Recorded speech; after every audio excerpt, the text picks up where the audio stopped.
Hello everyone, and welcome back to Haunted Sleep. I know many of you tune in to these stories to help you drift off to sleep, so before you settle in, I'd love for each of you to leave a comment sharing where in the world you're listening from. And if you're enjoying the episodes, don't forget to give a like and subscribe to the channel. Now let's get comfortable, relax, and begin.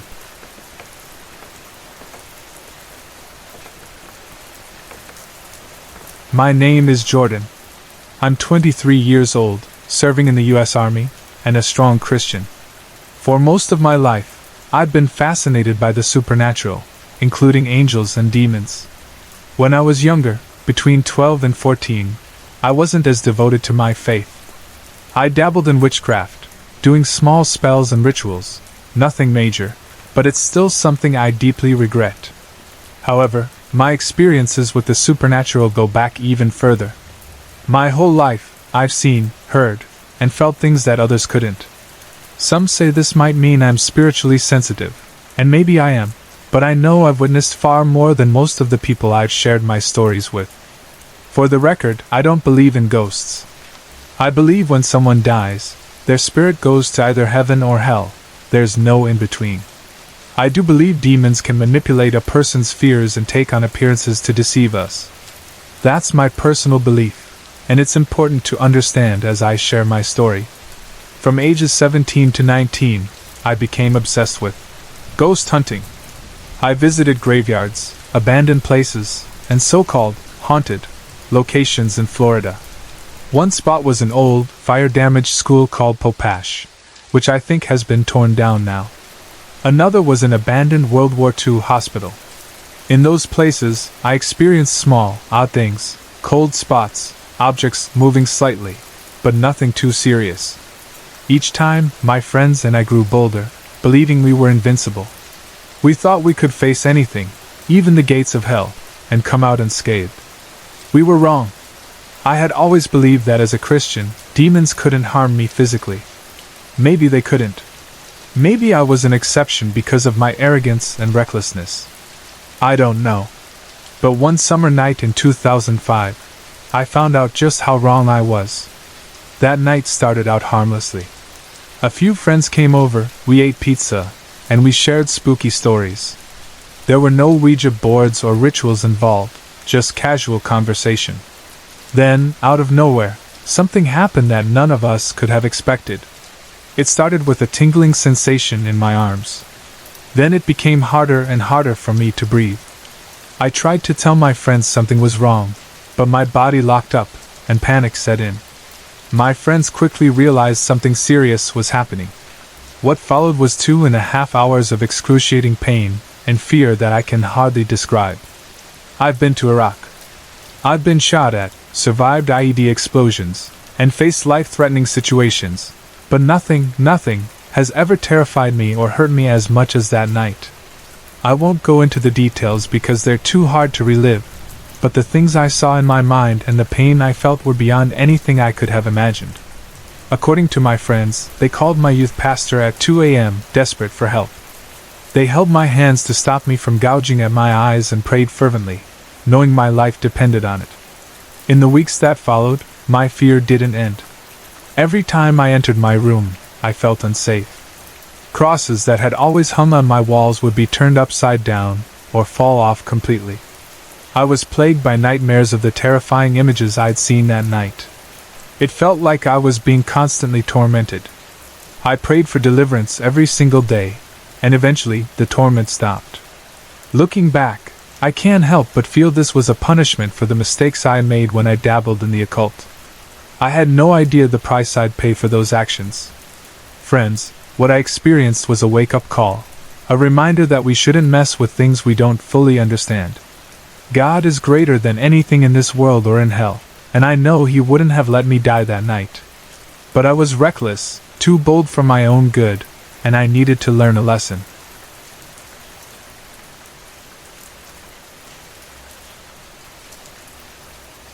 It was a cold winter night in January, a night we'll never forget no matter how hard we try. It was a Saturday, and the three of us, Sanju, Ajay, and I, Jitu, had been hanging out all day. By 10 p.m., we were at Sanju's house, playing games, joking, and just having fun. Ajay asked what the plan was for dinner, and Sanju suggested a new place called Pritam's Dhaba, which had great food. It was on the outskirts of the city, about an hour's drive from Sanju's place. We didn't argue and decided to go. Sanju grabbed the keys to his Honda Accord, and we left around 11 p.m. We reached the dhaba, ate, and finished by midnight. Then it was time to head back. Sanju drove, I sat in the passenger seat, and Ajay sat in the back. About 10 minutes into the drive, I noticed Sanju had taken a different route. He said it was a shortcut and would save time. The road was deserted, surrounded by swamps, and the night was pitch black. It was a no-moon night with the temperature around 12 degrees. The road felt eerie, and I couldn't shake the chills creeping up my spine. By 12:30 a.m., we were deep into this stretch of road when the car began slowing down. It jerked a few times and then stopped completely in the middle of nowhere. "What happened, Sanju?" I asked. "Let me check," he replied, getting out to inspect the engine. I stayed in the car while Ajay got out, saying he needed to pee. Sanju tinkered with the engine for a while and eventually got back in. "Fixed it." "Where's Ajay?" he asked. "He's still outside," I said. A moment later, Ajay returned and got into the back seat. "What took you so long?" I asked.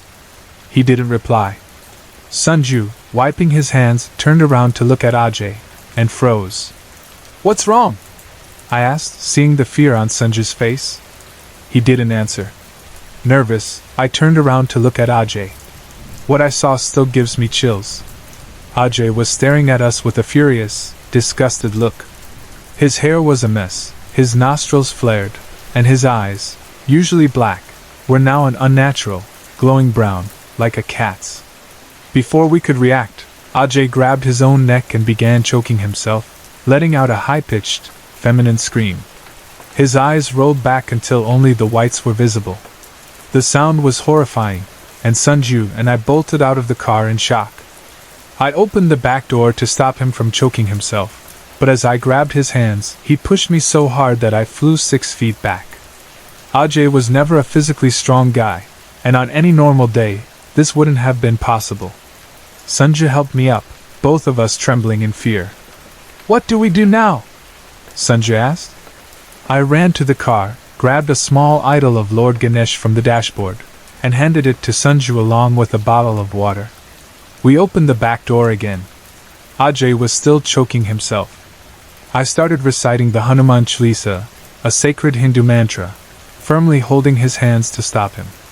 Sanju slipped the Ganesh idol into Ajay's pocket and poured water on his face.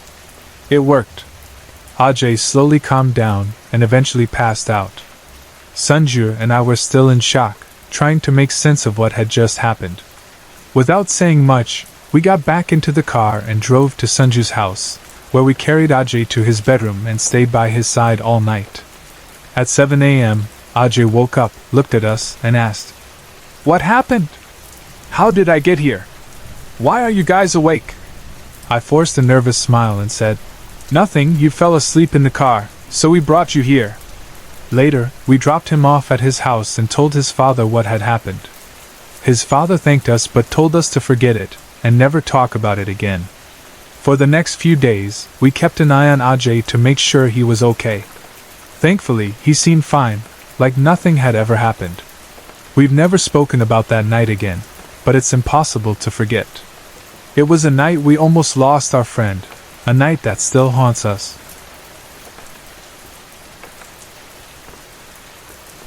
I'm not sure how to begin, but I've come to realize that my favorite teddy bear, Donnie, might have a life of his own. Donnie isn't particularly special. My mom bought him at the mall when I was a kid, and I've kept him close ever since. Even now, as I've entered my late teens, I still sleep with him every night. I believe that constant closeness might have something to do with the life he seems to have gained.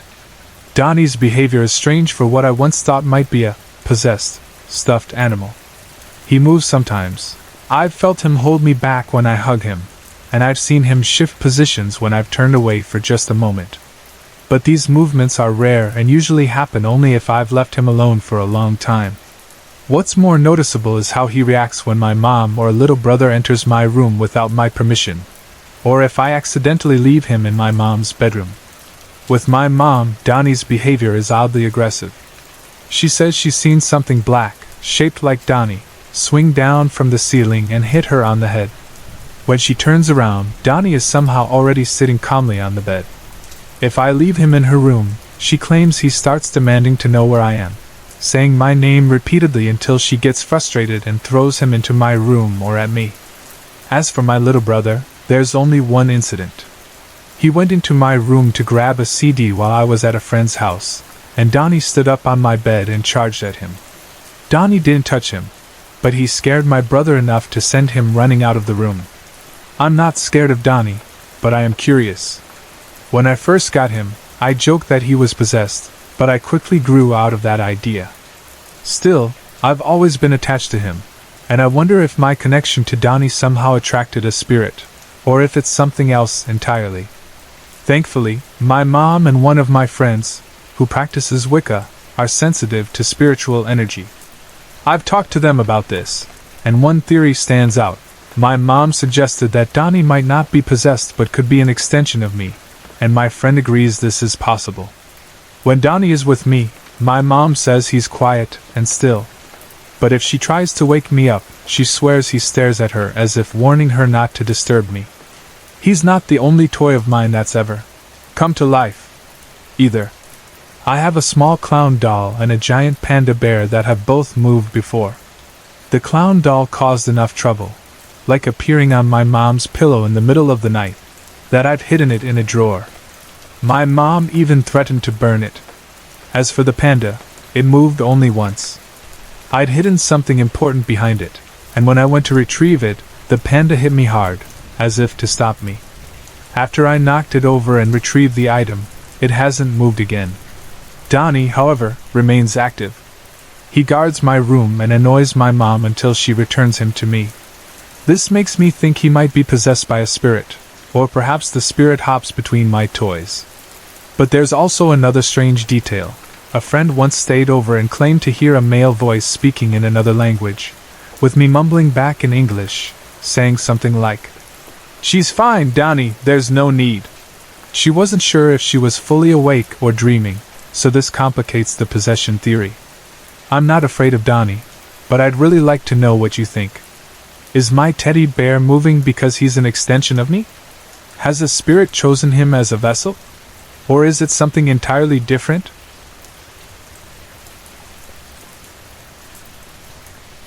Four years ago, my friend died in a terrible car crash. He was a Satanist, deeply into the black arts, and often shared his interests with me. I didn't think much of it at the time. What I didn't know was that he had placed a curse on me just before he died. I didn't realize it until recently when everything started to make sense. I know he cursed me because he told me himself, after he died. Before his death, he had been studying black magic for years but had never tried it on anyone until me. He told me he wanted to see if it would work on a Christian like me. He described everything in detail. He lit candles, painted a pentagram on the floor, and chanted my name in Latin from an old book. He said the spell would give me visions of the dead. Instead, I've been hearing demonic voices. Maybe he cast the wrong spell. I trusted him as a friend, so I never imagined he'd do something like this. In the first year of the curse, I turned to the church for help. Prayer and the positive energy of others seemed to help at first. For a while, it felt like the curse was lifting, until something happened that made it clear it wasn't gone. One day in church, I started feeling lightheaded and tired. My vision blurred as the room grew dimmer. Then, in the aisle, I saw her, a little girl drenched in blood. Seeing the dead wasn't new to me. I've been having these visions in my dreams for as long as I can remember. My gift, if you can call it that, lets me see spirits and how they died, but I can't control it. It just happens. I blinked, and the girl vanished. Moments later, she reappeared, walking down the aisle. I tried to call out to her, but the church music drowned me out. She walked toward the altar, knelt in front of the pastor, and started yelling at him, though no one else seemed to notice. Then, suddenly, the music stopped, and the pastor addressed the congregation. "There's a demon in the church," he said. People laughed, but he was serious. Then others began feeling cold behind their backs. I turned around and saw them, more spirits, marching down the aisle. They looked so real but dead at the same time. I was the only one who could see or hear them, or so I thought. The pastor said demons could only enter the church if someone invited them in. I felt exposed, like everyone would know it was me. Embarrassed and afraid, I left the church. As I walked out, the demons turned to watch me leave. Some even followed me to the door. I quickened my pace, but they stayed behind, grinning at me. Even in church, I wasn't safe. Since then, I've tried everything to break this curse: prayers, medication, everything I could think of. But nothing works. The only person who could undo it is the one who cast it, and he's dead. Now I live every day knowing there are demons after my soul. They're always there when I turn around, just watching. They never attack, but I know why. They think my soul is already damned. The only thing that seems to help, even if temporarily, is baptism. It pushes the demons away, but they always come back. I wear a cross necklace for protection, and it helps too, but it's not enough to stop them entirely. I wish my life could go back to normal, but this is my reality now. Believe me or not, this isn't a joke. I know what life after death looks like, and it follows me everywhere. A few years ago, around 2005 or 2006, my friends and I were obsessed with fishing. We'd go out every weekend, as often as we could. One of our favorite spots was along the Elk River in Minnesota. We'd been to this particular area many times before, a small fishing spot under a single-lane bridge. The river flows toward a dam or concrete wall just past the bridge. To get there, we'd park behind a small business building and walk about 45 feet down through a wooded area to the river. A narrow dirt path led the way, carved out by people walking there over time. On the right side of the path was a patch of tall grass, about 2 to 3 feet high, which stretched into the trees. Nearby, there was also a train track, though we'd never actually seen a train while fishing there. One summer night, we decided to try night fishing at this spot. We'd done it a few times before and were comfortable with the area. There were about 12 to 14 of us, including a few couples. But as soon as we arrived, I felt uneasy. It was like I was being watched, or as if something was lurking, ready to jump out. I tried to brush it off, thinking it was just my imagination, or maybe my fear of the dark getting the better of me. We built a fire and started fishing. A few minutes in, I realized I needed to grab something from the car. Reluctantly, I convinced 2 friends to come with me.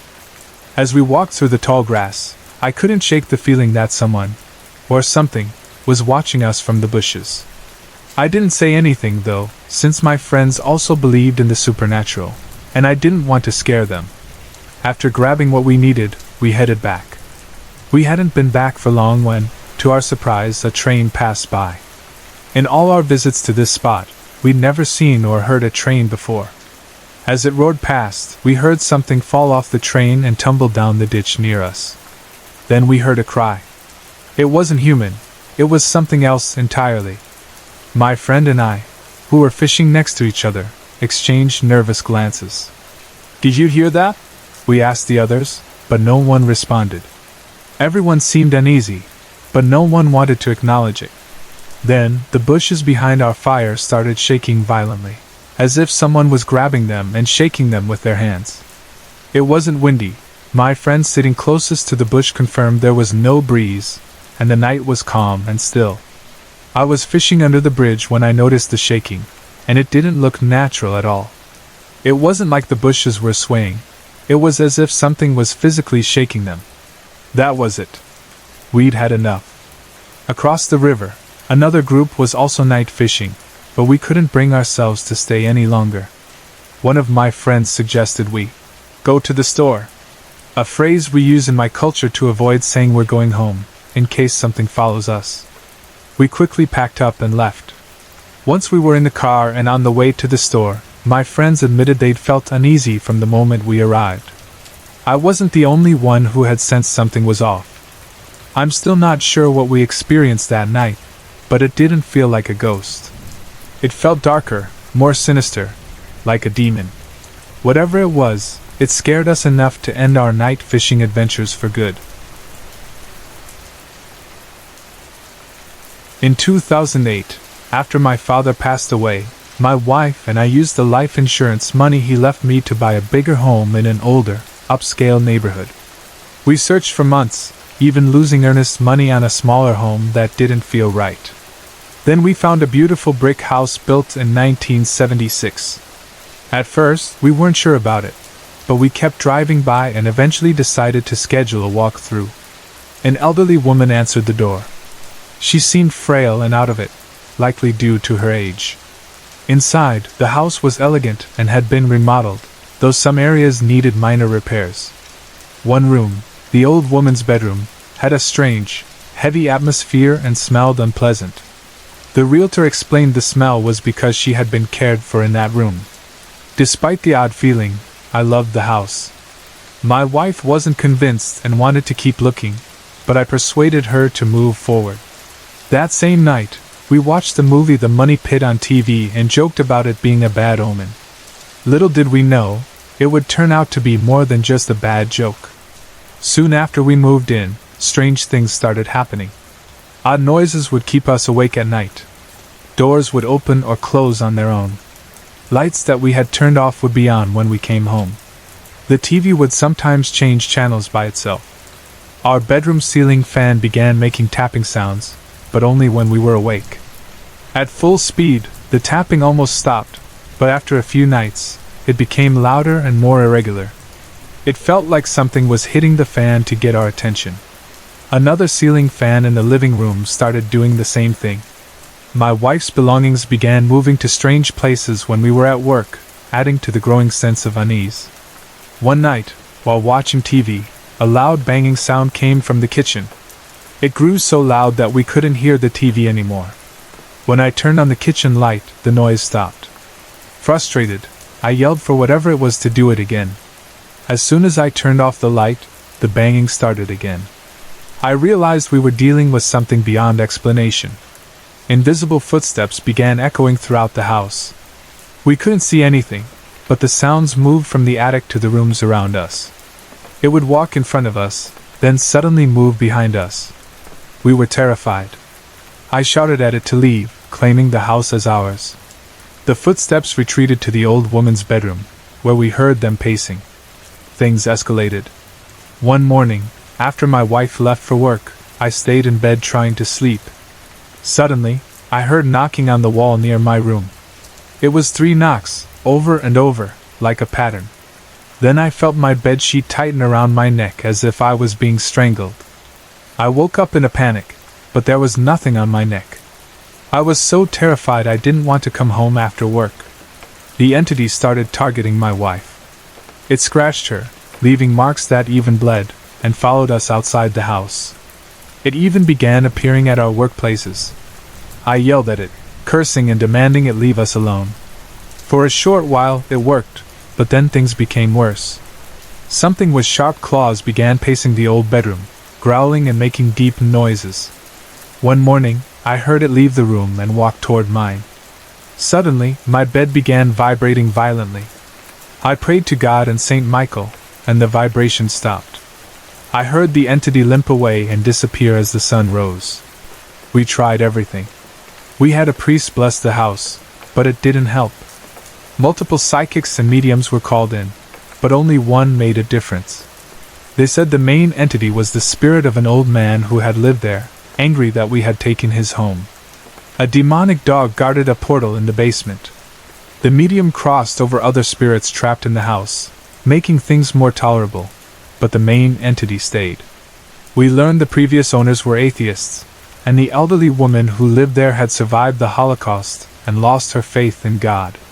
Her husband, who had passed away years before, was believed to be the main spirit. Bad luck followed us. Our sewer backed up, appliances broke, and our car developed electrical issues. It felt like the house itself was cursed. Over time, the activity weakened, but it never stopped completely. Now we live with occasional tapping, popping noises, and minor disturbances. The scratches and bruises have stopped, but the memories haunt us. We've filled the house with crosses, Bibles, and religious items, praying constantly for protection. We're torn about what to do. Should we sell the house and start over, or stay and wait for the entity to leave? For now, we take it day by day, hoping for peace. But this experience has changed us. It's a constant reminder of how real the supernatural can feel when you live it firsthand.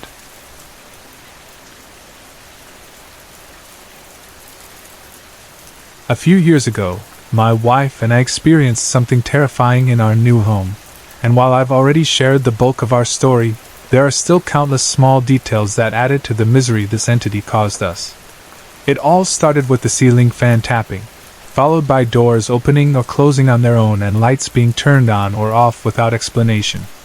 Soon, we noticed other odd things. When we moved in, the living room carpet had faint dog urine stains that the previous owners had hidden under furniture. Though the smell wasn't strong, this entity began amplifying it, making it seem like the odor was right under our noses, especially when we tried to relax and watch TV.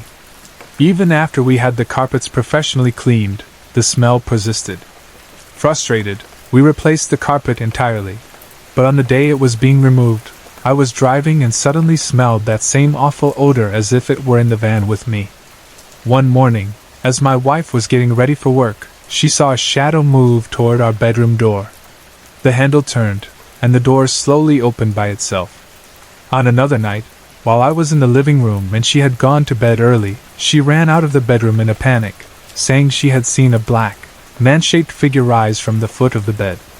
The experiences weren't limited to the house. The entity began interfering with our vehicles. Switches on the dashboard would be in completely different positions than we'd left them, and the headrest in my car would mysteriously move to its highest position over and over, no matter how many times I adjusted it. My work van's traction control switch would turn off on its own, and the radio volume changed by itself. The fireplace became another tool for torment. After I cleaned out the soot one day, the entity began manipulating the smell of chimney soot, amplifying it to make it unbearable. It even seemed to shove the smell up my nose as soon as I walked through the door. Prayers to God and St. Michael would stop it temporarily, but the smell would return. Finally, I placed a crucifix in the Lord's Prayer in the fireplace, and the soot smell stopped for good. The entity didn't just manipulate objects, it read my thoughts. For instance, when I worried about the sewer problems we had in our old house, the sewer in this home backed up, causing significant damage to the basement. After I waxed one of our cars, long scratches appeared on it days later. When I admired the shine of our brand new dining table, I later found scratches all over its surface. I learned to stop focusing on these things because the entity seemed to use my thoughts against me. The torment escalated. Our bed would vibrate, and once I woke up to find myself being pushed by something from underneath the mattress. My wife often felt pressure against her back while at work, and we both woke up with unexplained bruises and scratches on our bodies. One time, I had 3 deep, dark bruises on my abdomen in a perfect triangle shape. The entity seemed to favor the master bedroom, which was once the elderly woman's room. The air there was heavy, warm, and carried a foul stench, sometimes sulfur, rotten eggs, or decaying flesh. We were told by psychics that the basement, too, was significant. One large room in particular made visitors feel dizzy and sick, and it was believed to house a portal guarded by the demonic dog-like creature we had seen evidence of. This creature left physical marks. The metal artwork on our bed's footboard had deep scratches that matched the prints it left when we sprinkled baby powder on the floor. The footprints showed clawed hind legs, which matched the damage to the metal. We've fought back with prayers and religious items, and while things have calmed down somewhat, the entity hasn't completely left. The bruises and scratches have mostly stopped, and the noises and disturbances are weaker now. With constant prayer, God's protection has kept us safe, but the nightmare lingers. Why are we still here? We've learned to live with it for now. I believe the previous owner, the elderly woman, may have opened the door to this evil when she denounced God after her experiences during the Holocaust. That could explain the dark energy that seems tied to this house. I never believed in the paranormal until I experienced it firsthand. This isn't just a story, it's our life. Believe it or not, this is the reality we've faced, and it's a constant reminder of the unseen forces that can invade our lives.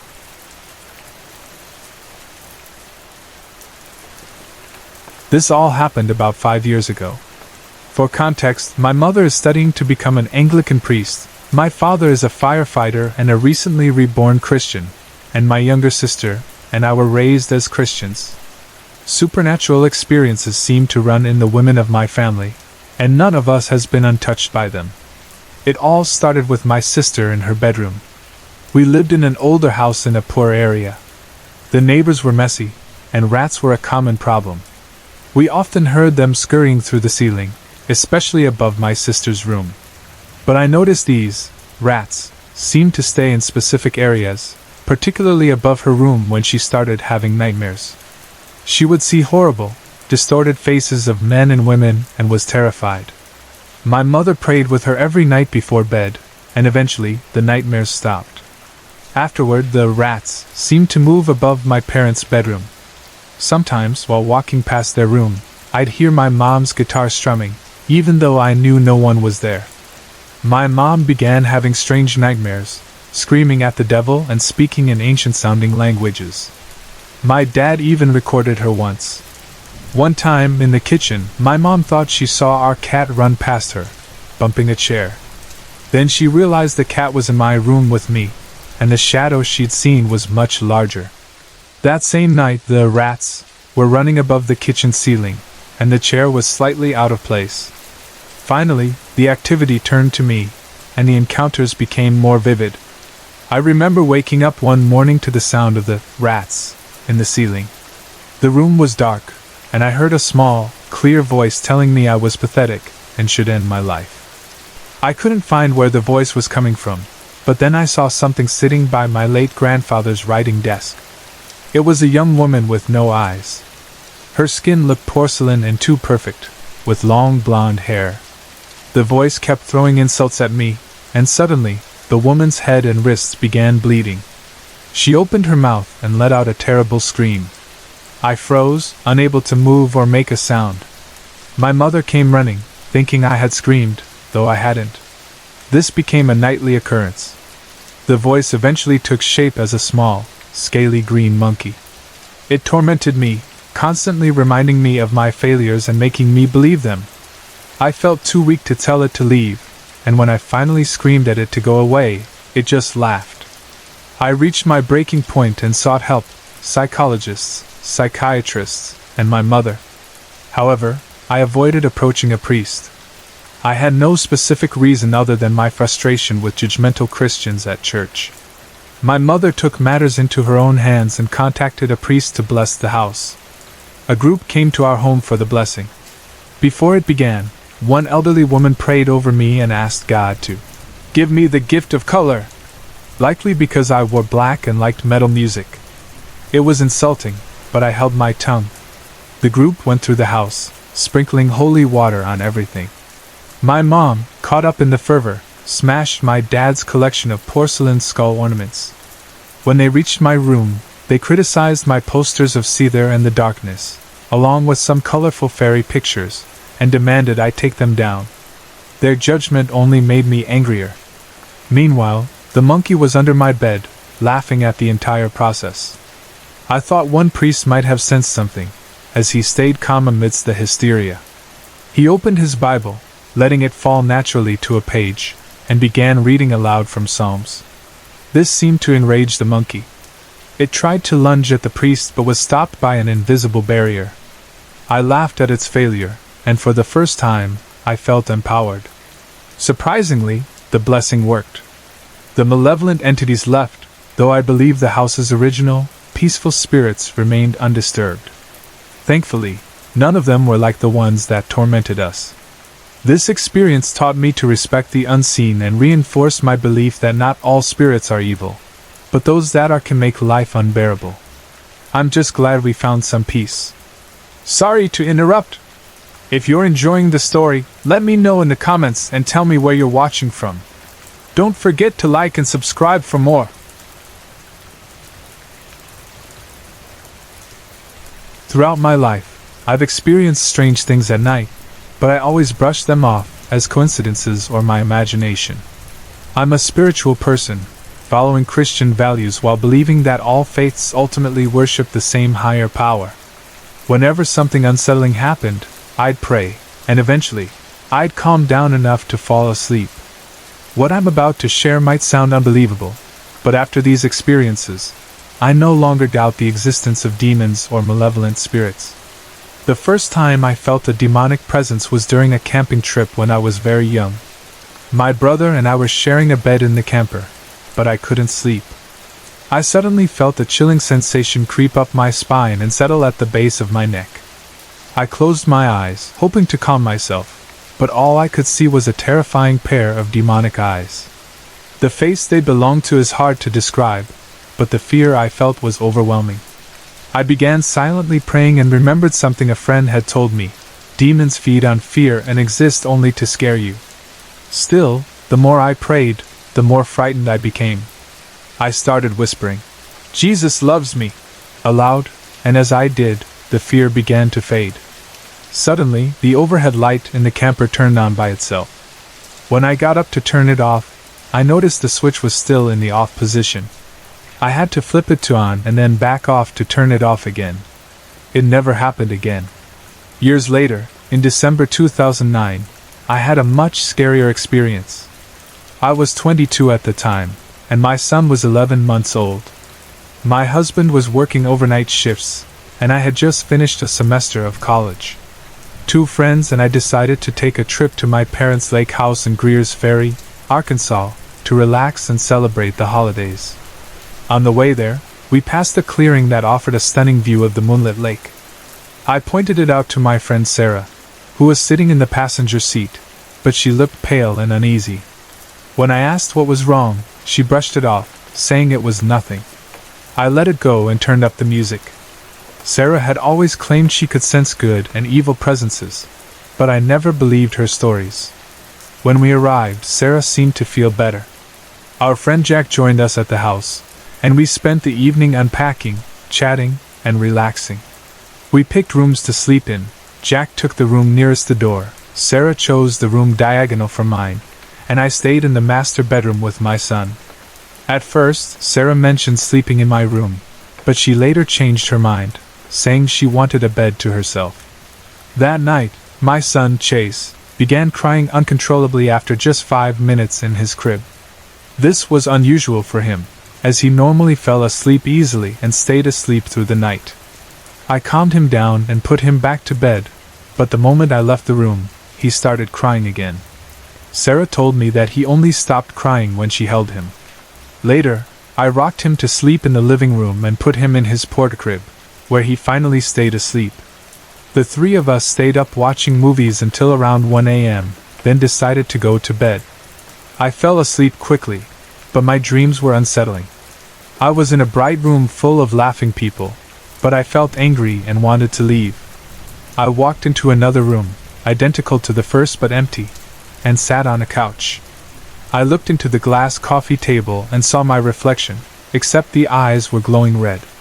Suddenly, the table shattered, and I woke up with a chill running down my spine. My son began whining softly in his sleep, a sound I had never heard from him before. The room felt strange, and the shadow behind the open door seemed unnaturally dark, as if something was watching me. I tried to convince myself it was nothing and attempted to go back to sleep. Every time I closed my eyes, I fell into sleep paralysis, unable to move. At one point, I felt something sit down at the corner of my bed and lean toward me. When I sat up, there was nothing there, but my dog, who usually slept on the bed, had hidden under it and wouldn't come out. The shadow by the door appeared closer to my bed, and I knew something was there. I prayed silently, sang softly to myself, and eventually curled up, trying to ignore it. Just as I began to calm down, I felt a hot breath against my face. I grabbed my son and my dog and ran to Sarah's room. She woke up immediately and, seeing my face, didn't ask questions. We set up the porta-crib in her room, but the door wouldn't close properly. It felt as if someone on the other side was pulling it open. Eventually, we managed to shut and lock it. We talked through the night. Sarah revealed she had a dream the night before about driving through the forest, passing a lake, and seeing the trees transform into the mouth of a demon. She also admitted she avoided my room because it scared her, though she couldn't explain why. We prayed together until we fell asleep. The next morning, everything felt normal at first. But when I returned to my room to grab a diaper, my son started laughing hysterically, looking over my shoulder at something. I turned around, but nothing was there. I shut the door tightly and didn't go back. Later, my emotions spiraled. I felt uncharacteristically angry and yelled at my son, a rare and deeply out-of-character reaction for me. Sarah told me to take a nap, and when I woke up, the anger was gone. That night, while we were cooking, the smoke alarm went off. Strangely, it wasn't the one in the kitchen but the one near my bedroom door. It felt like a warning. Jack offered to sleep in the house with me that night, but we chose a different room to avoid the one with the strange activity. As we tried to sleep, we heard a loud crash outside the door. Jack opened the door to check and found the other bedroom door wide open, swinging slightly as if it had slammed against the wall. We were terrified, but as we talked about God and shared positive experiences, a feeling of peace washed over us. It was as if a weight had been lifted. Sarah and I looked at each other and said, "It's gone." Since that night, I've felt no fear or presence like that again. I believe the demon followed me home briefly, but after standing my ground and declaring that my child and I belonged to God, it left for good. Towards the end of summer in 2009, I started experiencing increasingly disturbing dreams. My family dismissed them as bad nightmares, but I knew it was something worse. These weren't ordinary bad dreams. I was conscious during them. I live in a small town in Missouri, and my family is religious. I've never been involved in anything occult, like Ouija boards or witchcraft. I'm just a typical small-town teenager, so I couldn't understand why something like this would torment me. The episodes always started the same way. I'd wake up suddenly, feeling a heavy presence in my room. I couldn't move or speak, though my eyes were open and I could see everything. My chest felt crushed by something heavy, and my jaw was locked shut. Panic would wash over me in waves, a kind of terror I can't even begin to describe. Shivers ran up and down my spine, and although I was paralyzed, fear kept my eyes open. But I wasn't alone. There was always a figure in the room. Sometimes it stood in the corner, watching me. Other times it hovered over me, its face just inches from mine. It felt evil.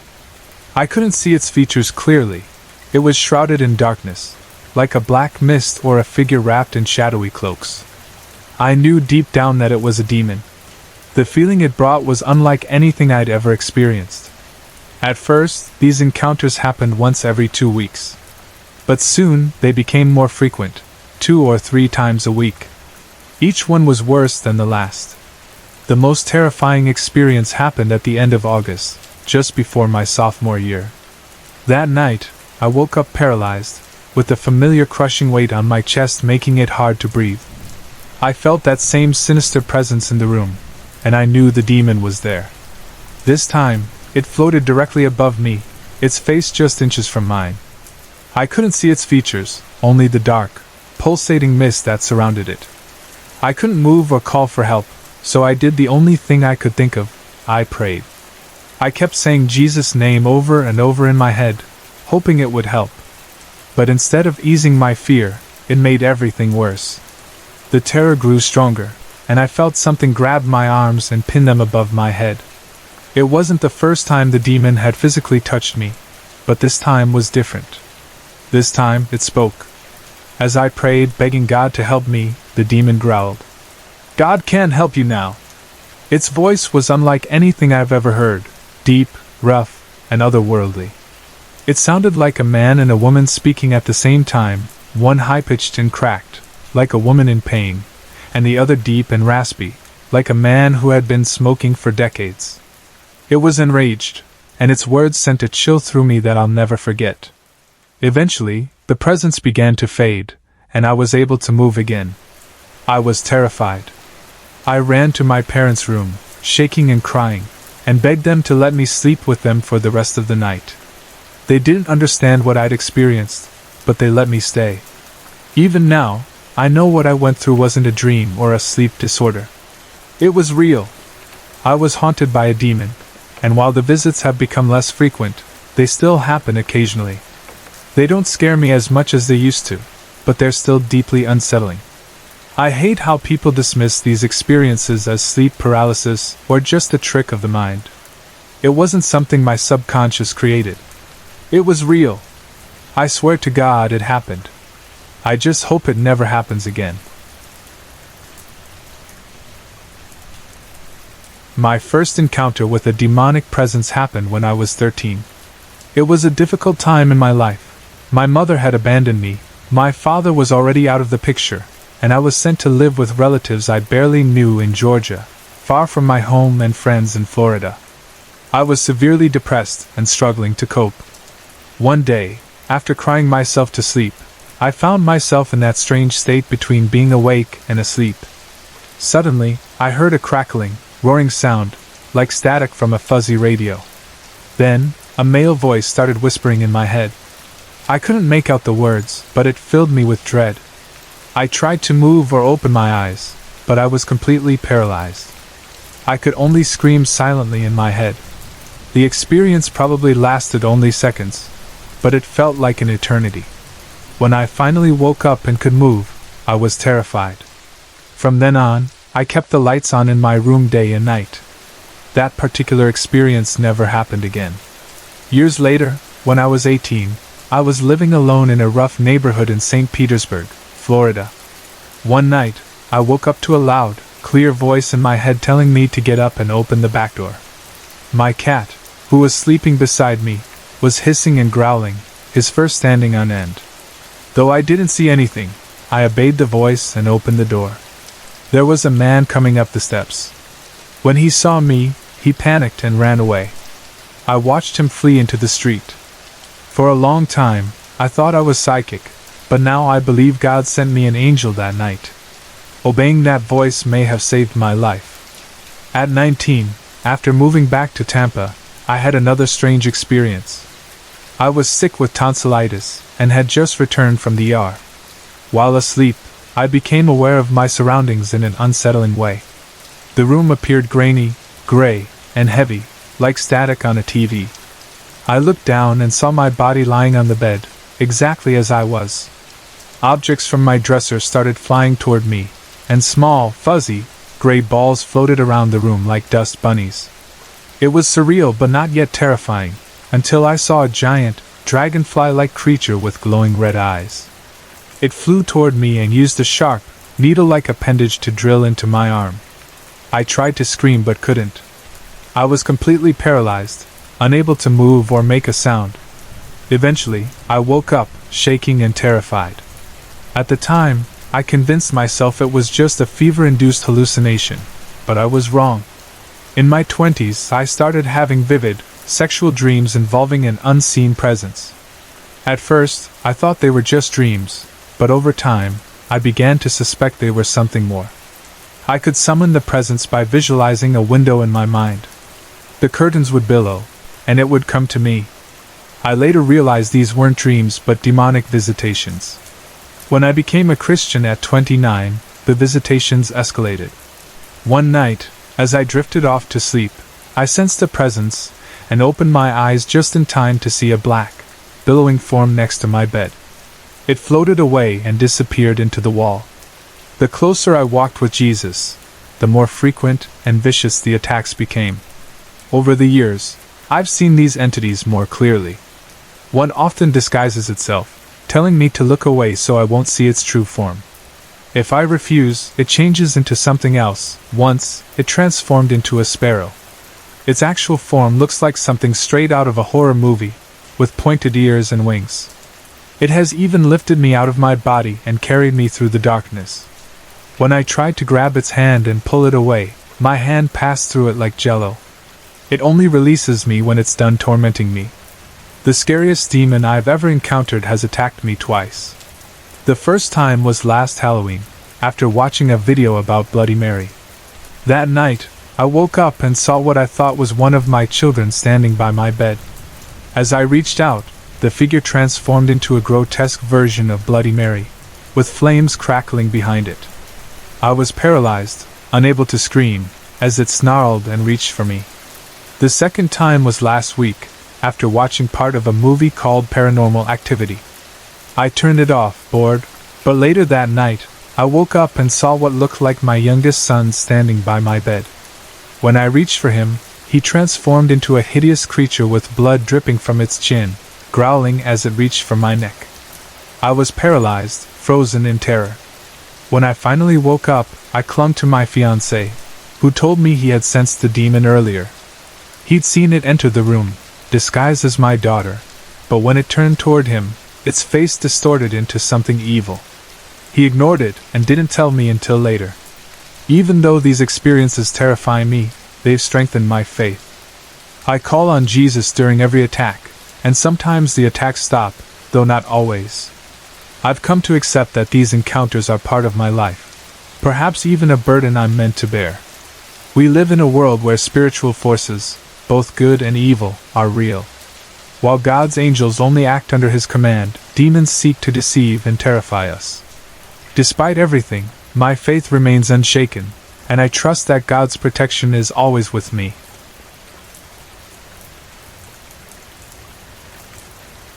My name is Greg, and I grew up in northern Connecticut.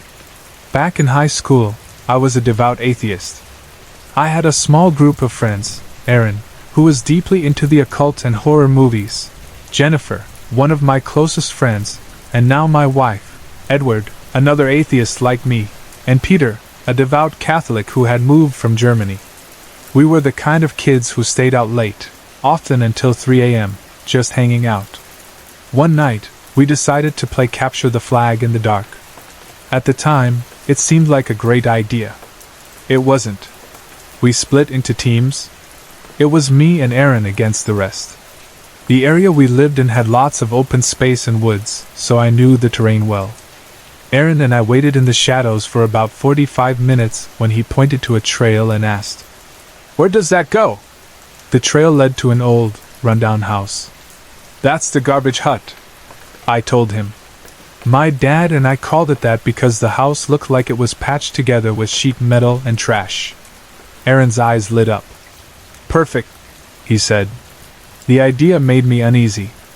I didn't believe in ghosts, but something about that trail gave me a bad feeling. I argued, "That's a terrible idea. It'll take us 15 minutes to walk there, and the others will never find us." But Aaron wouldn't let it go. Eventually, I gave in, and we headed down the trail. When we reached the house, I felt an intense chill and zipped up my hoodie. The place was a wreck. Aaron asked who lived there, and I told him the man who owned it had gone to jail for tax evasion. Suddenly, Aaron opened the door. "What are you doing?" I yelled, running after him. The moment I stepped inside, I felt nauseous. The house smelled like rotting meat and filth. We walked around the kitchen and living room for a bit before hearing a low growl, like a huge dog. Terrified, we decided to leave, but not before Aaron spotted a beautiful, intricate pocket watch. He grabbed it and bolted. As we sprinted down the trail, I swear I heard the galloping of something large chasing us. We didn't stop running until we reached safety. That night, I stayed up watching TV to distract myself from what had happened. The next day, Aaron invited everyone to his house. I didn't want to go. I felt it was wrong for him to have taken the watch. But I went anyway. From the moment I arrived, I felt freezing cold, and so did everyone else. Aaron kept showing off the watch, waving it around. The more he flaunted it, the worse we all felt. Edward started complaining about a stomach ache and left early after violently vomiting. Peter left soon after because he had church in the morning. That left just Jennifer, Aaron, and me. Around 1 a.m., we heard a tapping on the window. Aaron thought it was his brother, Charles, coming home drunk, but no one was there. Jennifer decided to leave. Before she left, she asked if I wanted a ride home. For some reason I said, "No, I think I should stay." She looked uneasy but left anyway. By 3:30 a.m., Aaron seemed off. When I asked if he was tired, he replied firmly, "No." Every question I asked him was met with either yes, no, or a blank stare. Then he got up slowly and opened the door to the basement. I followed him, and what I saw next is burned into my mind. Halfway down the steps, Aaron turned to me. I asked, "Why are you going down there?" "Everyone's gone." He turned around and smiled. His pupils disappeared, and his tongue extended unnaturally long. The shadows at the bottom of the stairs began swirling and dancing. Suddenly, I heard doors slamming and screaming all around me. I broke out in a sweat and ran out of the house as fast as I could. I didn't stop running until I got home, where I woke my dad and told him everything. My dad nodded and said, "Greg, you need to go back to church. You need to find God again." From that night on, I never missed a Sunday, and I pray every day. A few days later, Edward and Peter went back to Aaron's house to retrieve Edward's backpack. They said no one was home. After that, Aaron and his family vanished. I only saw him a couple of times after the incident, but by junior year, he was gone. I don't know what happened to him, or if he's even alive. I wish I knew. In 2004, when I was 12 years old, my life changed in ways I could never have imagined. It was the start of a new school year, and my best friend Kate and I became friends with a girl named Sarah. Sarah was fascinated by the paranormal, and whenever we were together, the conversation would inevitably turn to ghosts and the occult. One day, she told us she had been researching witchcraft and Wiccan beliefs, and she suggested we try out some spells. Curious, we agreed. I wanted to see if the spells worked, and though I'm not sure if Kate believed in the supernatural, we both went along with it. We found spells online, in books, and even made up some of our own. To our surprise, some of the spells seemed to work. I cast one to help me get good grades, and it worked, even though I wasn't the best student. I warned Sarah and Kate not to use curses, explaining that it was considered black magic. But I don't think they listened. I overheard them casting a curse on a teacher once, and they even made voodoo dolls. One night, my parents were out, and I was home alone. I was on the computer when I noticed a reflection in the monitor behind me, red eyes. As soon as I saw them, I felt a wave of burning hot air on my back. Terrified, I jumped up and looked around, but nothing was there. Still, I felt something watching me, something angry. Sarah also started having strange experiences. She told me she saw a shadowy human figure in her house that no one else could see. She believed she was being followed by the spirit of a young girl. For me, the haunting continued. I always felt watched, and the presence seemed to hate me. It was a constant, oppressive feeling. Eventually, the three of us decided to stop doing spells, realizing we might have opened a door to something we didn't understand. For the next year, I saw things in my home that no one else did. Once, I walked into my room and saw black smoke hovering over my bed. Another time, I looked up at my ceiling and saw a white face staring back at me. One morning, as I was getting ready for school, I saw a faceless woman in old-fashioned clothes. But the worst experience happened when I was 13, during the Christmas holidays. I was home alone, reading a book about myths and legends. When I reached a section about medieval witches, I looked up and saw a black shadow figure standing in front of me. It vanished with a gust of wind, but I could still feel its presence. It followed me into my room, and though I couldn't see it, I felt its hateful energy. The feeling of dread was overwhelming. I ran out of the house, and as I did, the book I'd been reading flew off the shelf. Outside, I finally felt safe. It couldn't follow me there. For years, I tried to move on, learning to live with occasional paranormal experiences. But when I was 15, things got worse. I dropped out of school, lost contact with my friends, and spent most of my time alone. Depression set in, and the presence I'd felt at 13 seemed to return, stronger than ever. Whenever I was alone, I could sense it watching me. It followed me around, and I heard it moving through the house. I felt like it was trying to break me. At my lowest point, I started having blackout episodes. One night I got into a fight with my mom over dinner. The next thing I knew, my food was splattered on the wall, and my mom was yelling at me.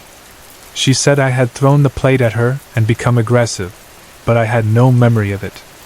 Looking back, I believe I was partially possessed during those moments.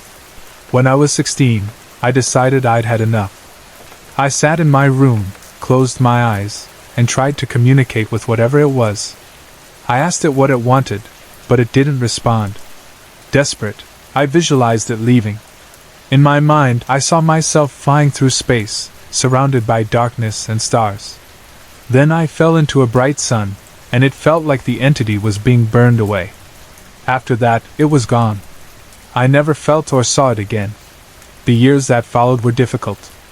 I struggled with depression, had trouble finishing my education, and found it hard to rebuild my life.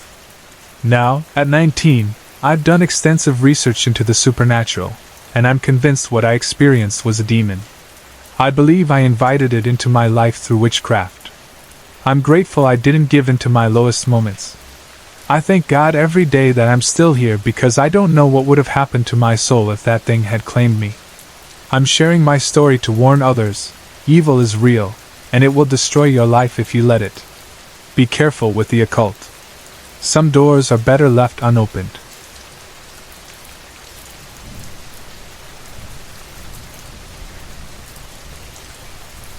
My sister and I have always been extremely close, almost like kindred spirits. At 19, she joined the Navy and served for 9 years. She's been out for nearly 2 years now. In September, she decided to divorce her husband of 5 years and move back home. It was a mutual decision, and everyone, including me, was excited to have her back. She and I had even talked about her staying with me temporarily until she got settled. I had an extra room, and it seemed like the perfect plan. About 2 weeks before her move, I began having strange dreams about my mother's house. In one dream, a family member moved into the back bedroom and went mad. In another, I dreamt that a hostile spirit inhabited the same room. The most unsettling dream showed the room engulfed in flames, though the fire never spread to the rest of the house. At the time, I dismissed them as just dreams. After all, my mother never used the back room. It was even padlocked. When I called my sister to check on her moving plans, she told me she'd decided to live with our mom to help her out financially. As she shared this, all my dreams about the back room came rushing back, but I brushed them aside again. At first, everything seemed fine. But soon, I noticed my sister starting to withdraw. I thought she was overwhelmed with everything: visits from nieces and nephews, the stress of her divorce, and turning 30 in January. I tried talking to her a few times, but she always insisted she was fine. On December 27th, my sister called and asked if she could come over. Then she called back and asked me to meet her outside in her car. Alarmed, I agreed. When I got in her car, she was hysterical, crying and apologizing over and over. It was heartbreaking to see her like that. She confessed that she had slept with my ex-husband. I was relieved. Her reaction had made me fear something far worse. I reassured her, telling her it was in the past and that I had forgiven her. He and I had been divorced for over 6 years, and I had moved on. I thought we had resolved everything that night. I was wrong. What followed was a week of chaos. On January 3rd, my sister was admitted to the VA hospital. After multiple tests, including blood work, brain scans, and psychological evaluations, the doctors diagnosed her with paranoid schizophrenia. This came as a shock. There's no family history, and she had never shown any signs of mental illness before. She now fully believes that we are trying to kill her. We includes my mother, my youngest sister, myself, my 2 children, ages 13 and 11, and my sister's 9-year-old niece. She insists my youngest sister's 2 youngest children, ages 4 and 3, can't be involved because they're innocent. For an entire week, she detailed various ways she believed we planned to carry out this plot. She called everyone she knew to apologize for her sins and beg for forgiveness. She also hears voices, some telling her we're out to get her, others holding conversations she can't fully understand. One night, while we were babysitting her, she came running out of the back room, screaming that she was being gassed and could smell sulfur. None of us could smell anything. She's also had memory lapses. We're trying to come to terms with her diagnosis, but a friend of my mother suggested something different. He claimed my sister might be possessed by a demon of guilt, and even gave it a name. His description of her behavior was eerily accurate, which led me to research the possibility. Since my sister left, spiritual activity in my home has increased significantly.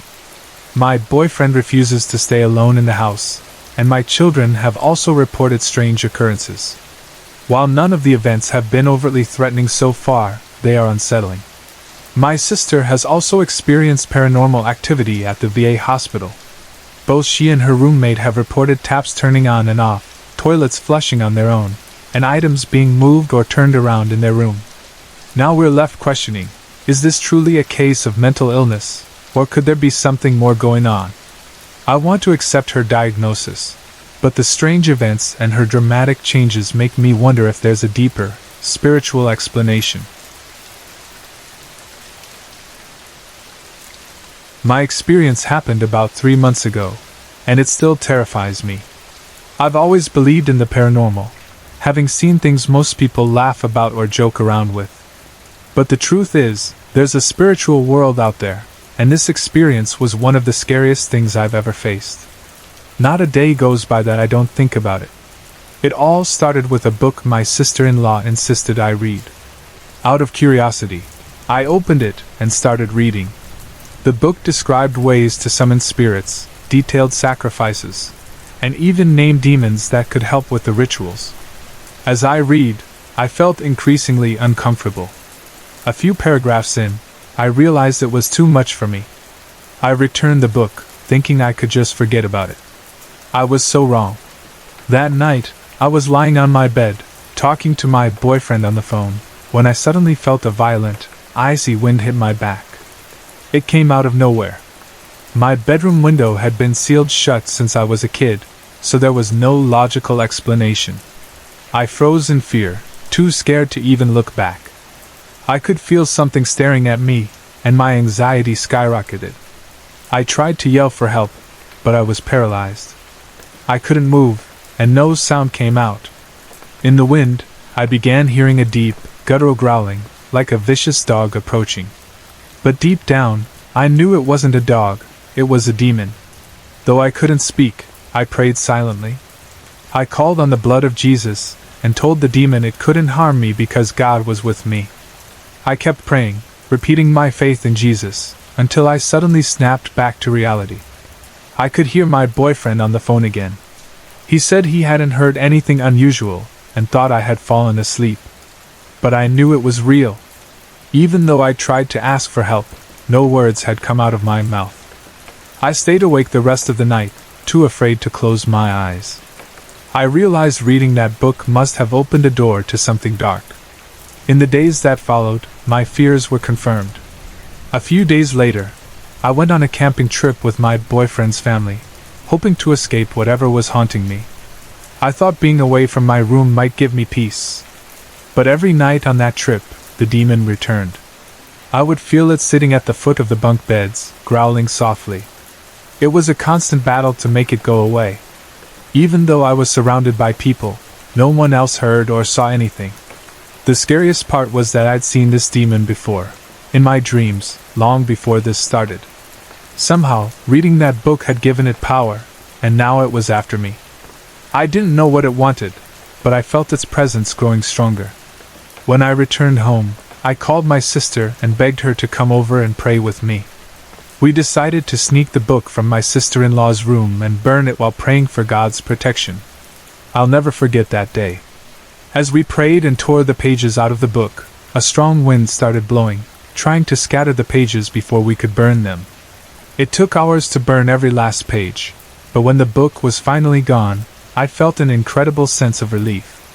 As the last of the pages burned, I saw the demon run out of my window. It looked like a large dog standing on two legs, taller than either of us, with red eyes and pointy ears. My sister described the same thing without me even telling her what I saw. I knew then that it was finally over, and for the first time in days, I felt like I could sleep again. Since that day, my sister-in-law has barely spoken to me. She's gone out of her way to make my life miserable, and I believe it's because I angered the demon she shared with me for those brief, terrifying days. I only hope she turns to God one day and finds peace herself.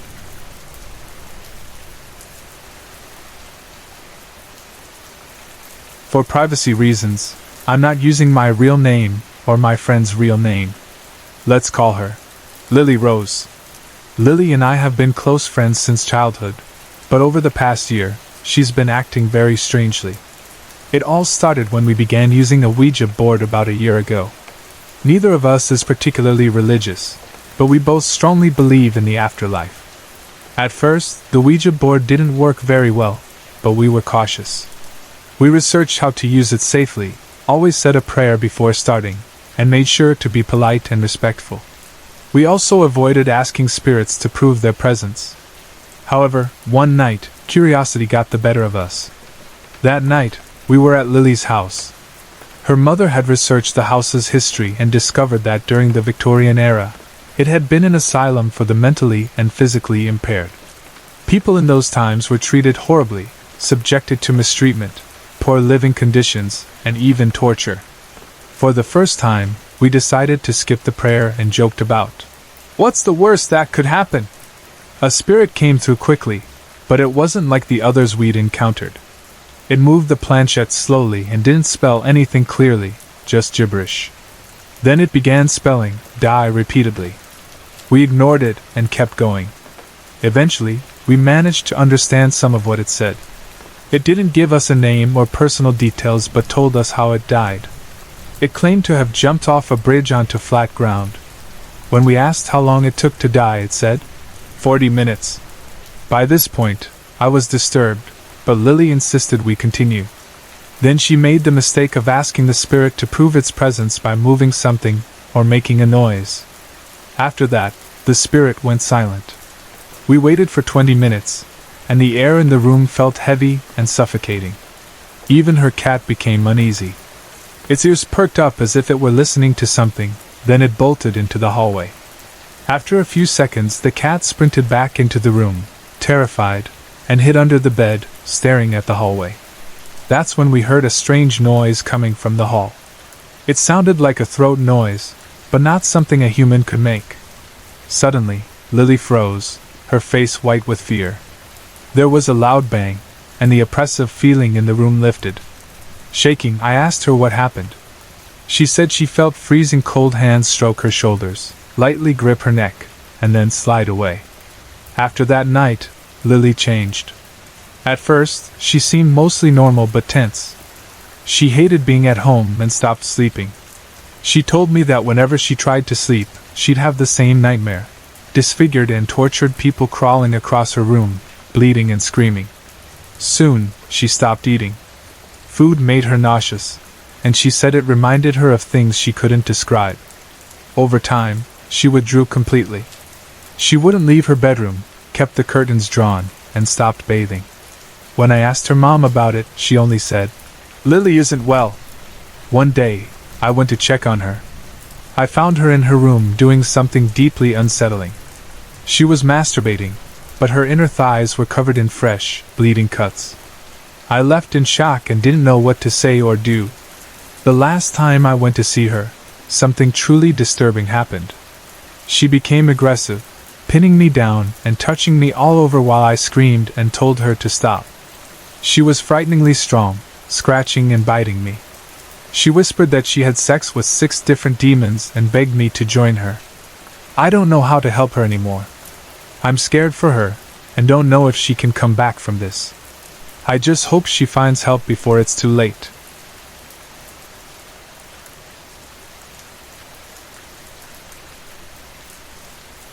My name is Catherine, and I'm 17 years old. I've always believed in the paranormal. I've lived in the same house in Oklahoma for most of my life. It's a 2-story loft that's about 60 to 70 years old. My mom told me that when I was a toddler, pictures would sometimes fall off the walls as I walked by. I always feel like something is watching me or following me, especially at home, though sometimes it happens elsewhere too, even when I'm not alone. A little over a year ago, my father passed away from cancer in the house we live in. Strangely, I haven't experienced any signs of his presence, though my mom told me she woke up on the 1-year anniversary of his death because she heard him calling her name. Before he passed, he had some unsettling experiences in our house. He mentioned a few times that when he tried to open the back door, it felt like someone was on the other side, holding the knob and stopping him. He also said he once woke up because he felt a shove on his back. When he opened his eyes in the dim room, he saw a line of people he didn't recognize standing by the bedroom door. He blinked, and they were gone. This happened when he was dying of cancer, so I wonder if it was due to his illness, or if he was becoming more vulnerable to the paranormal as he got closer to passing. Do you think my house might be haunted? Since I was a kid, I've always been terrified in my house, even when nothing obvious was happening. Sometimes when I walk up or down the stairs, I get an intense urge to run. I don't know why, but it's exhausting living with that constant sense of fear. A couple of months ago, something happened that really scared me. I was at a friend's house, and I drank way too much. I got so drunk that I barely remember anything. The cops showed up because of the noise, and apparently, when they approached the porch, I spit at them and growled. I don't remember any of it, but that's what I was told. That's not like me at all. I would never do something like that. My mom came to pick me up, and things got worse. She said I punched her in the face and made her lip bleed. She said I seemed fascinated by the sight of her blood and kept hitting her. When she fell and got back up, I was nowhere in sight, but when she turned around, I was suddenly right behind her, just staring and smiling. She told me the scariest part was that my eyes were completely black, not just the iris but the entire eye. When the cops saw me hit my mom, one of them tackled me. My mom said it took 4 of the strongest officers to hold me down. I was arrested and taken to jail. The next morning, I had no memory of what had happened. I still can't believe I acted that way. It's completely out of character for me. I think I was possessed. I've read that getting drunk or high can put you in a vulnerable state, making it easier for evil spirits to take over your body. I'm a good, caring person, and I'd never intentionally do something like that. I'm still in shock about what happened that night, and it terrifies me to think it might happen again.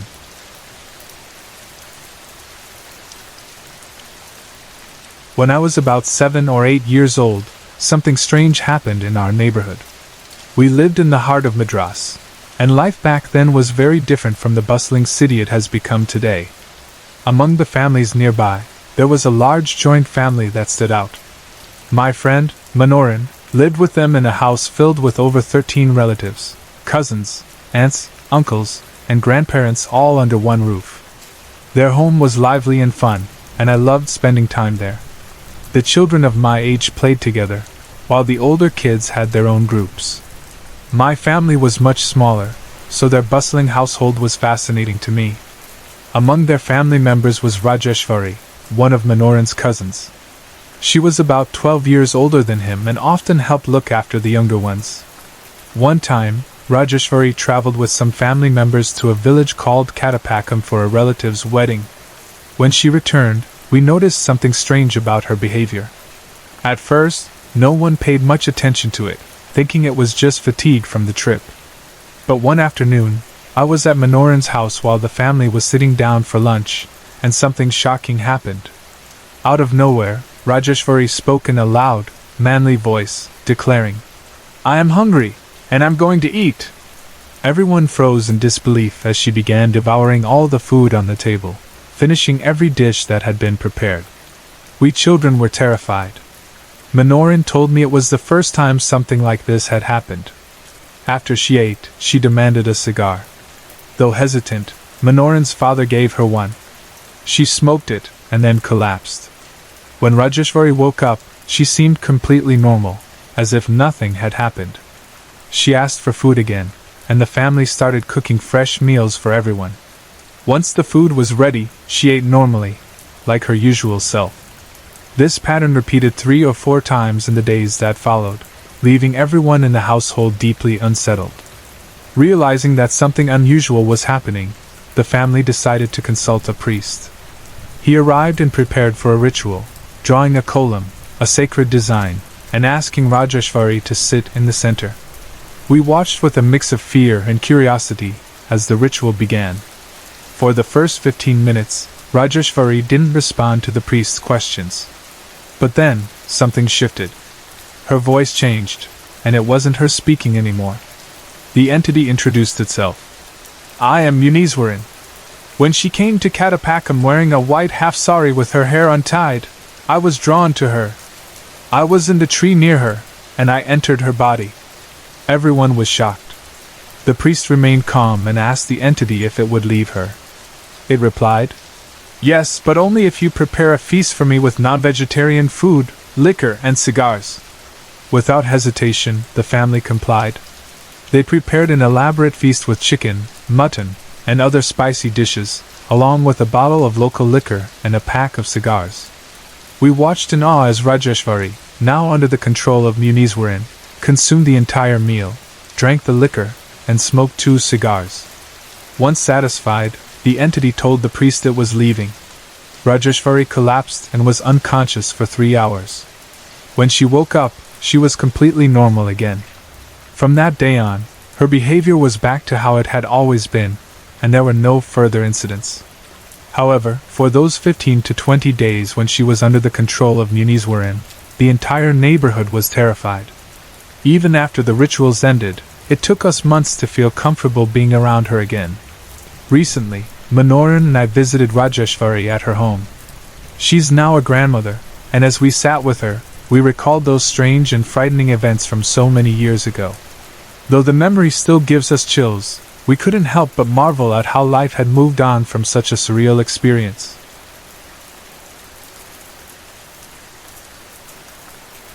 I'm a 29-year-old woman, born and raised in New Jersey. When I was 14, I moved to Florida to live with my grandparents. I've experienced paranormal things my whole life, but one event stands out above all others. It's something I need to get off my chest. When I was 18, my grandfather bought a house in Leesburg, Florida. It was big enough for him, my mom, my stepfather, and me to live comfortably. From the very first night, I felt a presence in my room. I could sense it was an elderly man, and I often saw a shadow standing over my bed.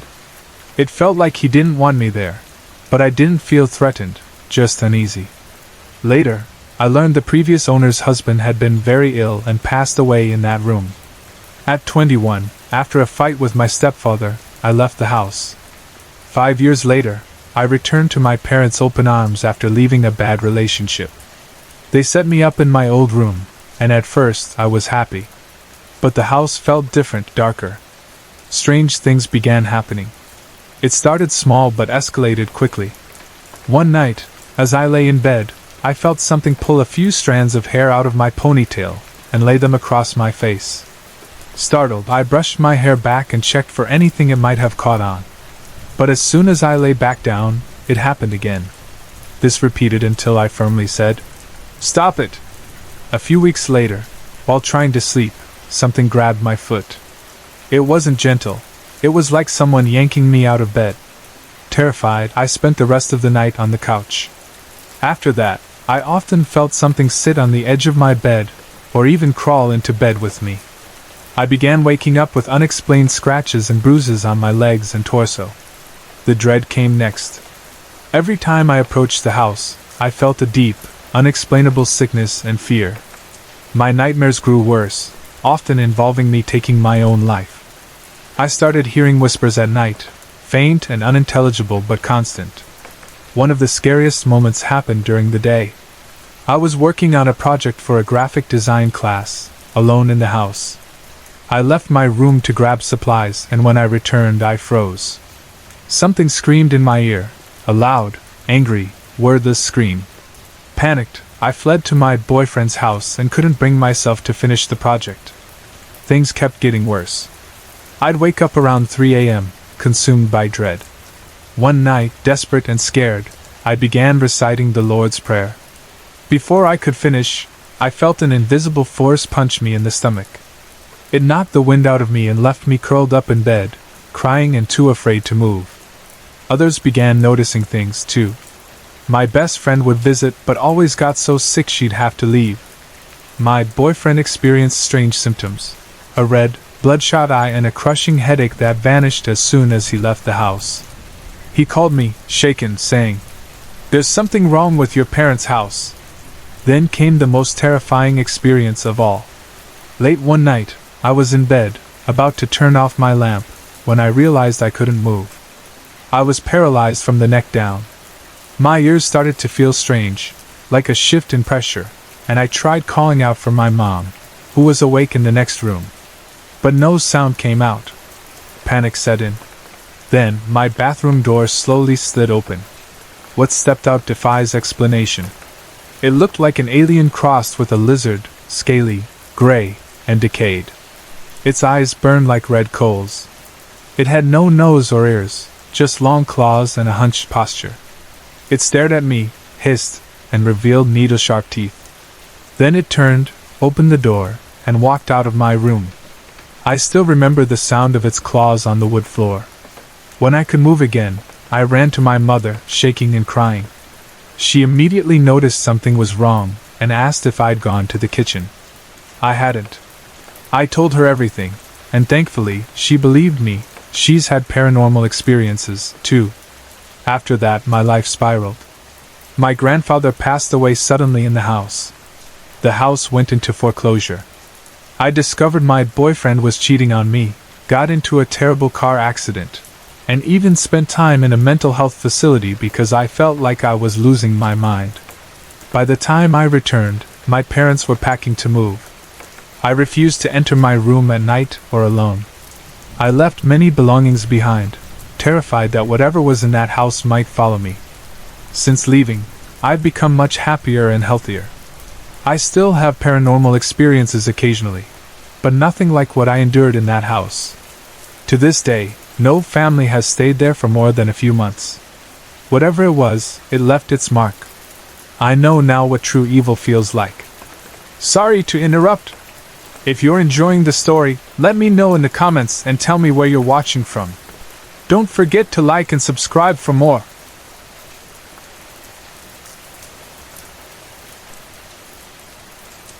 My name is Alyssa, and I'm 13. I know I'm young, but I've reached a point where I need advice. Since January, strange things have been happening around my house, especially in my room. It started with a heavy feeling in the air, like being in a crowded room even when I was alone.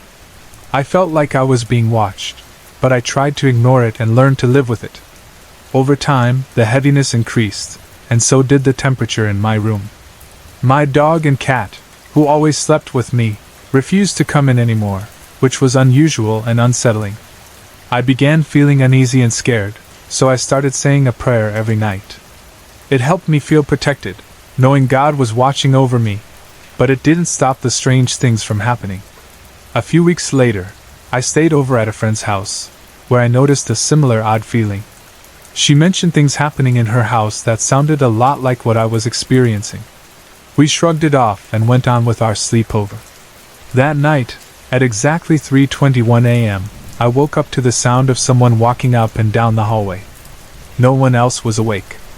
Right after the footsteps stopped, my foot started to burn. It was so cold it felt like it was freezing. I wanted to scream, but when I tried to say a prayer, I couldn't. It felt like something was holding my throat, keeping me from speaking. After that, I don't remember anything. The next morning, I woke up just before 11 a.m., right before my friend. My phone had been off all night, but she told me she received a text from my number at 8 a.m. The message read, "Wait for them, they are coming back." It was written in perfect grammar, which I don't usually use in texts. I had no memory of sending it. When I went home, things were quiet for a while, except for terrible nightmares. But by March, the activity ramped up again. I began to despise going to church and eventually stopped altogether. Every night, I woke up at the same time, hearing faint noises in my room. After staying up 2 nights in a row to record what was happening, I came to a conclusion: this was a demon. For a few days there was peace. I started to feel like my old self again. I didn't tell my mom about the experiences, but I researched everything I could about demons. Then, the activity returned. I started hearing scratching on the walls, my TV moved on its own, and when I went to the bathroom, the water would turn on by itself. One night, I was lying in bed listening to music and staring at the ceiling.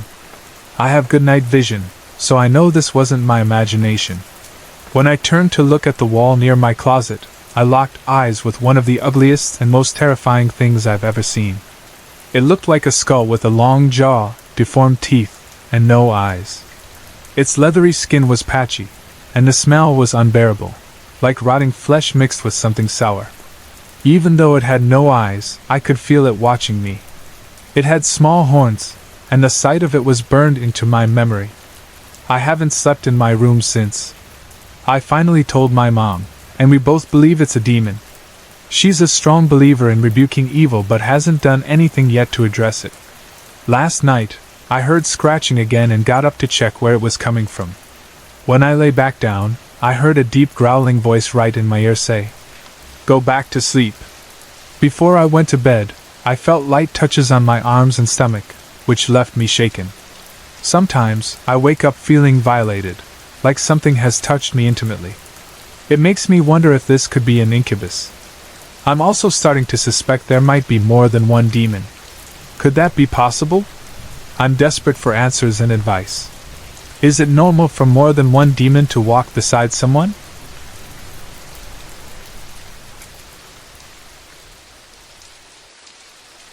I'm Alyssa, and when I was 14 or 15 years old, living in Wappingers Falls, New York, something happened that changed my life forever. It all began when I became obsessed with Ouija boards. My friends and I would play often, but one night, things went beyond anything I could have imagined. That night, I made my own Ouija board and played with it at home with my sister. At first, the spirit we contacted seemed playful, even funny. But as we were using the board, the planchette suddenly lifted off the board with our fingers still on it. It pulled us out of the room, up the stairs, down the hall, into another room, and then back downstairs where it finally settled on the board again. It was terrifying, but at the time, I didn't fully understand what we were dealing with. Soon after, strange things began happening around the house. Glasses would break, objects would move when no one was home, and personal items would vanish, only to reappear later in bizarre places. For example, torn-up pieces of paper I had thrown away would somehow end up whole again, scattered around the house. The worst part was the feeling of being watched. It was constant and filled with hostility. I felt like something was angry with me, and its presence made me uneasy and scared. Then, the physical attacks started. At night, as I was falling asleep, I would feel an intense pressure on my chest, like I was being choked. Once, I woke up from a nightmare and found myself completely paralyzed. I couldn't scream, couldn't move, and had to use my hands to pry my mouth open. Even then, I was too terrified to make a sound. I began having disturbing dreams that hinted this wasn't just a ghost, it was something darker. In one dream, I tried to say the Lord's Prayer, but each line I spoke made a snarling demon, in the form of a large Rottweiler, get closer to my face. I couldn't finish the prayer because of the fear. There were other strange occurrences too. One morning, I woke up holding a key I didn't recognize. I searched the entire house but couldn't find anything it opened. I eventually hid it in a secret compartment in a jewelry box, which I placed in my desk drawer. Later that day at school, I had a vision of a dark shadow moving toward my desk. When I got home, the key was gone. After searching, I found it on my nightstand under a stuffed animal. The atmosphere in the house grew darker. My family fought constantly, and the tension was unbearable. I was angry, depressed, and always in trouble at school. Eventually, my parents couldn't handle it anymore and sent me to live with my grandmother in Florida. To my relief, the presence didn't follow me. I never told my mom about the activity, but she found out anyway. She discovered a note I had written to a friend describing everything but decided not to send. I had torn it up and thrown it away, yet she found it intact under the sink in a pot. When I left, she started praying daily and sprinkling holy water in every room of the house. She prayed for God to remove the dark energy. It took a full year, but one day, she saw a shadowy figure shaped like a crocodile with an unusually long tail. It slowly moved past her face, walked out the door, and disappeared. After that, the oppressive feeling lifted. Shortly after, my parents divorced, and we sold the house. While packing, my mom and sister found multiple Ouija boards I had made under my bed. Strangely, I only remember making 3, and I had torn them all up. I still can't explain how so many others appeared. Since then, both my mom and I have had spiritual experiences. We've seen deceased relatives and pets in dreams, and I've had moments of precognition, both in dreams and while awake. These experiences aren't constant but happen a few times a year. Despite everything, we remain strong in our faith in God, and I've never touched a Ouija board again. When I was 15, I had an experience I will never forget. Though the terror of it has faded over time, the memory remains vivid. I grew up in a strict religious environment with rigid rules and beliefs. During my teenage years, I wasn't allowed to wear jewelry, cut my hair, wear makeup, or even pants. It made me feel different from everyone else, which was hard to handle at that age, though it shaped me into a stronger person today. At the time, I had a very close friend who felt like a sister to me. We shared everything, and she often spent time with my family. One evening, she joined us for dinner. My dad and I got into an argument over something I can't remember, but my friend suddenly began to cry. It was unusual. Her reaction felt deeper than just being upset by our fight. The atmosphere in the room changed, becoming heavy and unsettling. My dad and I exchanged concerned glances, and the argument ended. Nothing else happened that night, but the incident stuck with me. About a week later, she came to church with us. After the sermon, my pastor called the congregation to the pulpit, as he often did. My friend stood beside me as we joined the group. The room was silent when suddenly, she let out a loud yell. It startled me and the people nearby. My pastor gently asked me to take her to the prayer room, likely to allow her to worship privately without disrupting the service. I did as he asked, leading her to the room.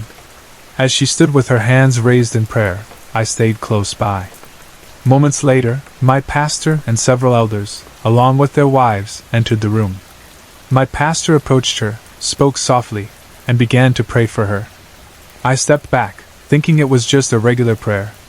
But what happened next was anything but ordinary. My friend began to struggle, her body convulsing, and she started salivating. Something inside her was resisting the prayers. The peaceful prayer circle turned chaotic as the room filled with an overwhelming, oppressive energy.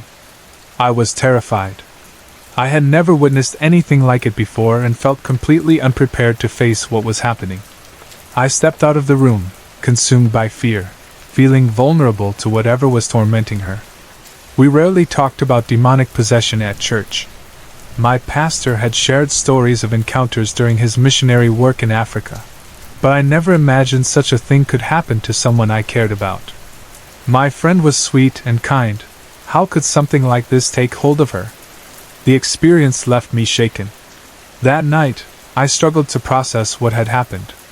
I attended church reluctantly afterward, but I couldn't bring myself to act like everything was normal. My perspective had changed, and I felt the weight of it. A few nights later, I was asleep in the bedroom I shared with my 5-year-old sister when I woke up to a suffocating presence. I didn't see anything with my eyes, but I knew what it looked like, a black mass with a tattered, flowing robe. It stood at the foot of my bed, between my sister and me. Before I could fully process its presence, it was hovering over me. I felt as if it had a vice grip on my heart, choking me. I was paralyzed with fear, My voice wouldn't work, and even in my mind, I was afraid to think of Jesus' name. The moment stretched into eternity as I lay helpless. Finally, I managed to cry out, "Daddy!" I heard my father's footsteps running down the hall. He stopped outside my door and commanded the spirit to leave in Jesus' name. Almost immediately, the oppressive feeling lifted, and I began to calm down. Later, my dad told me that the room felt ice cold when he entered. I hadn't told him what I thought was happening, so his observation confirmed my experience. My sister later shared that she saw the entity hovering over me. She has always had the gift of seeing such things, though I'm not sure I'd call it a gift. I believe that the spirit exorcised from my friend followed me home and tried to possess me that night. My fear had given it the strength to manifest and attack. It took me a long time to talk about it, but I've since become more sensitive to the spirit world, even though I don't try to cultivate this ability. As a scientist, it's hard to discuss these experiences openly, as they're not widely accepted in my field. But I know I didn't imagine this encounter. It taught me the importance of keeping fear in check because it can attract things I don't want in my life.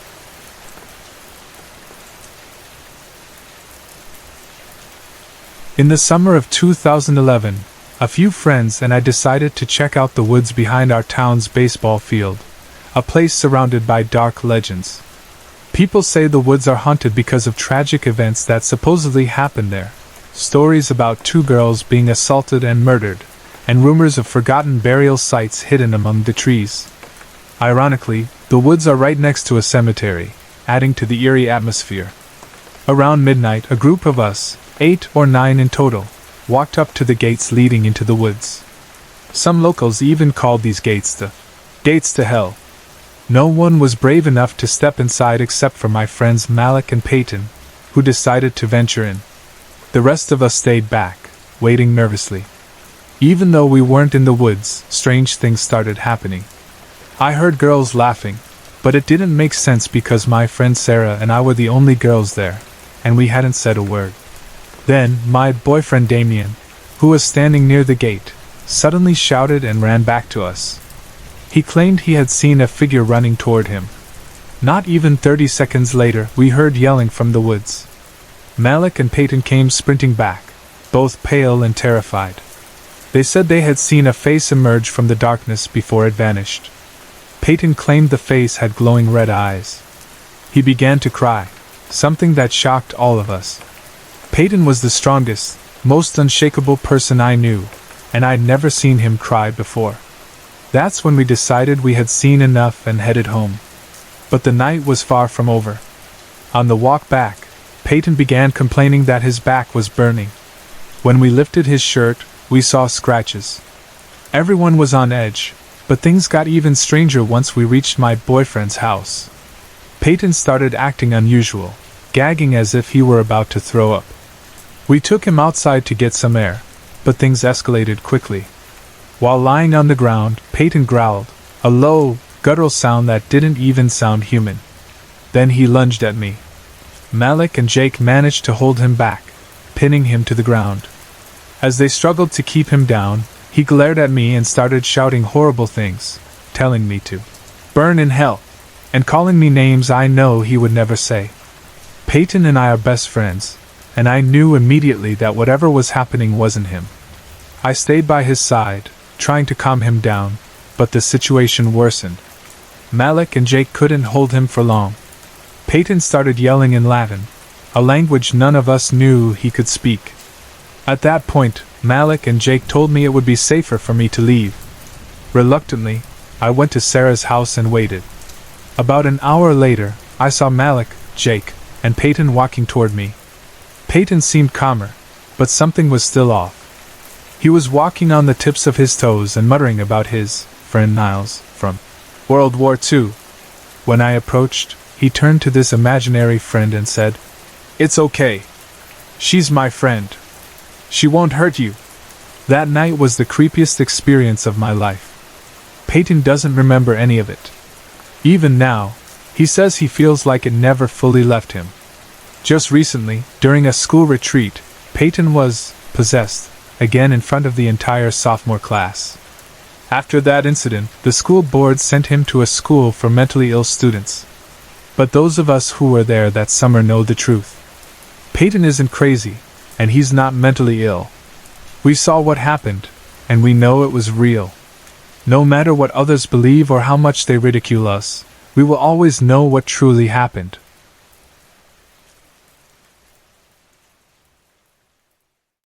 My name is Madeline Laporte, and I'm from Pennsylvania in the United States. I have 2 sons, ages 6 and 2, and I'm expecting a 3rd child in about 5 months. My husband and I have been married for 7 years. Just before our wedding, we moved into a townhouse complex. It's a cluster of identical buildings, with 3 units each, replicated 11 times across the property.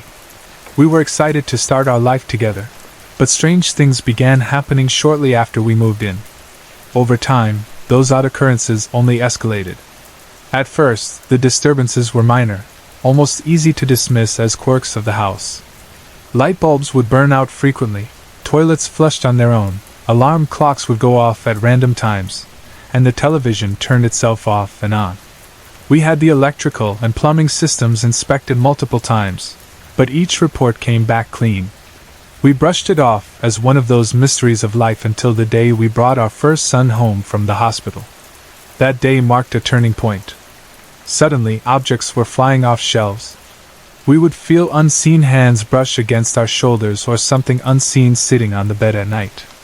Whispering voices became an unsettling background noise, and the light in the upstairs bathroom would flicker and burn out almost immediately after being replaced.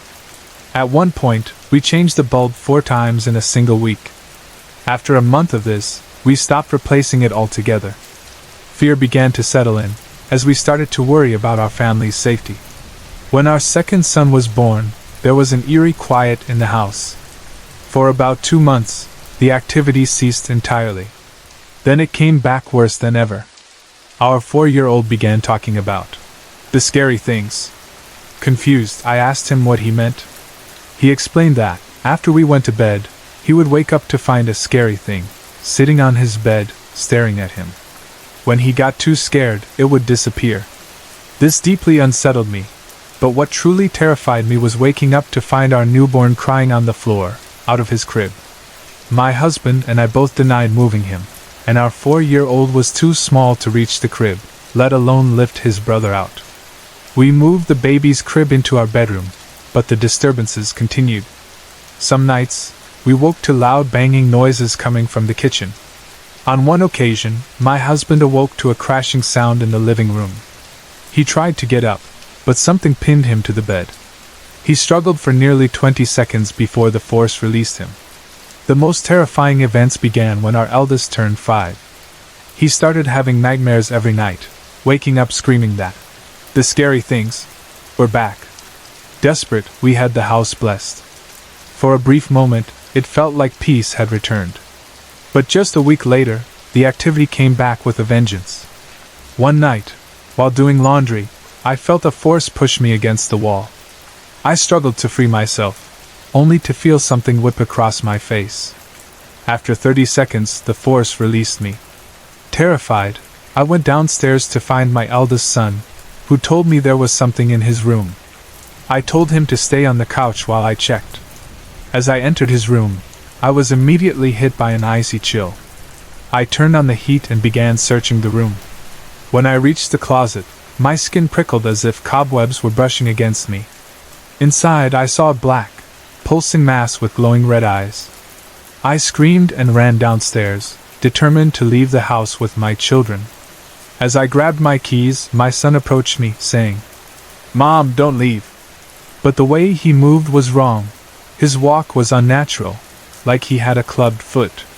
When I asked if he was okay, his voice changed into something guttural and profane. He began pulling objects off the shelves, hurling them to the floor. In that moment, I called a local Catholic church and arranged for an exorcism. The details of the exorcism are too painful to revisit, but it was the most horrifying experience of my life. Thankfully, it was successful. Since that day, our family has lived in peace. The events we endured will never leave my memory, but I am grateful they are firmly in the past.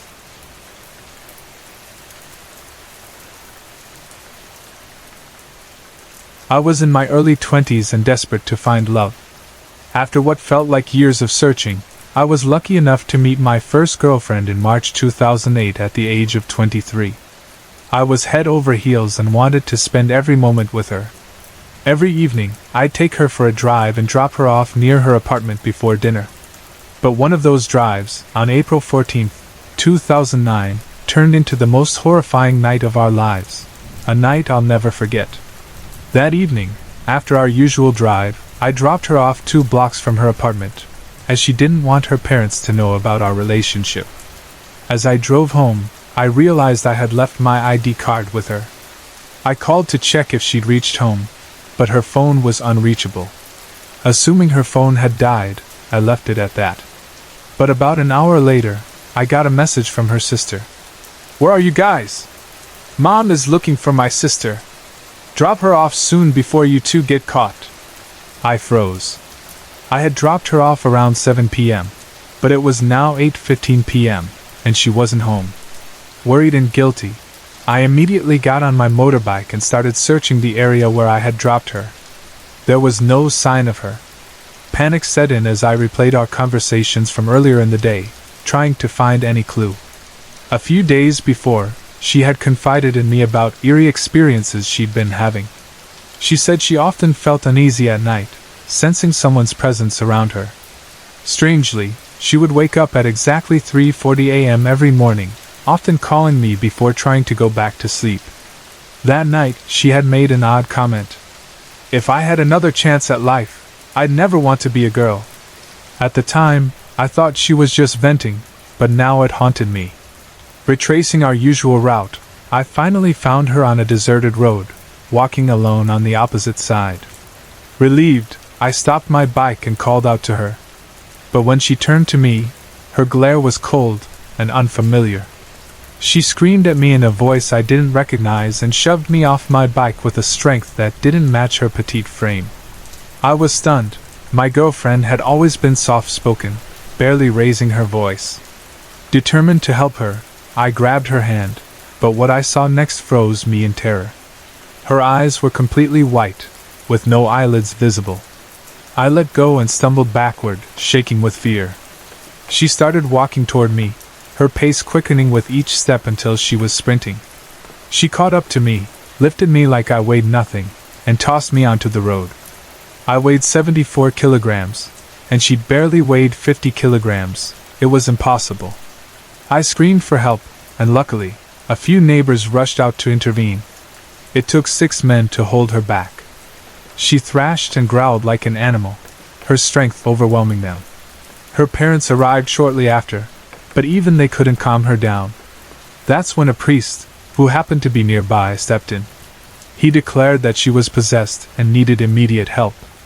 I shared the details about her waking at 3:40 a.m. and her eerie feelings with her sister, who passed the information on to her parents. They decided to take her to Chatanikura, a village in Kerala known for helping those who are possessed. After a week, I received an update from her sister. My girlfriend was back home, safe but under constant supervision. Her sister then told me what had happened. The spirit possessing her was that of a young woman who had been poisoned by her lover, who had falsely accused her of cheating. The vengeful spirit was seeking revenge and had latched onto my girlfriend. Since I had unknowingly interfered, the spirit saw me as an obstacle and tried to harm me. I shuddered to think what might have happened if the neighbors hadn't intervened or if I hadn't found her that night. Thankfully, my girlfriend, now my wife, recovered fully and has no memory of the incident. To this day, we've kept the story from her. She's as happy and cheerful as ever, and we now have 2 beautiful children. Ironically, she loves watching horror movies and handles them with ease, while I get terrified every time. She even teases me about my fear of ghosts, not knowing that I've experienced something far scarier than any movie.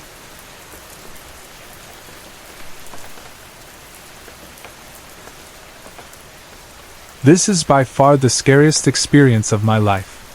It revolves around my friend Al, who passed away in 1997 in Wichita, Kansas. Official records list her death as a suicide, she was found in her bed with self-inflicted fractures to her skull and ankle after struggling with multiple illnesses for over a year. However, her family and many in the neighborhood believed something more sinister was at play: possession or attachment. Al and I had been friends since the 2nd grade. We spent countless evenings together, playing as kids and later hanging out in her room as teens. She was my high school crush, and though we never expressed our feelings outright, I'm certain the bond was mutual. Her family was well respected, her parents a loving couple who never argued in front of her, and Al was their only child. They were a picture-perfect family. It was during our senior year of high school that things began to change. One evening as we walked home, Al confided that she was afraid of one of the rooms in her house. The comment seemed random, and though Al was strong and rational, she sounded genuinely scared. She mentioned hearing strange noises and feeling a presence, but she brushed it off, saying, "It's probably just me." I suggested she talk to her parents, but she dismissed the idea, saying they didn't believe her. Over time, her fear of the room became a recurring topic. Her anxiety seemed to grow daily, and she became visibly more nervous. One day, I suggested she talk to my mom, who was a kind and understanding person. Al readily agreed. My mom listened to Elle's story, including her account of hearing knocks on her door at night, and even voices that didn't sound like her parents. She described seeing a dark figure near her bedroom but said it disappeared whenever she called her parents to look. Her parents, however, felt there was nothing wrong and even slept in the room to prove it was safe. My mom tried to reassure her, explaining that such fears could sometimes stem from stress or imagination, especially at her age. Al seemed a little comforted at the time, but the incidents didn't stop. She began avoiding the house altogether, waiting in the garden until her mother came home and refusing to stay alone. She even quit volleyball practice, something she had always been passionate about. One night, around 11 p.m., our neighborhood was jolted awake by Ayel's screams.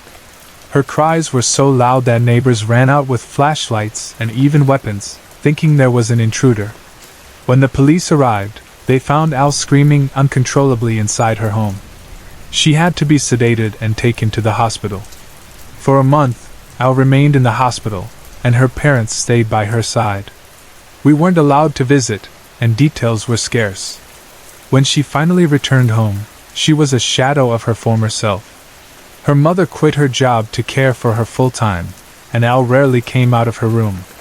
Occasionally, we'd hear her screams, followed by long silences.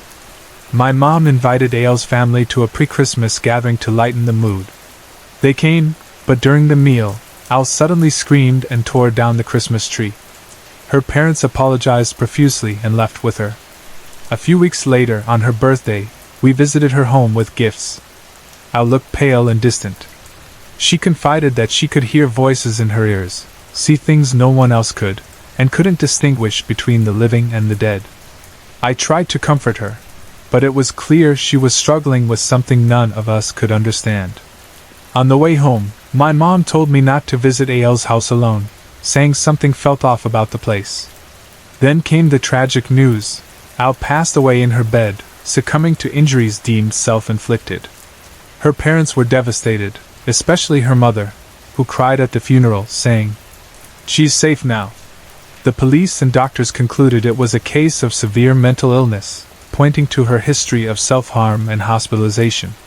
The case was closed, but many in the neighborhood, including my mom, believed there was more to the story.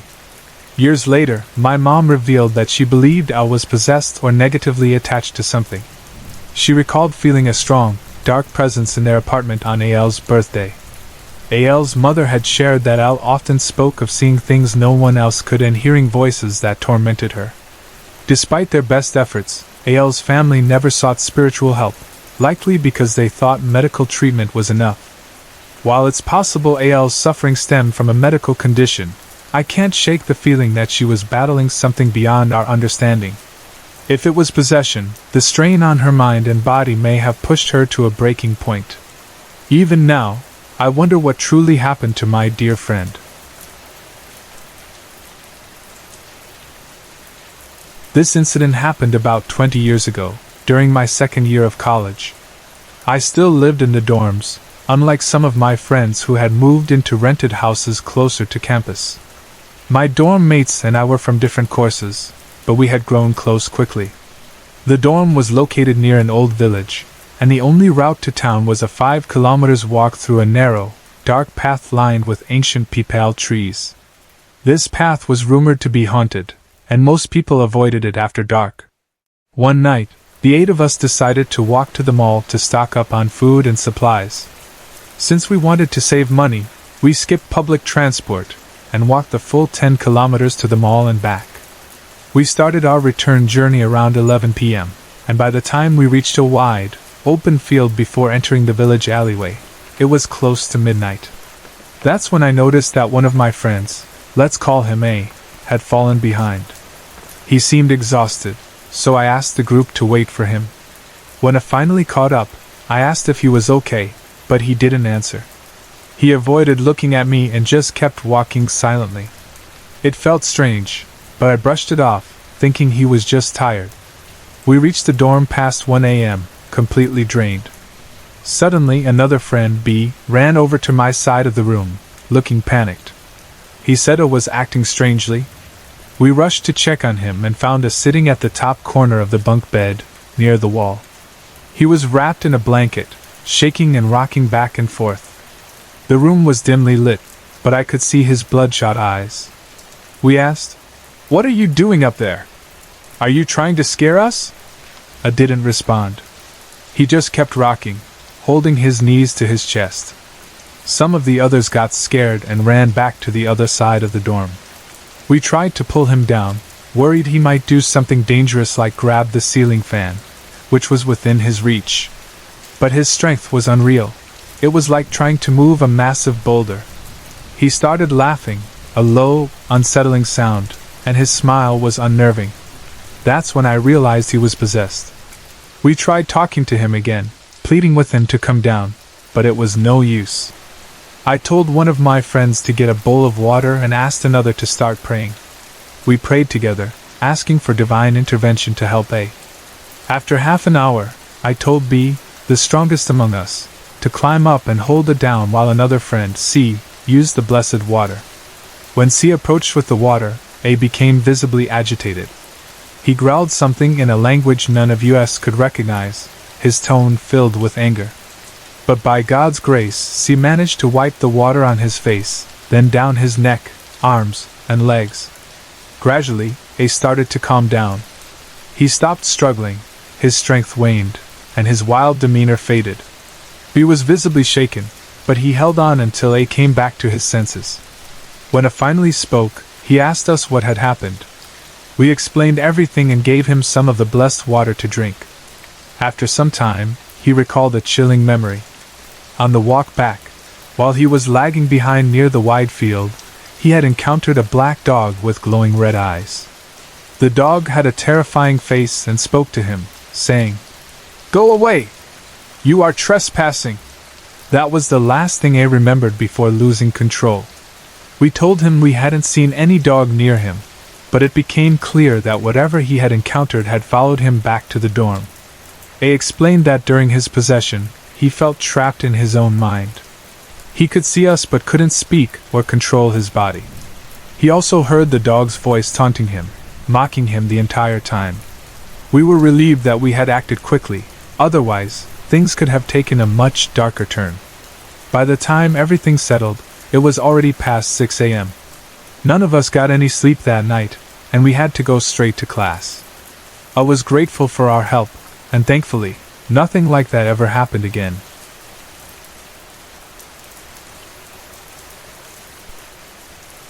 This story was shared with me by my maternal grandmother, recounting a paranormal series of events that began long before she and her siblings were born. The incidents took place in their apartment in Mumbai and the surrounding area, centered around my great-grandfather, whom we'll call Grandpa Babu. In the 1920s, Grandpa Babu was a successful businessman, well known and respected in his community. Every year, on a specific day, he hosted a grand feast for about 100 families in the neighborhood, a tradition that brought great joy and bustling energy to the household. The meal preparation, which involved cooking for around 700 to 800 people, was managed by his mother, Grandma Kay. She was known for her meticulous work and fiery temper. On the day of the feast, Grandma Kay was busy preparing the food when a beggar entered through the kitchen's service entrance and began eating from the barrels of food she had carefully prepared. Furious, Grandma Kay scolded him harshly, saying mean things in her anger. The beggar, insulted, cursed her, declaring that he would be the cause of her downfall and would take revenge. That evening, at sunset, a time considered auspicious in our community and often associated with supernatural occurrences, Grandma Kay began acting strangely. She untied her hair, a culturally forbidden act at that hour, and started roaming the house, muttering incoherently. At first, the family dismissed her behavior, but over the next few days, her actions became more alarming. She spoke in a menacing tone, sometimes referring to herself in the third person and muttering about harming herself. Worried for his mother, Grandpa Babu sought the help of the family's spiritual leader, Sel. The SL instructed him to perform a specific ritual to rid Grandma Kay of the malevolent presence. The ritual involved using a kalash, a metal container, filled with water. At sunset, he was to move the kalash in a circular motion around Grandma Kay while chanting prayers. The SL warned that Grandma Kay would resist violently, so several men would be needed to restrain her. When the ritual began, Grandma Kay became almost uncontrollable, her strength requiring 4 men to hold her down. After the prayers were completed, she fell unconscious, just as the SL had predicted. Grandpa Babu was then instructed to sit beside her bed, holding the kalash close to her head until midnight. At that point, he was to take the kalash to a specific banyan tree and pour its contents at the tree's base. The SL gave a stern warning. As he walked to and from the tree, he might hear voices calling out to him, begging him to turn around. No matter what he heard, he must not turn back. At midnight, accompanied by a trusted friend, Grandpa Babu carried out the instructions. When they reached the banyan tree, he emptied the water onto its roots. As they turned to leave, voices began calling to them. The voices pleaded, threatened, and claimed that his family was in danger, urging him to turn back. Despite the temptation and fear, Grandpa Babu kept walking, ignoring the calls, and returned home safely to find his family unharmed. The next day, when Grandpa Babu visited the SL to report his success, the SL already knew the ritual had worked. The banyan tree had been completely uprooted, a sign of the immense number of spirits trapped in the kalash during the ritual. The SL revealed that over 1,000 spirits had been attacking Grandma Kay, orchestrated by the beggar, who was a master of black magic. The insult had driven him to seek revenge. While the ritual had weakened the spirit's hold, the SL warned that Grandma Kay was not entirely free of the curse and would require continued prayers and blessings. This marked the beginning of the end of the paranormal occurrences in the family. Thanks to the intervention of the SL and the resolve of Grandpa Babu, the malevolent influence was eventually banished.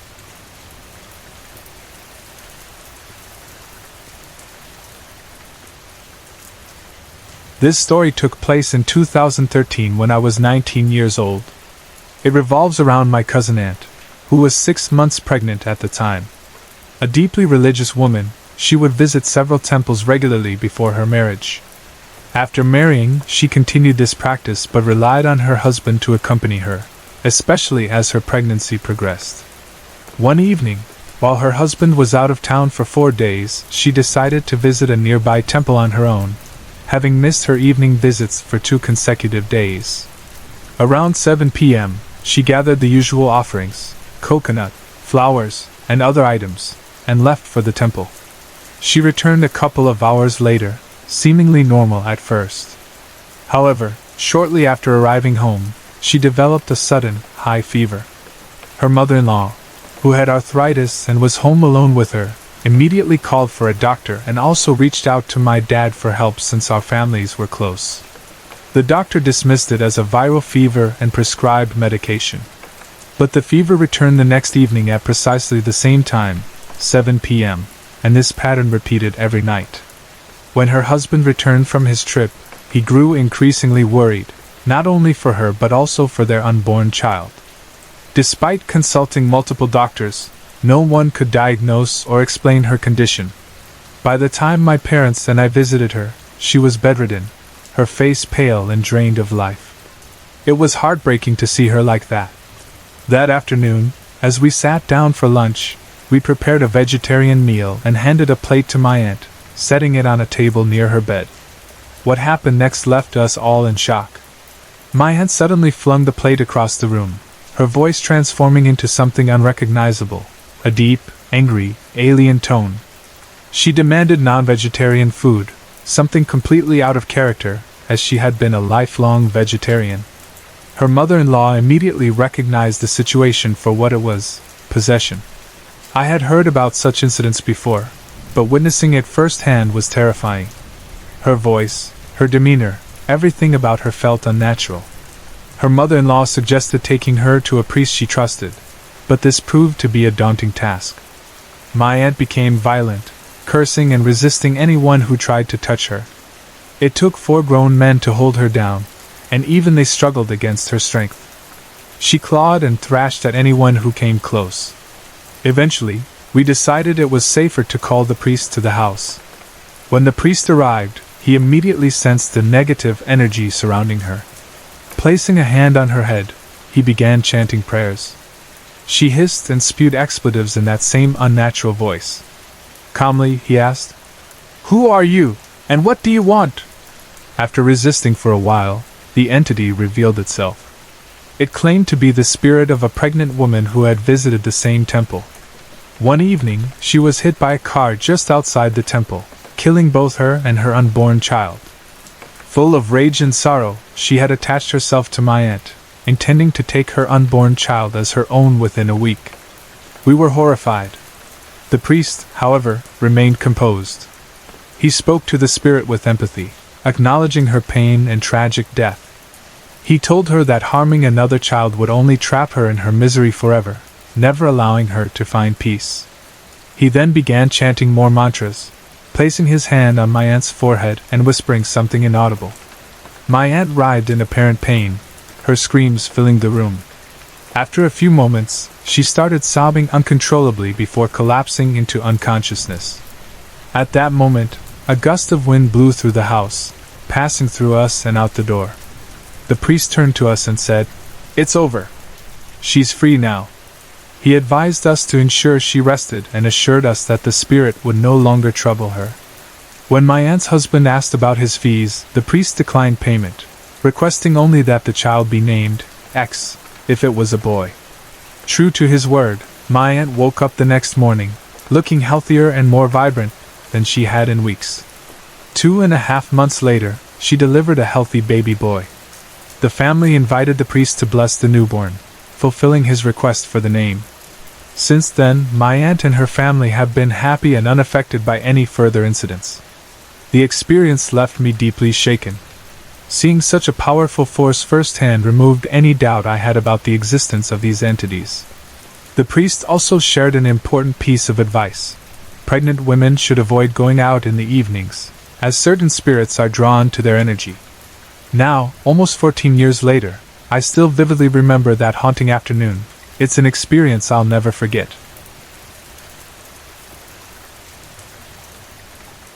This story isn't mine but about my younger sister, Maria, not her real name. At the time, she was 18, and I was 20. We were home with our mom and 3 other sisters. Our dad wasn't around as he worked in a distant area and was often away. It was Mother's Day, and earlier that evening, we had gathered at our aunt's house for a family function. We got home around 9 p.m., and that's when Maria started acting strangely. She taped all her fingers and toes together with Scotch tape and called me to see what she had done, laughing as though it were the funniest thing. I was puzzled by her behavior but didn't think much of it at the time. Maria and I shared a bed, and later that night, we went to sleep as usual. Everything seemed fine until around midnight, when my elder sister, who had been up watching TV, finally turned off the lights and went to bed. Suddenly, Maria got out of bed and went into the living room. The noise woke up my mom, who got up to see what was going on. She found Maria sitting between the computer desk and the wall, rummaging through something.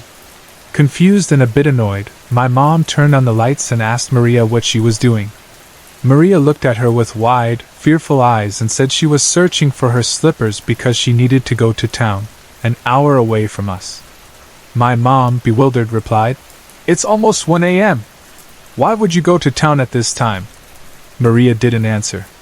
Instead, she started breathing heavily and turned the lights off. When my mom turned them back on, Maria began growling loudly and turned them off again. That's when my mom realized something was very wrong. Maria's demeanor changed completely. Her shoulders hunched like a hulk, her hair was loose and wild, and she walked briskly toward my mom, howling and making guttural sounds. Her eyes seemed to roll back as she advanced menacingly. Terrified, my mom ran to the bedroom where my other sisters were and locked the door. Maria followed, banging loudly on the door and making inhuman noises. She seemed completely unlike herself. Hearing the commotion, my uncle, who lived next door, rushed over. He immediately recognized what was happening and began praying. When Maria approached him, he placed his hand on her, and she collapsed to the floor, unconscious. A few moments later, she woke up crying and said her foot felt incredibly heavy, as if something was trying to enter her body through it. We quickly placed religious pictures on her feet and prayed over her again. Gradually, she calmed down. When Maria fully regained consciousness, she asked us what had happened. She remembered going to bed but had no recollection of anything after that. The next day, my mom visited a religious priest to understand what had occurred. The priest explained that a wandering spirit, one that had died many years ago, had entered Maria's body and was controlling her actions. He warned that if Maria had left the house that night, the spirit would have taken her life. The priest also revealed that the spirit had gained access through Maria's loose hair while she walked under a large tree in the yard, a common pathway for restless souls. He advised us to keep Maria's hair tied up, especially at night, to prevent such occurrences in the future. He also prescribed a series of prayers and protective rituals. Thankfully, after following his advice, Maria was never attacked again. For months, we couldn't bring ourselves to sleep in the same room where it had all happened. The memory of Maria's transformation, her growling, and the eerie way she moved haunted us for a long time. Even now, years later, I can still hear her alien voice from that terrifying night. It was an experience none of us will ever forget.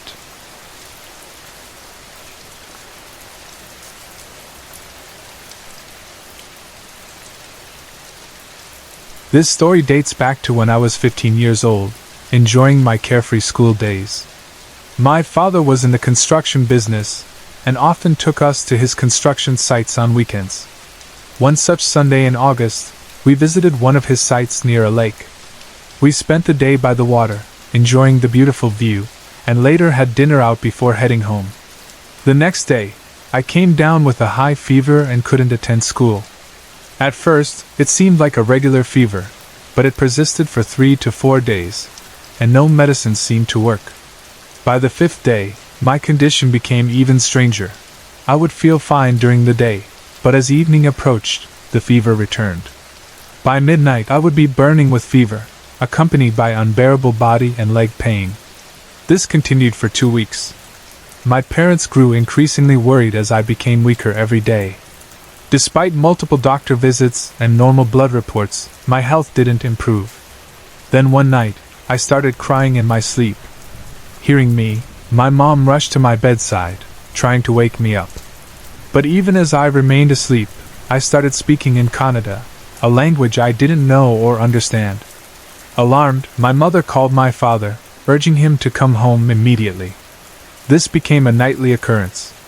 My parents couldn't understand what I was saying and were hesitant to share the incidents with anyone, fearing judgment. Then, one evening, our watchman uncle overheard my cries. Recognizing the language, he stepped in to help. Through him, my parents learned that a spirit was speaking through me. It was the spirit of a woman who had been murdered by her husband, a laborer, over money. When she refused to give him money to buy alcohol, he killed her and their young daughter. Both were buried on the land where my father's construction project was underway.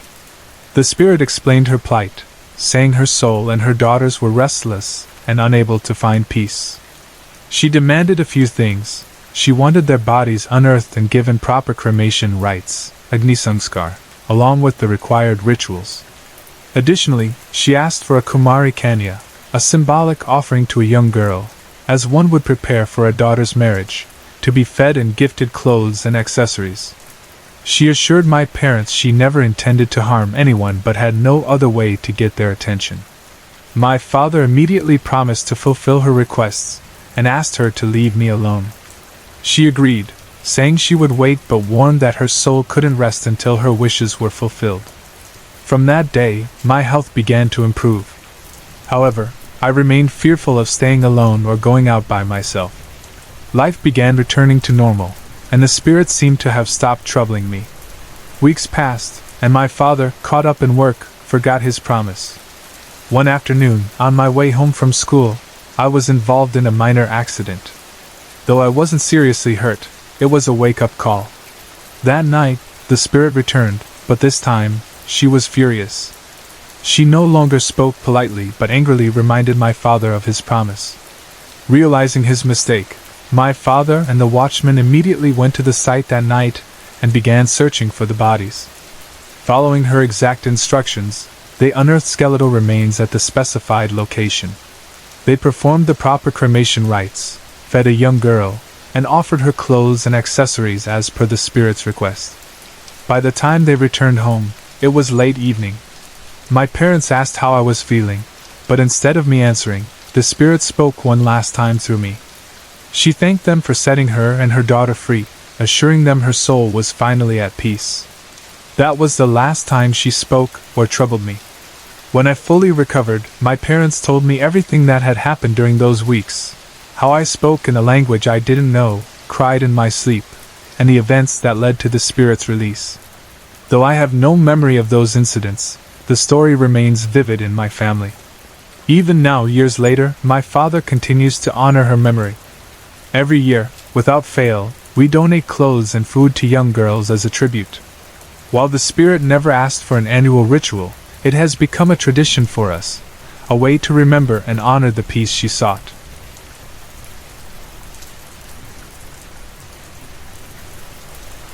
I am a psychiatrist, originally from India, now working in the UK.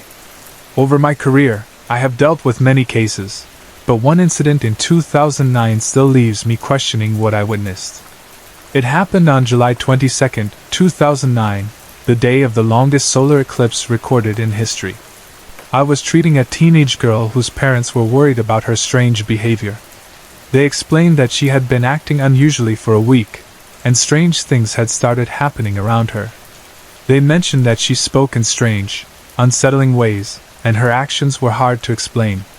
The parents shared something shocking: she had killed and eaten their pet cat. When I met her, I immediately noticed her pointed pupils, and it seemed like she wasn't really seeing anything around her.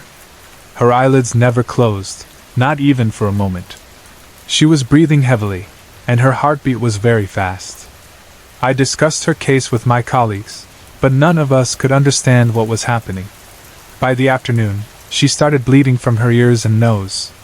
Her screams became uncontrollable, lasting about 10 minutes, and then she collapsed.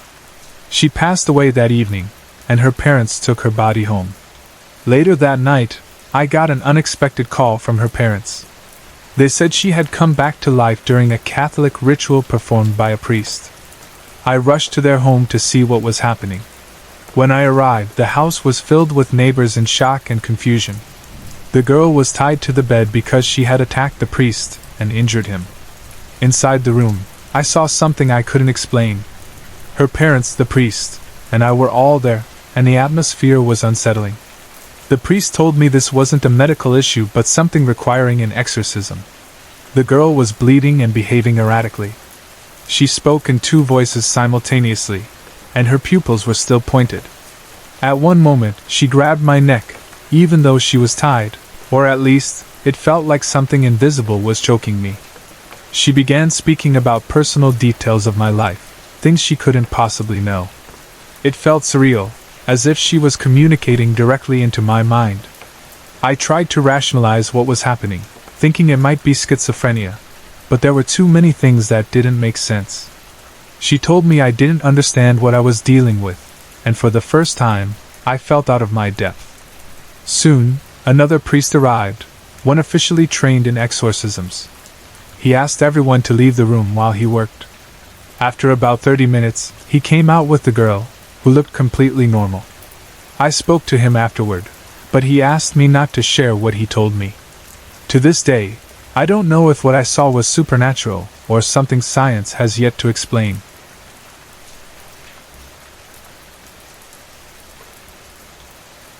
In May of 1978, 2 months before my 13th birthday, my parents bought the home they still live in. It's a place that holds many memories, but also experiences that I still can't fully explain. One incident from 2009 stands out as a turning point. In 1997, the house was severely flooded. Not long after, I was alone in the house while others had gone to clean up at my aunt's place nearby. Everything inside was still covered in mud and water, with no working utilities. While I was waiting for my mom to return, I heard the furnace turn on. It startled me because there was no electricity in the house. I ran to my aunt's to tell my mom, and though she didn't believe me at first, she and her friend came back.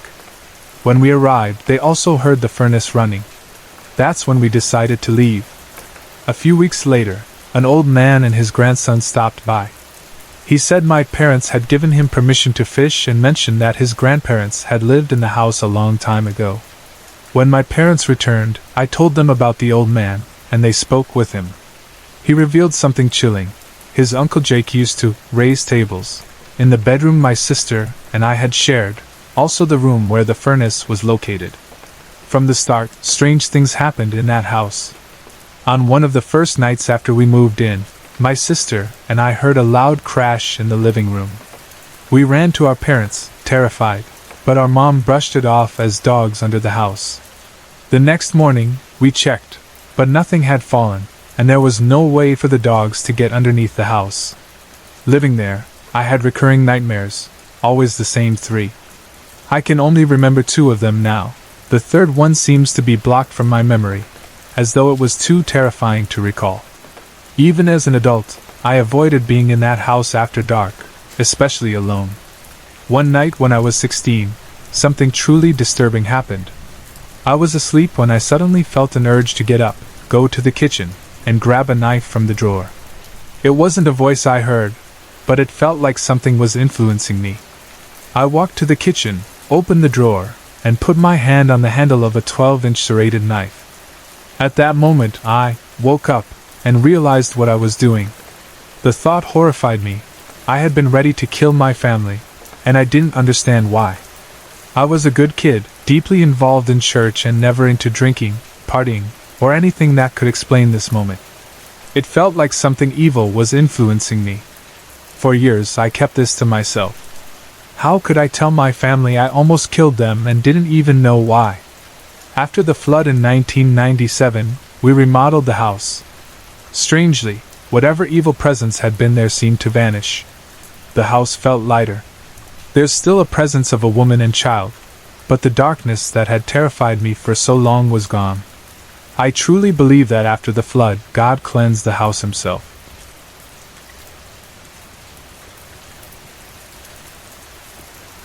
My name is Luke, and I'm a Christian. I start with that because I believe the event I'm about to share happened because of my faith. If you don't agree, that's okay. This is my story.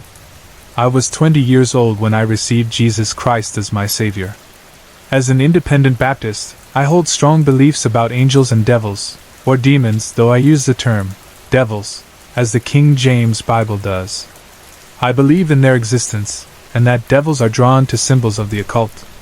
Shortly after I was saved, I began researching the occult. My intent was to understand it better so I could help those caught in its grip. This research led me to read non-canon texts like The Shepherd of Hermes, the Book of Enoch, and others. Along the way, I stumbled upon figures like Aleister Crowley and Helena Blavatsky. If I could go back, I'd avoid learning about them altogether. Mentioning their names even now feels unsettling, as if it draws something unwanted closer. Despite my curiosity, I always prayed for protection, and God provided it. Still, I knew from Scripture that God sometimes allows His people to be tested, even tormented. The Apostle Paul himself was buffeted by a messenger of Satan to keep him humble. A Christian cannot be possessed or destroyed by devils, but we can certainly be harassed. One particular night stands out in my memory. It was a warm evening, typical for Australia, even in winter. I went to bed with only a thin sheet and left my door open for airflow. I wasn't afraid of the dark and preferred the quiet. As I began to drift off, I felt an unnatural coldness envelop my room. The chill was so intense it kept me pinned to my bed, too uneasy to walk into the dark hallway for more blankets. I tried to push the feeling aside and fall asleep. I woke up to the sound of a mug being placed on the kitchen counter. It was a familiar noise, something my mother often did before bed, but a glance at my glowing watch showed it was 1:15 a.m., far too late for her to be up. The house had been dark when I fell asleep. Why were the kitchen lights now on? A moment later, I heard the mug again, followed by the light clicking off. The iciness in my room seemed even colder now. The house fell silent. No hum of the fridge, no crickets outside, just an oppressive, suffocating silence. I couldn't see anything, but I could feel it. Something was in the room with me. My heart raced as I lay frozen under my sheet, sensing its approach. Then came the whisper. "Look!" My eyes shot open. What I saw was both beautiful and horrifying. A girl with long black hair and pale white skin stood floating in front of me. She had no arms or legs, just a flowing dress like a christening gown. Her lips moved, but the voice was guttural, deep, and unmistakably male. "Look! Power! You can have it! I will prove to you that I am powerful! Wake up!" I jolted awake, gasping for air. Relief washed over me, just a dream, I thought. But then I noticed the kitchen light was still on. And the whisper returned. "Watch!" Fear paralyzed me as I closed my eyes, bracing for something terrible. Nothing happened. When I opened my eyes, I decided to turn off the kitchen light. The moment I stood, the light flicked off on its own. Simultaneously, the oven timer, smoke alarms, and my bedside alarm all blared at once. I scrambled for the light switch, but none of the lights in the house worked. Panicked, I ran into the kitchen, its dim green glow from the oven timer flashing ominously. I checked the fridge for light. Nothing. None of the switches worked. Desperate, I rushed outside to the main switchboard. My father, an electrician, had taught me how it worked. Opening the cover, I saw every safety switch had been tripped to the off position. That shouldn't happen unless there's a severe fault. And yet, inexplicably, the kitchen timer and smoke alarms were still running, despite there being no power to the house and no battery backup for the timer. With trembling hands, I reset the switches. As the last one clicked on, the alarm stopped. The house was silent again, but I knew what had happened. A devil had offered me physical power, tangible, immediate, contrasted against the victory over sin and death that Christ offers. That night, I prayed like I never had before, seeking protection from whatever had tried to tempt me.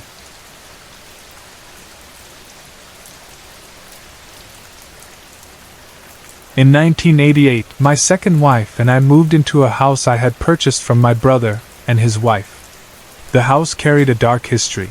My sister-in-law's first husband had tragically ended his life in the master bedroom. Unable to stay there, they had rented it out for years before selling it to me when they moved out of state. At first, everything seemed fine, but over time, the problems began. It started with my wife seeing the figure of a man standing in our bedroom late at night. She couldn't explain it, and I didn't want to believe it. Then objects around the house started moving. We'd place something on the living room table, leave for a few minutes, and come back to find it on another surface, or even on the floor. These small disturbances were unnerving but not terrifying. That changed one evening. We were sitting in the living room watching TV when, suddenly, the television in the basement turned on at full volume. Startled, I ran downstairs, thinking someone might have broken in. But when I got there, the basement was empty. I turned off the TV and thoroughly checked every corner. No sign of anyone. The incident repeated itself several times. Frustrated, I unplugged the TV, hoping that would end it. But minutes later, it turned on again, blaring as loudly as before, even though it wasn't connected to power. This time, I moved the TV to the middle of the basement and unplugged it once more. My wife was terrified. She believed the ghost might harm us and begged me to sell the house and leave. Instead, I suggested calling my parents, who were ministers, to perform an exorcism on the house. They agreed to help and came over immediately. They prayed in every room, blessing each one with holy water, including the garage. After that, the disturbances stopped. We lived in peace for 6 more years, until everything unraveled again. Out of nowhere, my wife began seeing horrifying visions of black demons. She said they were calling her to the dark side. One night, she confessed she was thinking of taking her life. Alarmed, I rushed her to the hospital, where doctors diagnosed her with paranoia, manic depression, and delusions. She was placed under suicide watch overnight and prescribed medication. For a time, things improved. She seemed happier, calmer, and more like herself. But then, without telling me, she stopped taking her medications. She believed she was cured. It wasn't long before her behavior changed drastically. She became unpredictable, flying into fits of rage over trivial things. One evening, she got angry because I hadn't taken a box to the basement fast enough. As I walked toward the front gate, she hurled a mug of iced tea at me. It missed my head by inches, shattering against the iron gatepost. A few days later, during another argument in the kitchen, she threw a cast iron skillet at me. I managed to duck, but it smashed through the sheetrock wall behind me. 2 days later, she yelled at me to take something to the basement as I was already walking down the stairs. Before I could react, she kicked me from behind, sending me tumbling down the steps. I hit the wall hard at the bottom. Though I wasn't seriously injured, that moment became my breaking point. I told her I couldn't stay unless she resumed her medication. She responded by screaming at me in a deep, guttural voice that didn't sound human. That's when it hit me. The entity we thought we had exorcised might never have left. I believe it had taken hold of her. She refused any help, including an exorcism. Our relationship deteriorated, and eventually, we divorced. About a year later, I heard she tried to harm her new boyfriend by pushing him out of a moving car. She now lives alone, refusing help from anyone. I suspect the entity is still in that house, or perhaps still within her, but I don't know for sure. She won't speak to me, so I have no way of finding out. This wasn't how I envisioned our life together. But whatever had attached itself to her refused to let go, and she refused to let anyone help. When I was 17, I opened a door that should have remained closed. It started innocently enough. I was at the public library and checked out a book about demons. To me, it was just another horror book, something to read for a couple of weeks. At the time, I didn't have much understanding of demons. I believed in God, but the darker side of things felt abstract, almost fictional. I thought angels protected us, and that nothing truly bad could happen. That belief would change forever. I read the book, and almost immediately, things began to shift. I started seeing shadows, dark, ominous shapes that seemed to have a presence of their own. Some resembled crows, others black cats, and then there were the smaller humanoid figures. But one shadow stood out. It was taller, more human-like, yet unmistakably otherworldly. It was always there, leaning over my shoulder as if it were reading with me, or perched on the roof, peering into my window like a crouching bat. Its silhouette, pointed ears and all, blocked out the stars as it watched me. I wasn't the only one seeing these things. My sister began noticing them too. Together, we witnessed flashes of blue and white lightning streaking across darkened rooms, as if an unseen battle was raging before us. Once, while at the movies, the entire theater became a battleground of light and shadow. No one else seemed to notice, but we were mesmerized. Looking back, I believe it was a clash between good and evil. At first, I was more curious than scared. But that changed one evening while I was lying across my bed, engrossed in a book. Out of nowhere, I felt a hand touch my foot. It wasn't a faint sensation, it was hard pressure, gripping the sole of my foot. That was when I realized, whatever this was, it could touch me. Things escalated quickly after that. A few nights later, my mom and sister returned home late. As they pulled into the driveway, the headlights swept across something horrifying. My sister saw it first, a towering, hairy figure like a buffalo on its hind legs, running around the house, trying to avoid the light. My mom didn't see it, but my sister was visibly shaken. She told me it must have been after me and begged me to do something. Her fear was raw, and for the first time, I felt truly horrified. The next morning, I found myself alone in the house, a rare occurrence for a Saturday. Determined to end it, I cleansed the house and blessed every room. Then I got rid of the book. I returned it to the library, but I never saw it again. Despite frequenting the same section, the book was nowhere to be found. I have a strong suspicion it was never meant to be there in the first place. The thought of destroying the book never crossed my mind.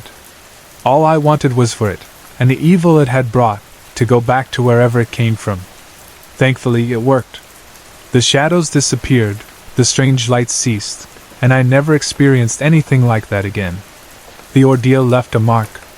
I deeply regret subjecting my sister to such terror, but the experience strengthened my faith in ways I never imagined. I now know what's out there, and I hold on to my belief to keep it at bay. Those 2 weeks taught me a hard lesson: these things are real. They're not just stories or games. They're dangerous. I was lucky to recognize the growing threat and act before it consumed me. I hope my experience serves as a warning: some doors should never be opened. And once they are, the cost of closing them can be higher than you realize.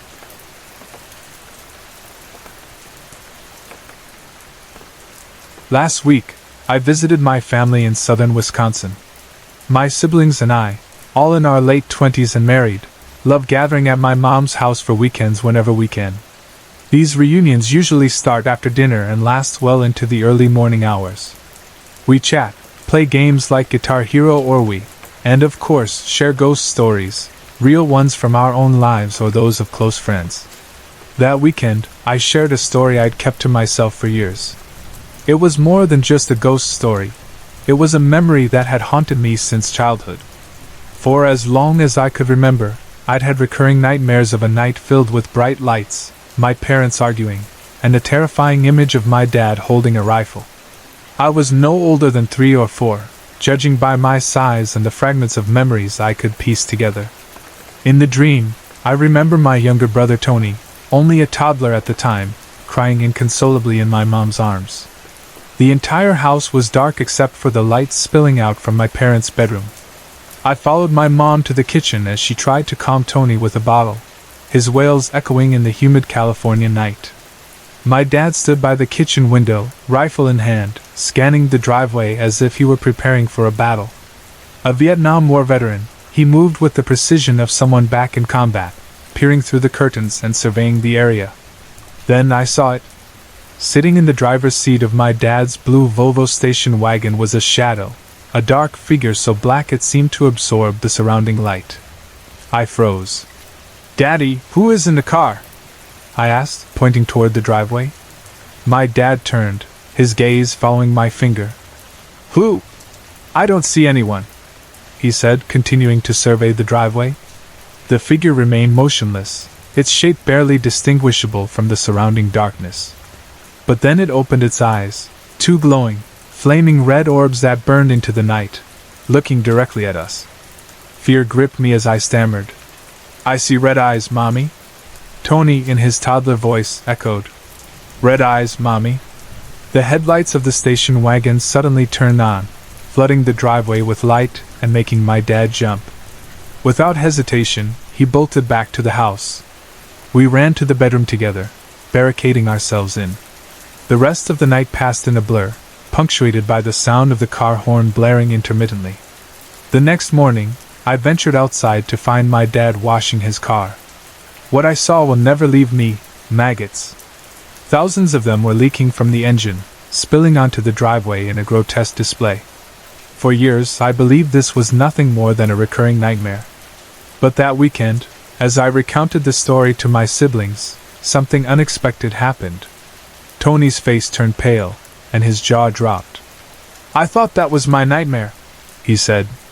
"I remember those red eyes and Dad's Volvo." Our older sister chimed in, saying she remembered Mom and Dad bursting into her room that night, sleeping on the floor, and telling her to stay quiet as the car horn blared outside. She, too, recalled the maggots covering the driveway the next morning. Later, I asked my mom about it. At first, she was reluctant to talk. "It's for your protection," she said. "It's bad to know too much." But Tony and I begged her to share what she knew. Finally, she admitted that Dad had been having unsettling dreams before that night. In them, his ancestors warned him about a demon. He never told Mom about these dreams, which is what had sparked their argument that night. She confessed that while Tony and I pointed out the red eyes, neither she nor Dad could see them, until the car headlights turned on, revealing the shadowy figure sitting inside. 20 years later, I finally have closure. The nightmares no longer haunt me because I know it wasn't just a dream. Unfortunately, my father passed away before we could talk to him about that night. Mom still prefers to stay quiet about the incident, but for me, just knowing it was real is enough.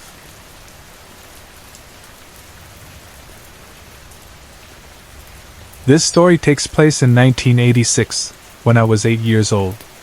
It was June, just a week or two before Father's Day, and we had gathered for my grandfather's funeral. After the wake, the entire family made their way to the graveyard, as is customary. The adults stood solemnly near the grave, speaking quietly among themselves. Meanwhile, all of us kids, about 20 in total, were farther back, restless and impatient. Some of us were talking, others were playing tag around the headstones. Looking back, it wasn't the most respectful behavior, but we were just little kids trying to pass the time. Then it happened. All at once, the world seemed to go silent. The chatter of the kids stopped, the birds ceased chirping, and even the murmurs of the adults faded into nothingness. I couldn't hear a single sound. Confused, I glanced around, trying to make sense of what was happening. That's when I caught sight of something out of the corner of my eye. There, along the edge of the graveyard at the tree line, something was walking. I weaved through the other kids, drawn to the figure, needing a clearer look. And there it was, the devil. Red skin, horns, a tail. Exactly how you'd imagine it. I froze. My body refused to move, my voice caught in my throat. All I could do was stand there, staring in absolute terror. I don't know how long I stood like that, but eventually, I became aware of my little brother standing beside me. He was only 5 at the time, and I don't remember him coming over. He was just there, his small hand gripping mine. I was still too scared to move, but the need to protect him pushed me forward. Grabbing his hand tightly, I led him toward our mom, keeping my eyes on the tree line, where the devil continued to walk. When we found her, I tried desperately to get her attention. My little brother was crying by this point, and I was probably crying too. "Look over there!" I shouted, pointing toward the tree line. My mom, frustrated by the disruption, pulled us aside. "What's wrong with you two?" she asked, clearly trying to calm us down. I pleaded with her to look again, and she finally turned her head. "It's just a man," she said. "A man walking at the edge of the graveyard."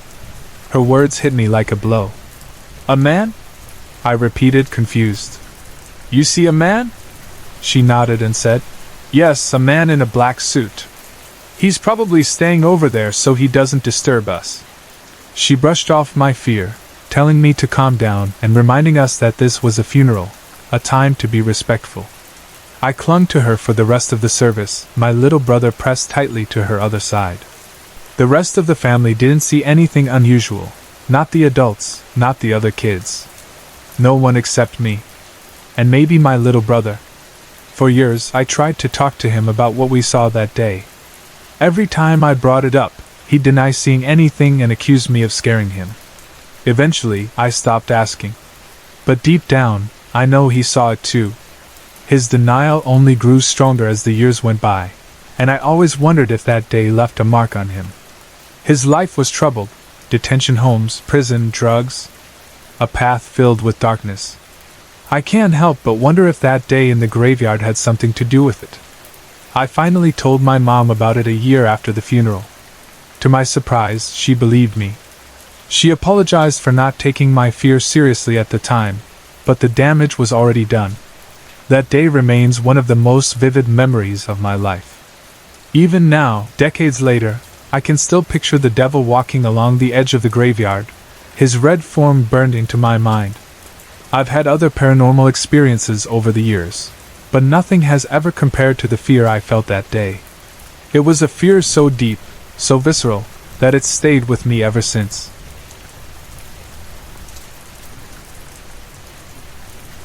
About 9 years ago, when I was 15, my cousins and I made a big mistake.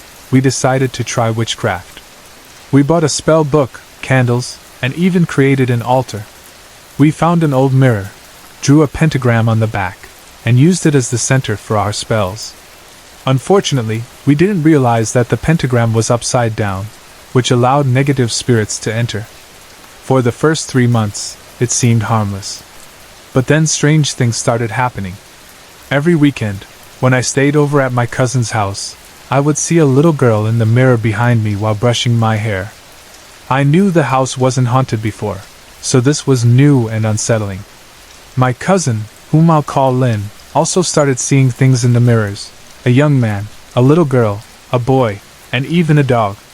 At first, we thought it was just old house vibes. Since they didn't seem threatening, we weren't too scared. But things soon got worse. Lynn started waking up with scratches and gouges on her back, but when we showed them to someone else, they would disappear. One night, after returning home late, the house was freezing cold, even though it was summer. We assumed Lynn's parents weren't home, but when we sat on the porch, her parents came outside confused about why we were out there.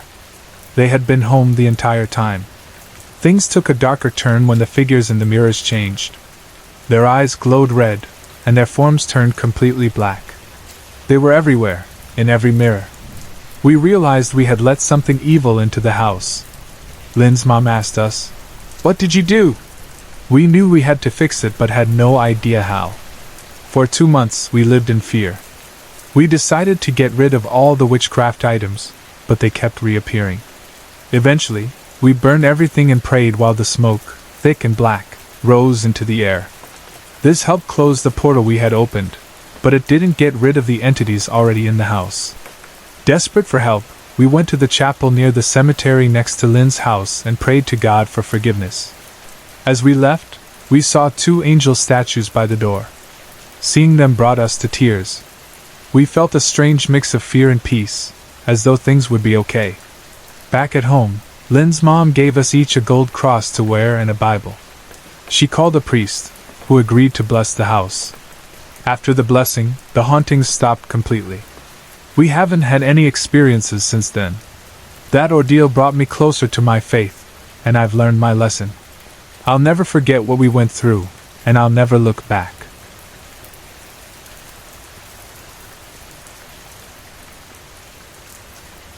This happened during my college years. It was summer vacation, and I was spending time with family and friends.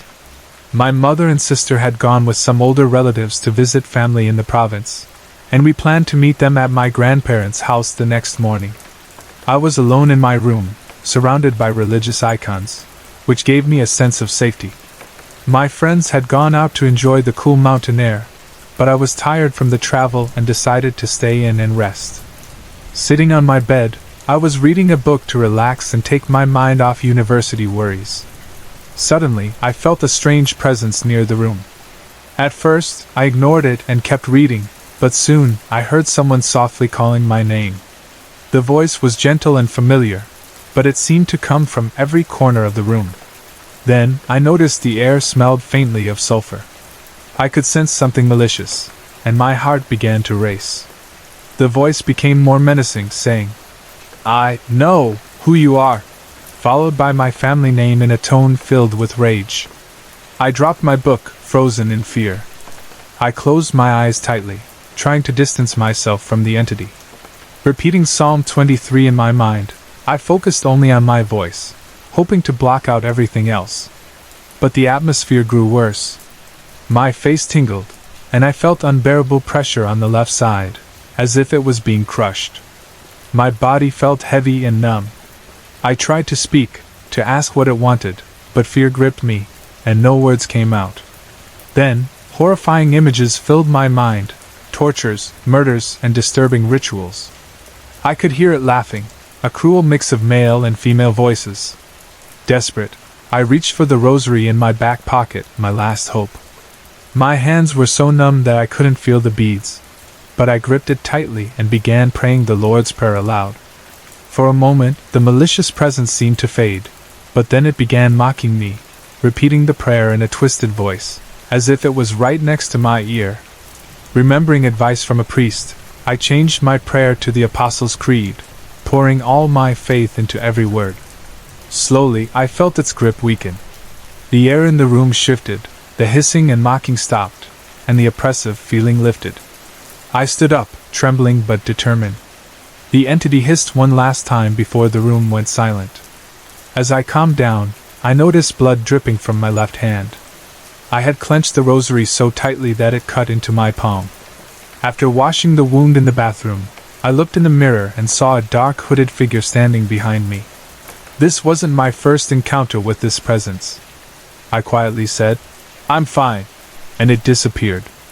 About 30 minutes later, I heard my friends and cousins screaming from the guest house. They were trembling as they explained what had happened. They'd been using a Ouija board variation called Spirit of the Glass, and had contacted an entity named Caleb. At first, it seemed harmless, but soon it turned hostile, spelling out profanities. When they tried to close the session, the glass shattered, cutting one of my friends.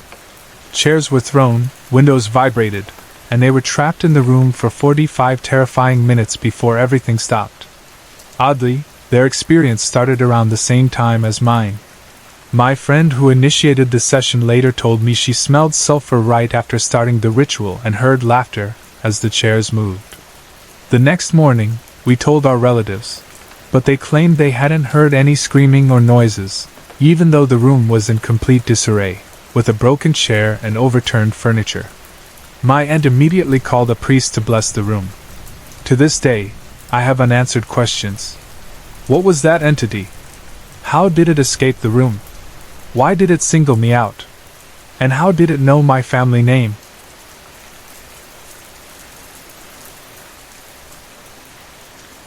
It has been a while since I've had any kind of demonic experience. Life has been good, and I've been growing in my faith. But every now and then, I think about those past experiences. Reflecting on them never caused anything strange to happen, until recently. A few weeks ago, I started thinking about my encounters again. It didn't bother me to remember or talk about them, so I asked my mom why these things happen. We had a long conversation about what to do if something like that ever happened again. She even shared one of her own experiences, and it shook me. She told me about a Sunday morning at church. She was sitting in the congregation, listening to the preacher, when suddenly, instead of seeing his face, she saw a monster-like figure with huge eyes. It lasted only for a split second, and she wasn't sure if it was real, so she didn't say anything. Later that day, someone from the church called my grandparents, asking if anyone had seen anything strange during the service. That's when my grandmother asked my mom, and the memory came rushing back. She screamed, realizing what she had seen. It reminded me of my own experience with the eyes, and I couldn't help but feel there was some connection, even though I'm adopted. After hearing her story, I was unsettled but didn't talk about it again. A few nights later, my little brother slept on the floor in my room. I woke up in the middle of the night, feeling like someone, or something, was there with us. I closed my eyes tightly, but I could sense it standing at the head of my bed. Eventually, I opened one eye and saw a shadowy figure. I couldn't see its face, just its torso and legs. Terrified, I shut my eyes again and started saying, "Lord," in my mind, knowing I might not even be able to speak aloud. The fear wasn't as intense as it had been in the past, but I still felt paralyzed. Suddenly, I began to see a bright light, even though my eyes were shut. It wasn't the reddish glow you see when sunlight hits your closed eyelids. This was pure white. I kept my eyes shut, afraid it might be something bad, but the fear and heaviness eased when the light appeared. Then I heard a strange sound, a mix of fireworks, wind, and water. Despite my fear, I opened my eyes and saw a bright light at the foot of my bed, like someone was lying on the floor shining it upward. The shadowy figure was still at the head of my bed, but the light made the fear lessen. I closed my eyes again, thinking the light might be harmful, but the fear immediately returned. I opened my eyes and stared at the light, which grew so bright that I couldn't look at it anymore. With my eyes closed, I could sense the light moving closer to me. The sounds grew louder, and the shadow's grip on me disappeared completely. When I finally opened my eyes, the light and the shadow were near each other. The light was so intense that the shadow was barely visible, as if it had been pushed back. I felt like I was witnessing a battle between good and evil. After a few moments, both the light and the shadow were gone. I prayed, thanking God for protecting me, and fell asleep peacefully. I believe that light was either an angel or God himself, stepping in to fight the demon. I've never seen that light again, but it left a lasting impression. It wasn't a small glowing orb or anything ghostly. It was powerful, overwhelming, and awe-inspiring. It reminded me of the verse, "Greater is he that is in you than he that is in the world." Interestingly, this happened when my 6-year-old brother was sleeping in my room. Since that night, I've felt the presence of something watching me from the doorway, but it usually leaves when I pray silently. When my brother sleeps in my room, I don't sense anything and can sleep peacefully. I wonder if it's because of his innocence and youth, or maybe something else protects him. Looking back, I'm reminded of Matthew 28 verse 20. "I am with you always, even to the end of the age." No matter how many more experiences I face, I know I'm safe. God's power is far greater than any shadow or presence. That demon met its match. Sorry to interrupt. If you're enjoying the story, let me know in the comments and tell me where you're watching from. Don't forget to like and subscribe for more.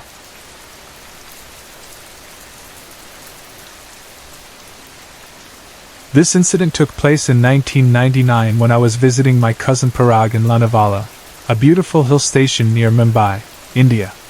At the time, Parag was running a catering service for workers maintaining a dam and lake managed by a large power company. The area around the dam, especially in the evenings, was stunning, a treat for nature lovers. One evening, after a refreshing walk near the dam, Parag and I headed to his canteen so he could supervise the evening meal distribution. The road to the canteen was narrow, with the dam on one side and the lake on the other. As we walked, we noticed a sudden drop in temperature at a specific spot. It was icy cold, much colder than the rest of the area. When I turned back, I saw a cloudy shape forming at the spot. 2 workers following us passed through it, unaware, as they were busy chatting. Later that night, around 10:30 p.m., a group of 4 workers, including one of the men who had walked through the cold spot, came to Parag's house. They were visibly shaken and asked us to accompany them to their quarters. Curious and concerned, we went along.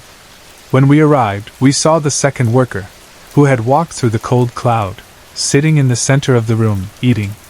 But something about him was completely off. He was loudly speaking in Pashto or Urdu, languages he didn't know, as he was a local man with no connection to those regions. He was demanding lamb and beef, even though he was a vegetarian by birth. His colleagues told us that he had eaten an entire meal meant for 4 people and was still demanding more. As we approached, his voice and behavior grew more agitated. Parag and I decided to restrain him and take him to a hospital. Despite his slight build, when we tried to subdue him, he displayed incredible strength. He grabbed Parag, who was over 6 feet tall and well-built, by the neck and threw him 5 feet across the room. It was terrifying. Realizing we needed help, we called 10 more workers. After a 30-minute struggle, we finally managed to restrain him. Meanwhile, he continued shouting in the foreign language. In rural India, people often turn to local shamans or exorcists in such situations, and the workers insisted on calling one. Reluctantly, I agreed. The shaman who arrived was calm and unassuming, unlike the dramatic portrayals we see in movies. He entered the room, placed his hand on the possessed man's head, and asked who he was and why he was causing trouble. To everyone's shock, the man identified himself as Himmat Khan, an Afghan who had been murdered by his business partners in the early 20th century. He claimed his body had been dumped in the lake, and his soul couldn't rest without a proper burial according to his religion. He even pointed out the exact location of his remains. The next morning, Parag arranged a search party using his company contacts. Divers found a skeleton of an unusually large man at the exact spot mentioned. The remains were given a proper burial as requested. About an hour after the burial, the possessed worker started returning to normal. He no longer displayed this strange behavior, and his strength and demeanor returned to their usual state. We thanked the shaman for his help. Despite his critical role, he accepted only a small payment and quietly left. Exhausted but relieved, we returned home, grateful the ordeal had ended. The incident left me shaken for days, but Parag quickly bounced back, returning to his usual cheerful self. The matter was quietly hushed up, and the possessed worker was transferred to another location, where he lived without any further incidents. I'm turning 30 this summer, but I'm still haunted by events from when I was 12. I've never fully understood what happened and still want answers. When I started 7th grade, we just moved to a new neighborhood near a girl I had met the year before, Heather. She and I became inseparable. She introduced me to her younger sister, Dawn, and their friend Dave, who lived behind them. There was also Lee, a 14-year-old freshman from the neighborhood. Lee had a big crush on Heather, but she only saw him as a friend. Heather and Dawn's parents didn't like Lee because of how obsessed he was with Heather, but we all hung out anyway. Lee lived with his dad, a strict military man, and a stepmom who was odd and unkind. His house always felt strange, and he never allowed anyone inside. Heather and Dawn lived in an old, large house that they claimed was haunted. They said they were used to seeing strange things, though their parents dismissed it as silly. One day, while Heather and Dawn were out of town, a group of us, including Lee, Dave, and me, were hanging out in the woods near an abandoned convertible. Lee suggested we have a seance. At first, we thought it was just a joke.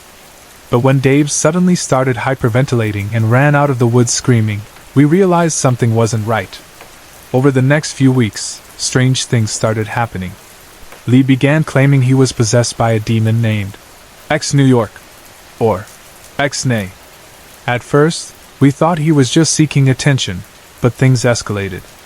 Alone at home, I began noticing unexplainable events.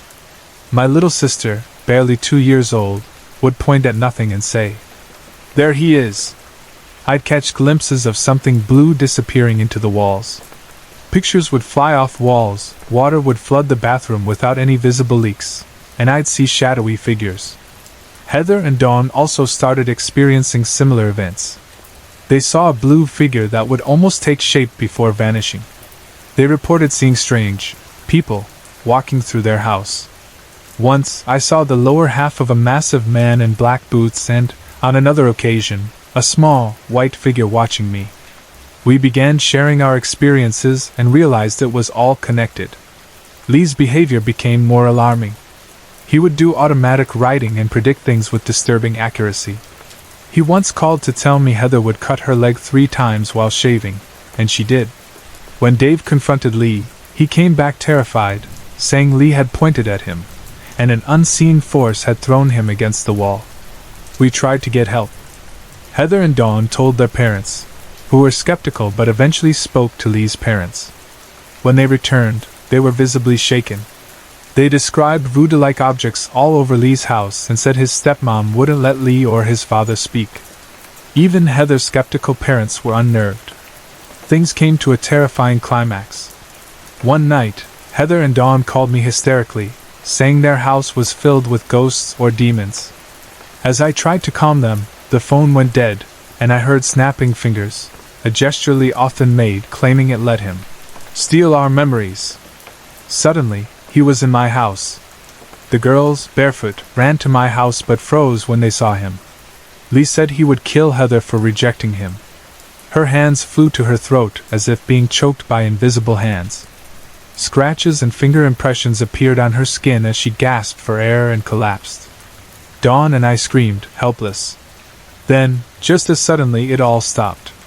Weeks later, Heather and Dawn's dad was stationed in Germany, and their family moved. I moved to another house nearby, but the strange occurrences followed me. The blue figure, the shadows, and the voices, sometimes mimicking my mother or sister, continued. Lee wrote to us from Germany for a while, but when the letters stopped, the activity died down. Years later, Heather told me Lee had called her collect from a mental institution in the US.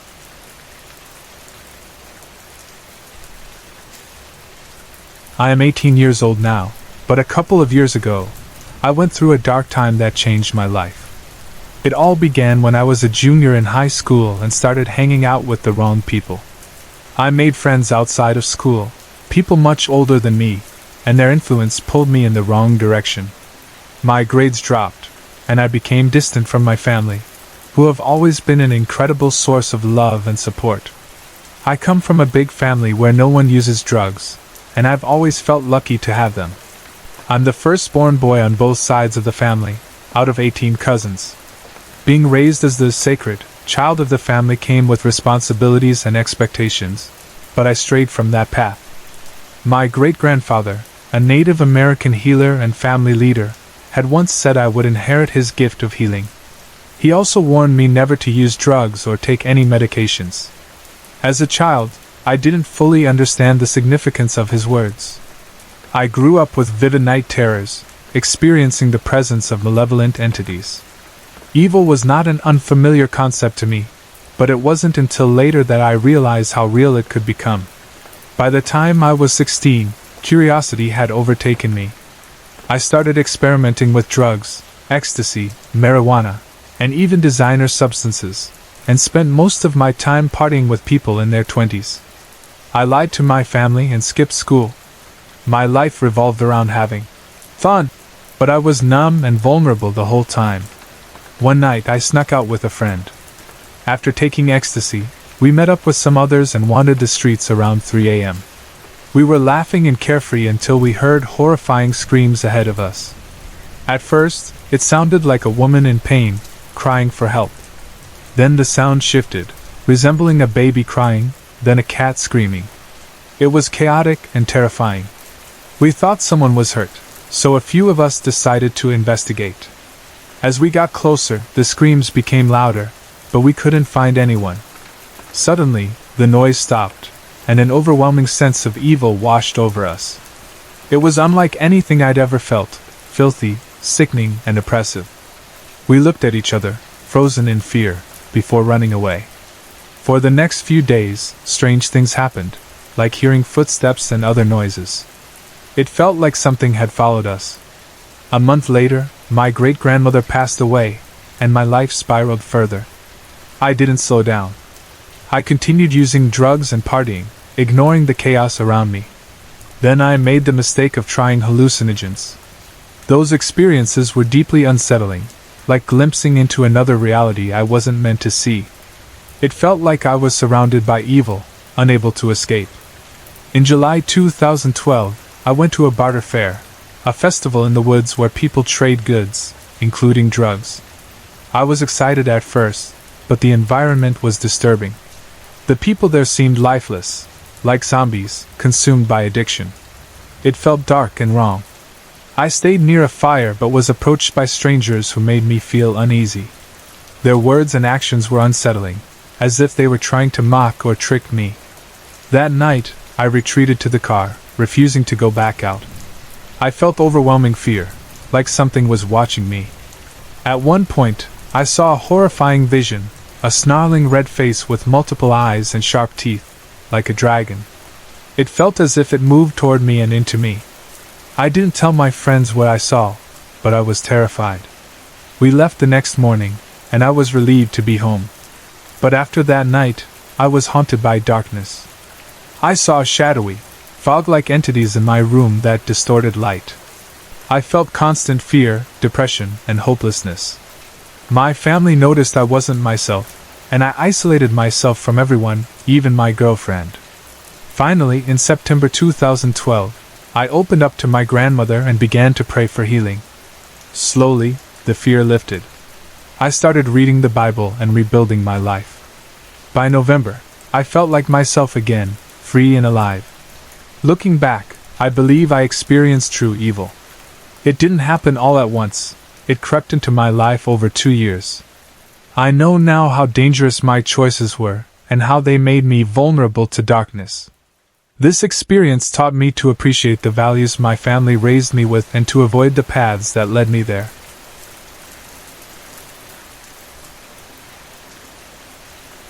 In our town, there's an old cemetery surrounded by local legends of hauntings.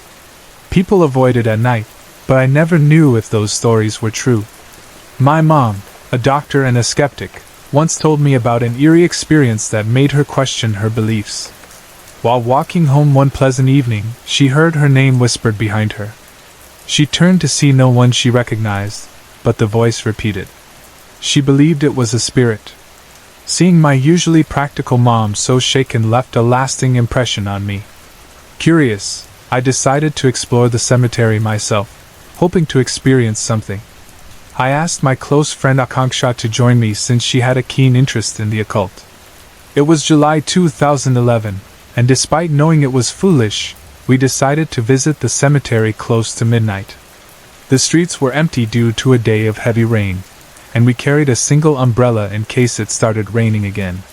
When we reached the cemetery, the rusty lock on the gate came off easily after a few hits with the brick. The night was dark, and the ground was muddy, but I found the place strangely beautiful. The rows of tombstones and carved angel statues gave the cemetery an eerie but serene feel.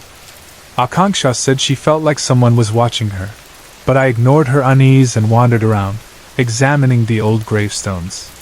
While crouching to inspect a statue, I suddenly felt someone lightly tug on my waist-length hair. I turned quickly but saw no one. Akanksha was far from me, so I dismissed it as the wind. Soon after, she approached me, looking terrified, and insisted we leave. Her fear unnerved me, so we hurried toward the gate. As we walked, we clearly heard footsteps behind us, though we couldn't see anyone. At the gate, I glanced back one last time and noticed a shadow dart behind a tombstone. Before I could say anything, Akanksha pointed out something chilling: 3 sets of footprints leading out of the cemetery. 2 were ours, but the third didn't belong to either of us. When we entered, the wet ground had been undisturbed. We couldn't explain it and rushed home, looking over our shoulders the entire way. Akanksha stayed at my house that night, but as soon as we got home, she went straight to bed, complaining of a headache. This was unusual for her, as we often talked late into the night. I was tired too and fell asleep quickly. At some point, I woke up to someone shaking me roughly. It was Akanksha, staring at me with a look of pure hatred. Her bottle-green eyes locked onto mine with such intensity that it made my skin crawl. Her disheveled hair, and the way she gripped my arm painfully added to my fear. I screamed, trying to pull away while asking her what was wrong, but she didn't respond. My sister, awakened by my screams, rushed into the room. Together, we managed to free my arm, but Akanksha suddenly pushed me to the ground with surprising strength, despite being much smaller than me. My sister and I tried to restrain her, but it was as if she had unnatural strength. I started crying, convinced she was possessed because of our trip to the cemetery. My sister, being a doctor like my mom, believed Akanksha might be ill and wanted to call our mom. Then, just as suddenly as it started, Akanksha stopped. She sat down, held her head in her hands, and asked why we had woken her up and why I was crying. We explained what had happened, but she claimed not to remember any of it. My sister, appalled by our nighttime adventure, called us crazy, and went back to bed, advising us to say a prayer before sleeping. To this day, I don't know what happened that night or what possessed Akanksha, but the memory still chills me. Whatever it was, it terrified us both.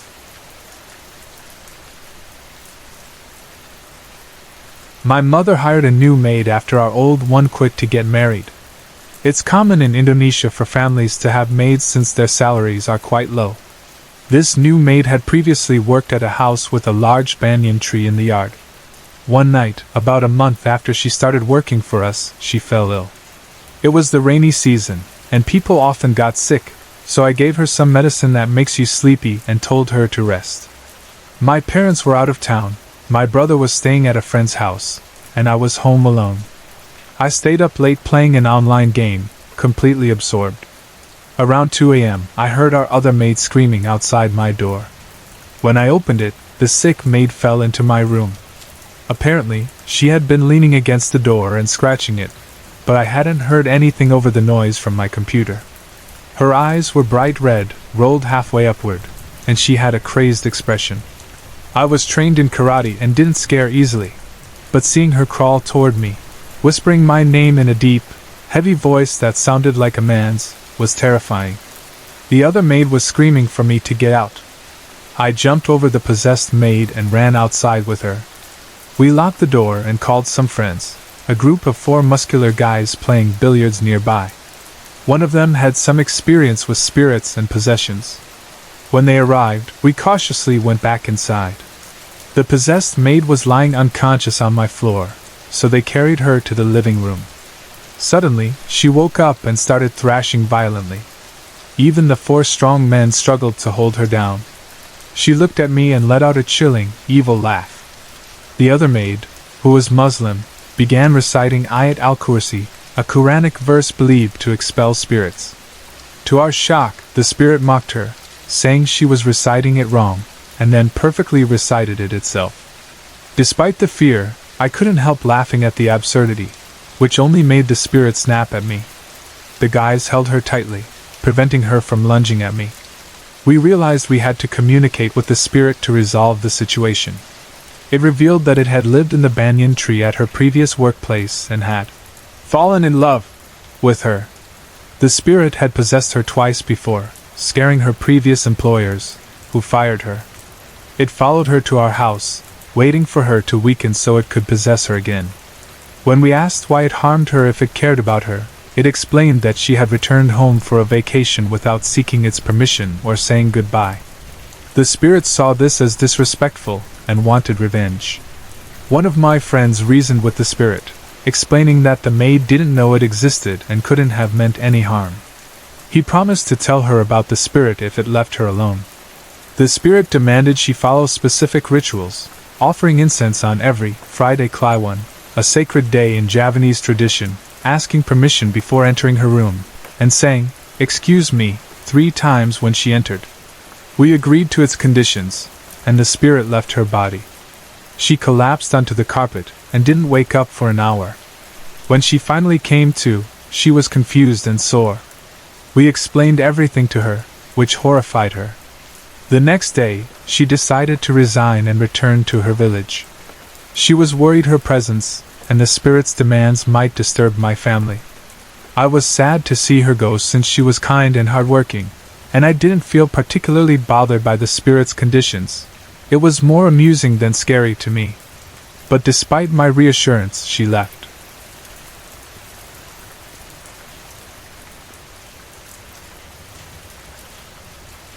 When my mother was a young girl, she wasn't very outgoing. Unlike her siblings, she preferred spending time alone or at home. She did have a few friends, though, including one girl she was particularly close with. They often played together, either in front of my mother's home or the girls'. One day, something strange happened. The girl was sent to my mother's house to fetch something, perhaps an ingredient or a household item.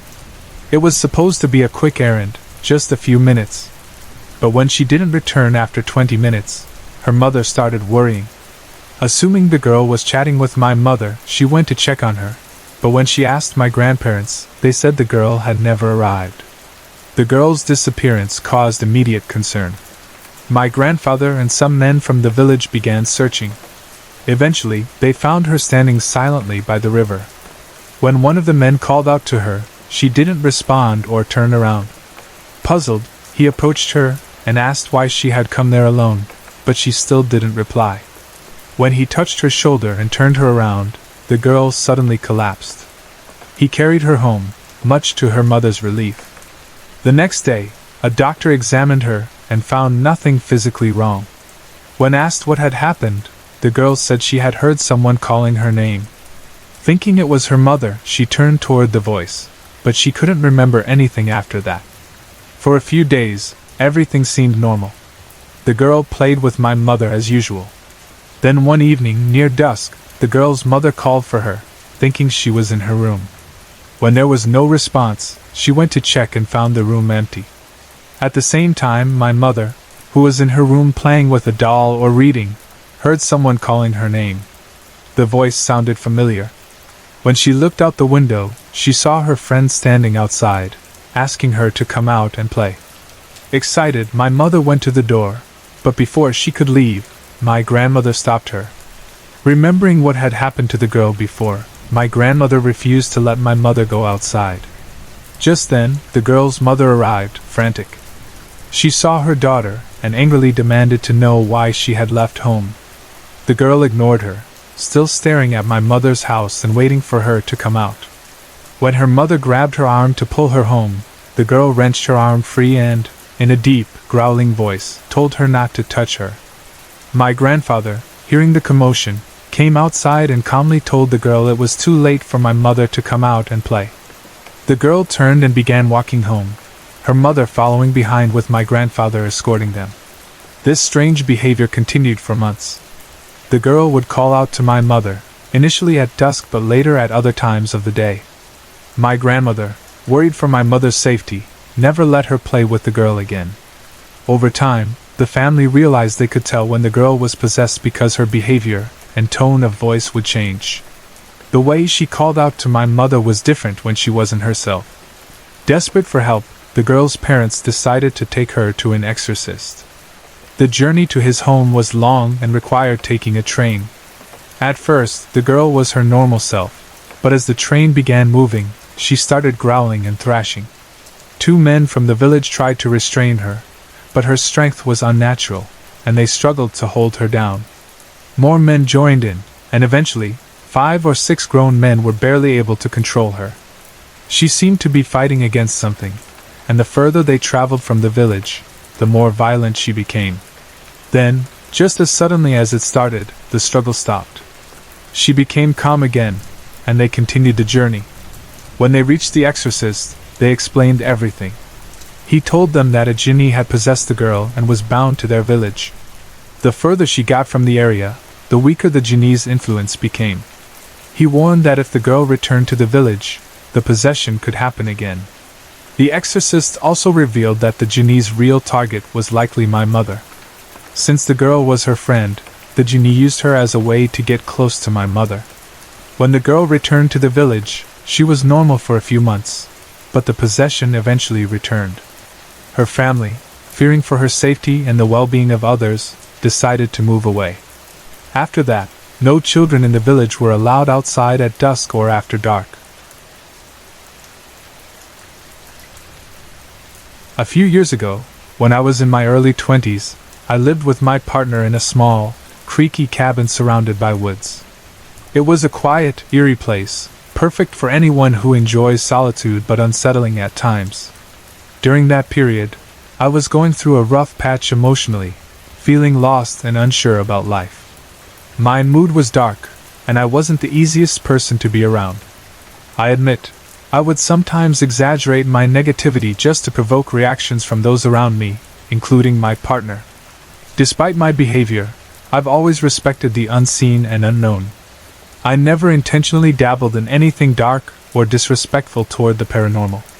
Still, looking back, I wonder if the negativity I entertained during that time might have opened the door to something. One particular night stands out vividly. It was late, and I was sulking in the dark after yet another argument. My partner, tired of my moodiness, had gone to bed, leaving me to stew. I lay there in the darkness, feeling consumed by my emotions, and drifted into a strange mental state, not asleep, but not fully alert either. At some point, I remember my partner turning me away from him and holding me tightly, almost crushing me. It felt so unlike him, as he was normally a gentle soul. I was awake, aware of his grip, but he wouldn't let me turn to face him. Eventually, I fell asleep, and the next day we brushed it off as me being dramatic. I didn't think much of it, until months later. One evening, we attended a small gathering with close friends who shared an interest in the paranormal. As the conversation turned to personal experiences, my partner surprised me by saying he had something to share.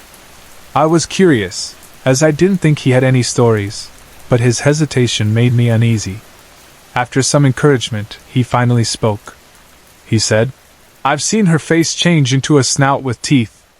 At first, I thought he was joking, but his serious tone and expression told me otherwise.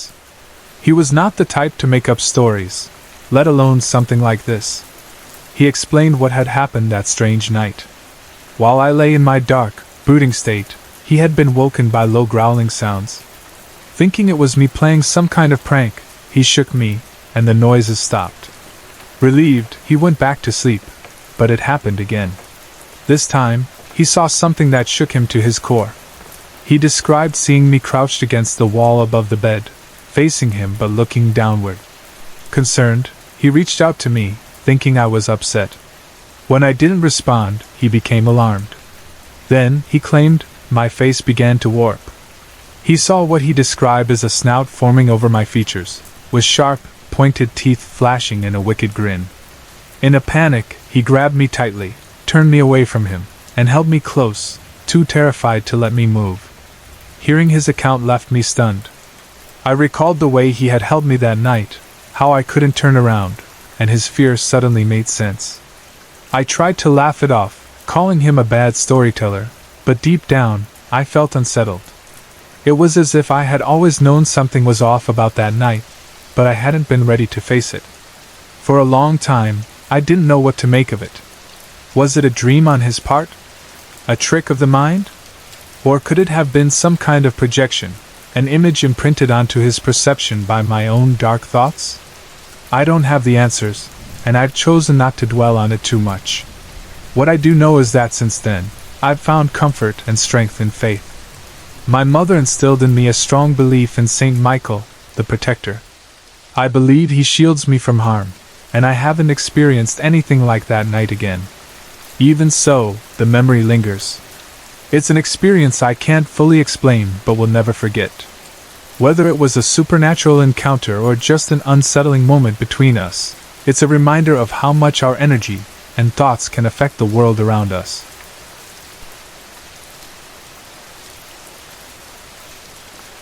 My name is John, and until recently, I've never been interested in anything religious. I'm an atheist. But on the night of March 17, 2014, in Las Vegas, Nevada, I experienced something so terrifying that it left me questioning everything. 2 weeks earlier, I had my first panic attack. It came out of nowhere. I was pacing back and forth, clutching my chest, sure I was having a heart attack. My friend of 16 years reassured me it was just a panic attack, but it lasted 6 hours and was the most terrifying experience of my life. Or so I thought. On March 17th, around 1 a.m., I had another panic attack. I was sleeping on the couch in my friend's Winnebago when I woke up feeling like I couldn't breathe. Terrified, I kicked my friend awake. He groggily asked what was going on, but I barely managed to apologize, too consumed by the fear of what I knew was coming. I began pacing, clutching my chest, and jerking my head uncontrollably. Desperate for relief, I went outside to sit in a lawn chair and tried to calm myself down. I rocked back and forth, repeating to myself, "I'm okay, I don't want to die." But by 2:45 a.m., things took a terrifying turn. A few of my friends arrived, some going inside while others stayed in their car. Embarrassed that anyone might see me like this, my panic worsened. I began stuttering uncontrollably, my head jerking violently, and when I tried to cough, it felt like my lungs were collapsing. Suddenly, as I struggled to inhale, an inhuman, high-pitched screech came out of my mouth, something like a bird or even a pterodactyl. I wasn't in control of my body anymore. 2 girls from the car approached the Winnebago. When one passed me, I felt compelled to get up and walk toward the second girl. My body moved on its own, and I pointed at her angrily while stuttering uncontrollably. For a brief moment, I felt like myself again, but when she asked if I was okay, I couldn't respond normally. She went inside, leaving me outside, confused and terrified. Alone, things escalated. Vivid, rapid images started flashing in my mind, and my face twitched as if electricity was running through my head. This lasted about 10 minutes. Then my friend came outside, but when he spoke to me, his words sounded muffled, and his face became blurry. I started stuttering again, and he later told me I was speaking an unfamiliar language fluently. He said my eyes turned white and lifeless when this happened, which only added to the fear.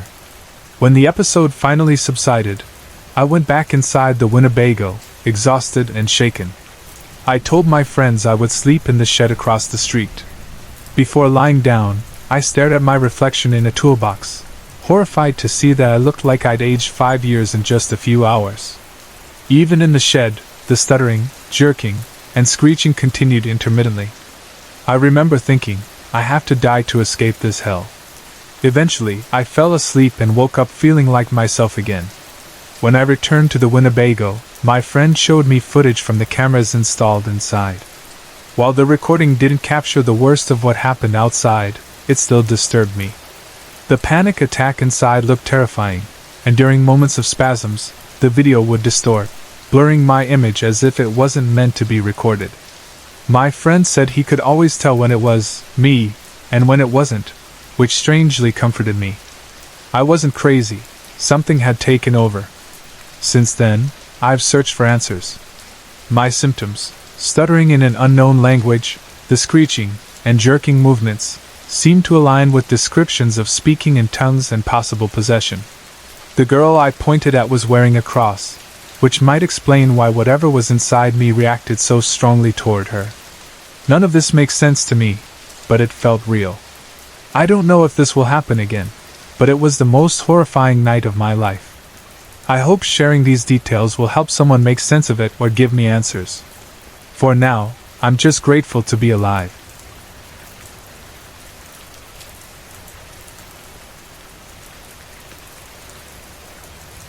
The story I'm about to share happened 11 years ago when my sister and I were still children.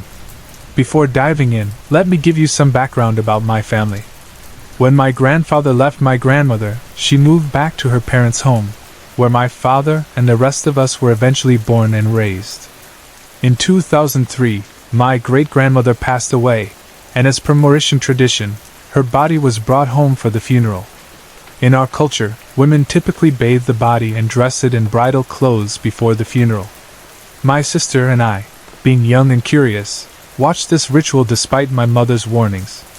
She told us it was bad luck to watch, especially for children, but my sister, who was just 6 at the time, stubbornly continued to observe. At that time, my sister was already unwell. She had asthma and frequently experienced attacks. In our tradition, it's believed that people who are sick or vulnerable can attract supernatural entities, and what happened next seemed to confirm that belief.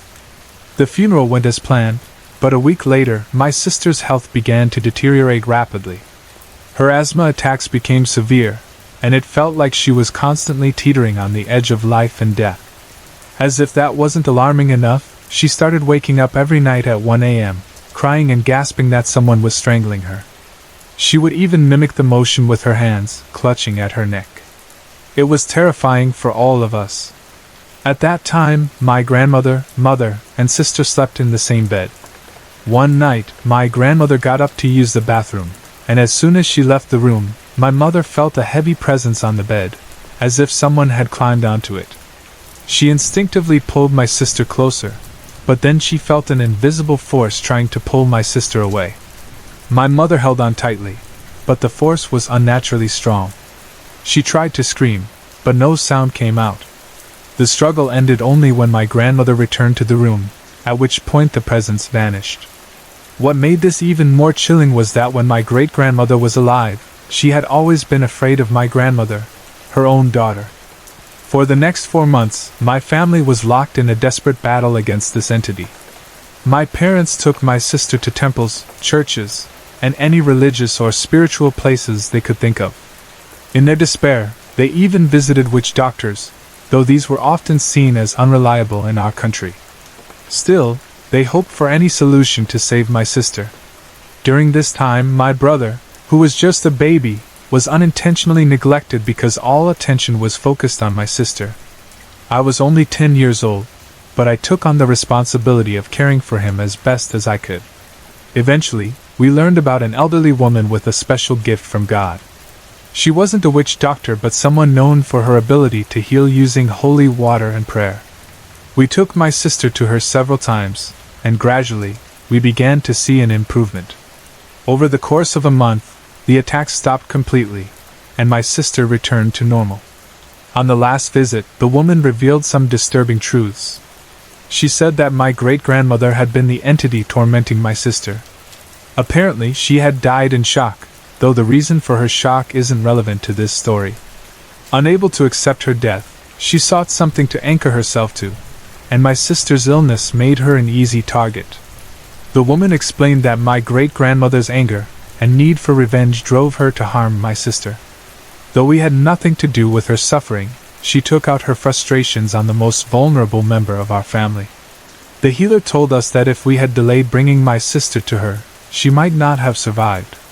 Hearing this was a sobering moment for all of us, but we were relieved that my sister was finally free.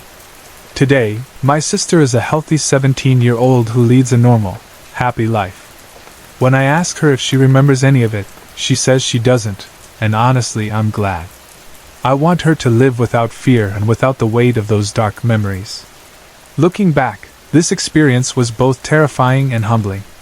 It reminded us of the importance of faith, resilience, and the strength of a family united in protecting one of its own. Sorry to interrupt.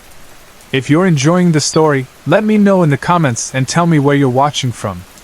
Don't forget to like and subscribe for more.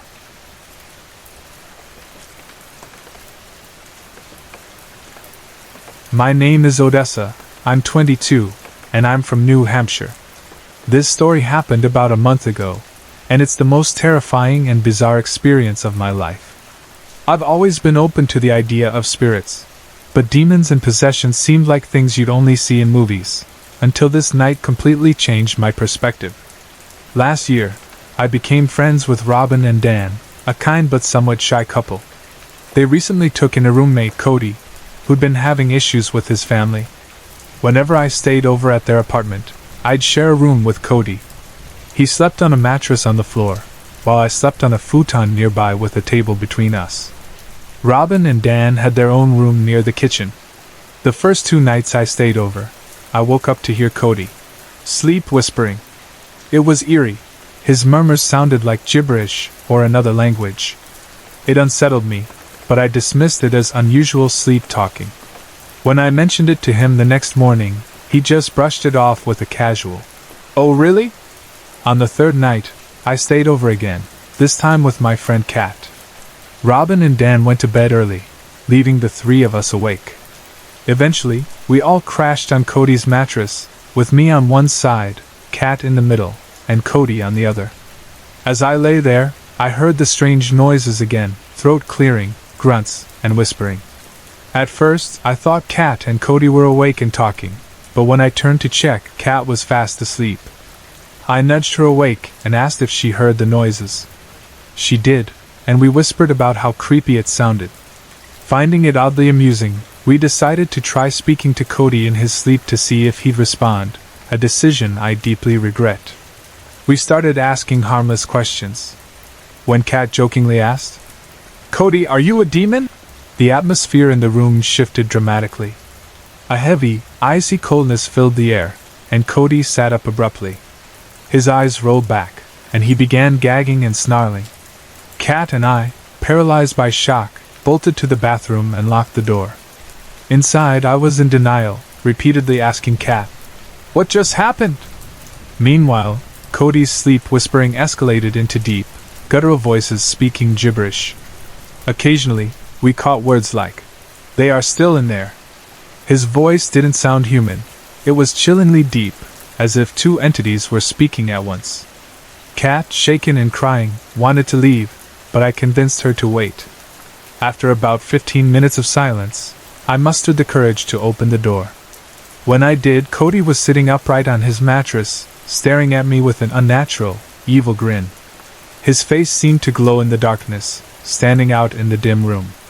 I slammed the door shut in a panic, my body trembling as fear finally set in. From behind the door, we heard Cody speaking again, switching between gibberish and a deep voice that demanded, "Open the door." Then, suddenly, we heard his normal voice, crying and pleading, "Cat, please! Open the door!" We ignored him, too terrified to respond. 45 minutes later, the bathroom door began to vibrate. That was the breaking point for me. I screamed and banged on the door, hoping to wake Robin and Dan. As I yelled, the oppressive coldness lifted, and Cody's voice returned to normal. He sounded confused, saying, "What the F***CK?" I cautiously opened the door, and he claimed to have no memory of what happened, though he admitted he could feel his body moving. Cody then revealed he had a spirit named John attached to him for 7 years. He said his ex-girlfriend and mother were aware of it, and his grandfather had a similar attachment. He insisted John wasn't harmful, but I disagreed, saying the energy I felt was pure evil. Cody seemed annoyed by my suggestion that John might be a demon. Relieved that the ordeal was over, Kat and I stayed the night but remained on edge. The next morning, we discovered Cody's pocket knife inexplicably sitting in the bathroom sink, which made my stomach drop. Robin and Dan woke up, and I told them everything. They were disturbed and decided Cody couldn't live there anymore. He went to stay with another acquaintance, Cassie, but his behavior there frightened her too. Eventually, Cody returned to his mother's house. After this, I cut all ties with Cody, though Kat remained in contact until he broke into her apartment one night. She called the police and is now seeking a restraining order. This experience was traumatizing, and while I'm thankful I'm not haunted by nightmares, it opened my eyes to a darker reality. I don't know if Cody truly believes John is harmless, but I'm convinced he's wrong. Whatever was inside him that night was not human. I've been told it could have been drugs or a mental illness, but I know what I felt and saw. The cold, the voices, the grin. It was something far beyond this world.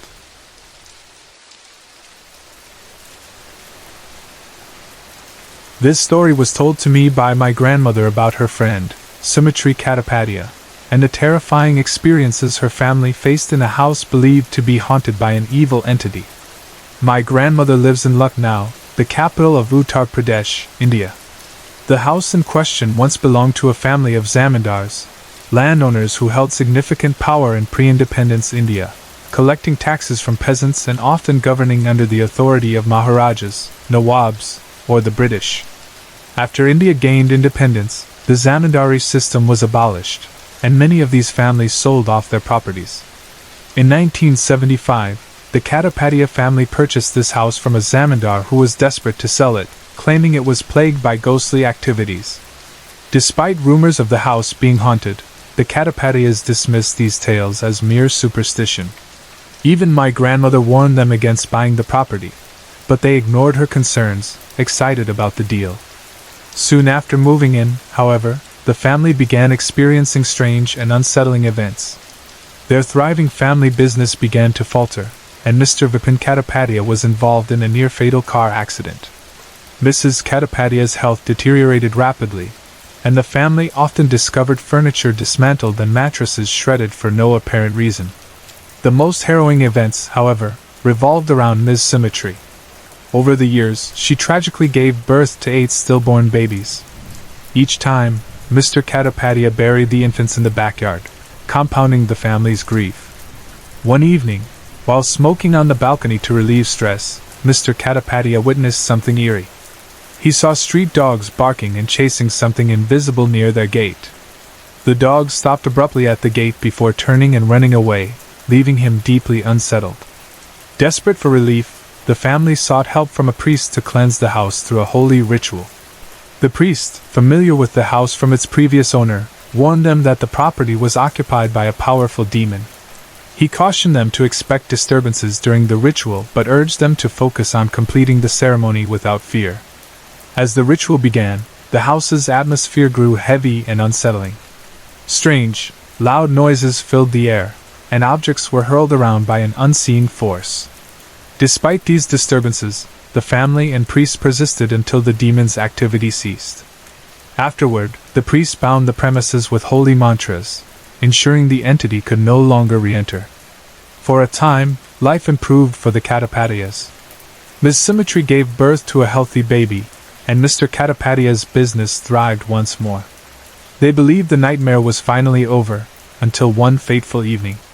As the couple relaxed on the lawn, enjoying music on the radio, Mr. Katapatiya noticed a pitch-black figure glaring at them from the first floor of the house. The entity's presence struck him with such terror that he suffered a heart attack.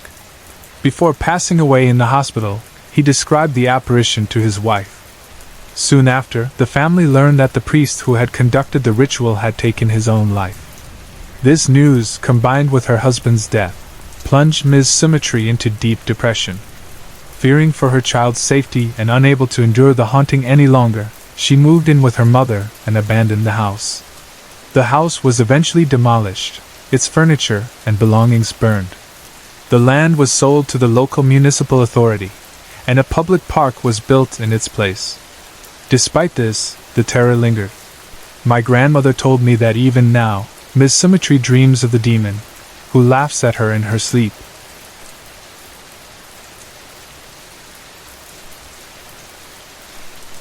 My name is Rohan, and I'm a 28-year-old engineer from Navi Mumbai, India. Ever since I was a child, I've been fascinated by the supernatural. I remember sharing ghost stories with friends during school trips or late-night gatherings. There's something thrilling about being scared, until you experience it firsthand. Over the years, I've heard and witnessed incidents that left me a firm believer in the spirit world. While I've never seen objects move or dramatic poltergeist activity like in movies, I've encountered people who seem possessed. Whether it's truly supernatural or a case of mental illness, the details of these incidents have been too vivid and unexplainable to dismiss. This story revolves around an event in my family, involving a vengeful spirit. In the 1980s, before I was born, a distant relative in our family was murdered by his own friends over a petty argument. Back then, justice was often handled by village councils called panchayats. Unfortunately, the culprits were well connected and went unpunished, while the victim's body was never found. In Indian culture, a soul can remain restless if the body isn't given proper last rites, especially after an unnatural death. This seems to have been the case here. A few years later, strange events started happening in the victim's family. The first signs appeared in my aunt, who had recently married into the family. At first, her behavior was odd but not alarming. She ate unusually large amounts of food and still complained of being hungry, even though she was very slim. Soon after, she started asking for non-vegetarian food, which was shocking because she had been vegetarian all her life. Things became more disturbing when she began secretly drinking country liquor and smoking bidis, local cigarettes. When her behavior couldn't be ignored any longer, the family called a village priest. He confirmed the presence of a supernatural entity but couldn't identify it. The spirit was clever and pretended to be the family's ancestral god, demanding royal treatment. It wasn't until an experienced astrologer was brought in that the truth came out. The spirit was the restless soul of our murdered relative, seeking revenge. Over the next 9 to 10 years, the spirit took revenge on those responsible for his death. Almost all the accused suffered severe misfortunes, business failures, health problems, family disputes, and untimely deaths. Some died in mysterious accidents, others by suicide. Only one man survived peacefully because he devoted his life to spirituality, praying to Lord Ganesha and helping others. Protected by his faith, he avoided the spirit's wrath and passed away naturally many years later. While the spirit focused its revenge on the culprits, it also tormented family members. My aunt and others experienced possessions once or twice a year, during which they became violent and unpredictable. Various priests and tantrics tried to remove the spirit, but none succeeded fully. In desperation, the family took my aunt to the Mehandapur Balaji temple in Rajasthan, famous for exorcisms and spiritual healing. The priests there weakened the spirit but couldn't banish it completely. Regular visits provided temporary relief, but the spirit's hold remained. Later, the family sought help at the Gangapur Dattatreya temple in Karnataka. There, a fire ritual, Havan, was performed by several priests over 3 days. During the ritual, my aunt, who was frail and weighed just 45 kilograms, displayed unnatural strength and attacked the priests before being subdued. The spirit revealed itself during the ceremony, admitting that it had no intention of leaving but promised not to harm my aunt further, as she had become a devotee of Sri Siddharad Swami, a revered saint from Karnataka. The spirit said it had tried to take my aunt's life multiple times but was stopped by the saint, who appeared to protect her. Since then, our family has placed great faith in Sri Siddharad Swami's teachings and blessings. Although the spirit hasn't troubled us in recent years, its presence lingers. My aunt occasionally experiences brief possessions, but they are mild and don't harm her. The spirit even helped our family once by revealing a black magic curse placed on my uncle by a business rival. With its guidance, we found and removed the cursed object, but the rival's life spiraled downward afterward, leading to his death. Decades later, our family has expanded, and life has moved on. Yet, some questions remain unanswered. Was this spirit truly evil, or was it simply seeking justice for its tragic death? It caused harm, but it also protected family members at times. Whatever the case, it's clear that these experiences have left a lasting impression on all of us. Even now, we occasionally visit the Gangapur temple to seek blessings and peace. On one such visit, my aunt was briefly possessed again. The spirit asked why we had brought her back when it hadn't troubled us for years. We explained it was a simple visit, and it left without further incident.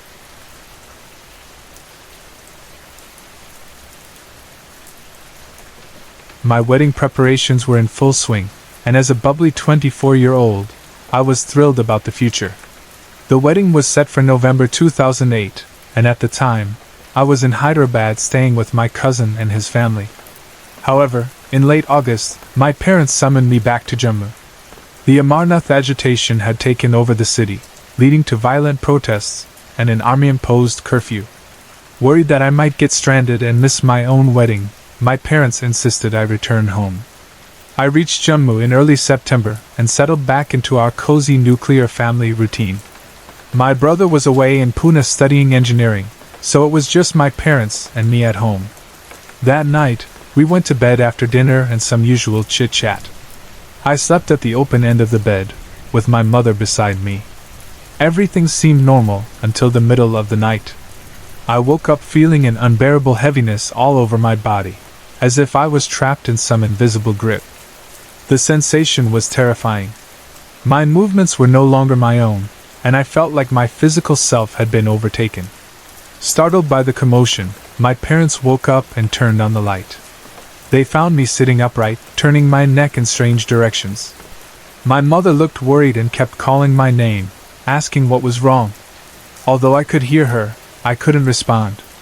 My father stood behind me, watching helplessly. Suddenly, I turned to him and said in a voice that wasn't mine, "I am not Saki, name changed. I am Rahul." The words sent shockwaves through the room. My parents were in utter disbelief, staring at me in silence. Then, with an eerie calmness, the entity controlling me spoke again in our mother tongue. "I am Rahul, and I was sent here from the crematorium to harm you. But since you all seem genuinely nice people, I will not hurt you. I was sent here by her aunt, naming her directly, to ruin your daughter's future. I beg of you, I want mukti, liberation. Please help me." Panicked and desperate, my father rushed to the adjacent prayer room to grab the Hanuman Chalisa. Both my parents began reciting it with unwavering faith, tears streaming down their faces as they watched me in this terrible state. The chanting continued for several minutes until I suddenly asked them to take me to the washroom. My voice sounded strained, and I struggled to control myself. My parents helped me walk to the washroom, but to get there, we had to pass through the prayer room and the lobby. As I moved closer to the washroom, I began to feel the entity's grip weaken. By the time I stepped inside, it had released me completely. I was finally free, but my entire body, especially my neck ached terribly. All three of us broke down, crying in a mix of fear, relief, and gratitude. Back in the bedroom, we sat together, trying to process the horrifying experience. We felt betrayed by someone close to us, but also thankful that the situation hadn't turned worse. As a deeply religious family, we held tightly to our faith and the belief that divine power had protected us. The next morning, my parents took me to a spiritual healer who confirmed our fears. I underwent rituals and procedures to release the trapped soul, which was not an easy process. During this time, I often saw a black shadow following me, especially near the washroom. The entity's lingering presence made me physically, emotionally, and mentally exhausted, but fortunately, the spirit didn't resist leaving. It simply wanted liberation and moved on peacefully. Once the rituals were complete, I never experienced anything like this again. While the ordeal was terrifying, it also reinforced my belief in the power of faith and the divine. It's a chapter in my life I'll never forget, but am grateful to have left behind. When I was 16, my father passed away, and it deeply shook my faith. I was raised Catholic but wasn't particularly devout. After his death, I found myself questioning everything. Why would God take my father from me? By the time I was 17, I was angry and unsure if I believed in anything anymore. That summer, I had just gotten my first car and loved driving around. One evening, I went to my friend Anthony's house to hang out. Anthony was what I'd call an acquired taste, dark, messy, and always seeking attention. My mother couldn't stand him, which made me want to hang out with him even more. We were in his basement, playing video games and chatting aimlessly. At one point I said, "Oh God," in passing during our conversation. Anthony immediately jumped on it. "God, huh? You still believe in that?" he asked. "I'm not sure anymore," I admitted. "I haven't seen much proof since my dad died." "God's a fraud," he said with a laugh. "It's all smoke and mirrors." Just as he said that, the lights flickered. "Did you see that?" I asked. "Need any more proof?" he replied mockingly. I brushed it off, uncomfortable with where the conversation was heading. Anthony, however, wasn't done. He walked over to a bookshelf, pulled out a Bible, and threw it on the ground. "I'll show you there's no God," he said. "I'm going to piss on this Bible, and watch, God won't stop me." At that moment, I decided I'd had enough and turned to leave. That's when I noticed the room had gotten unbearably hot. A strange, ominous feeling settled over me. When I looked back at Anthony, he was frozen in place, his head tilted back, mouth wide open. "Anthony, are you okay?" I asked. Then I caught a whiff of a foul, sulfur-like smell. Before I could process it, his head snapped forward, and I saw his eyes roll back into his head. The lights flickered again, this time dimming ominously. "Knock it off," I said, thinking he was playing a prank. But then he started laughing, a low, guttural sound that didn't sound human. His voice deepened as he laughed, sending chills down my spine. Terrified, I moved to leave, but I felt his hand on my shoulder, burning hot even through my shirt. He stepped in front of me, blocking my way. I pushed him off and stumbled backward, tripping over the Bible on the ground. That's when he began speaking in a language I didn't recognize, deep, guttural, and completely unnatural. At that moment, I realized this wasn't a joke. Anthony wasn't capable of faking something like this. Desperate, I grabbed the Bible. The second I did, he flinched, turning his head away like it hurt him. He fell to his knees, his head resting on the couch.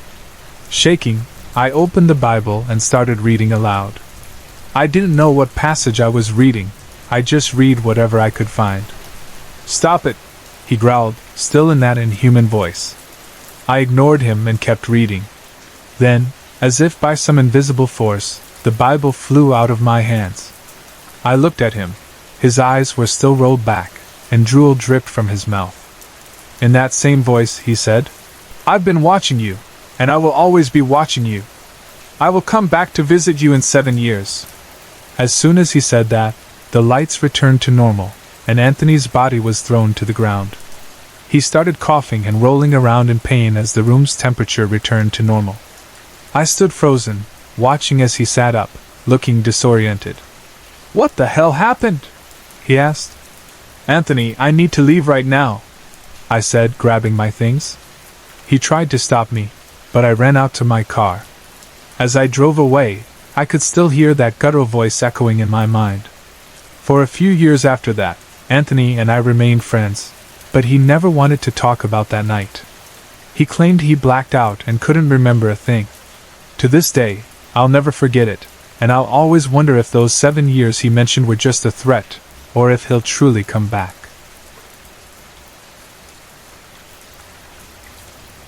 My family comes from Puerto Rico, a place that brings to mind sunny beaches, great food, cold beers, and lively music.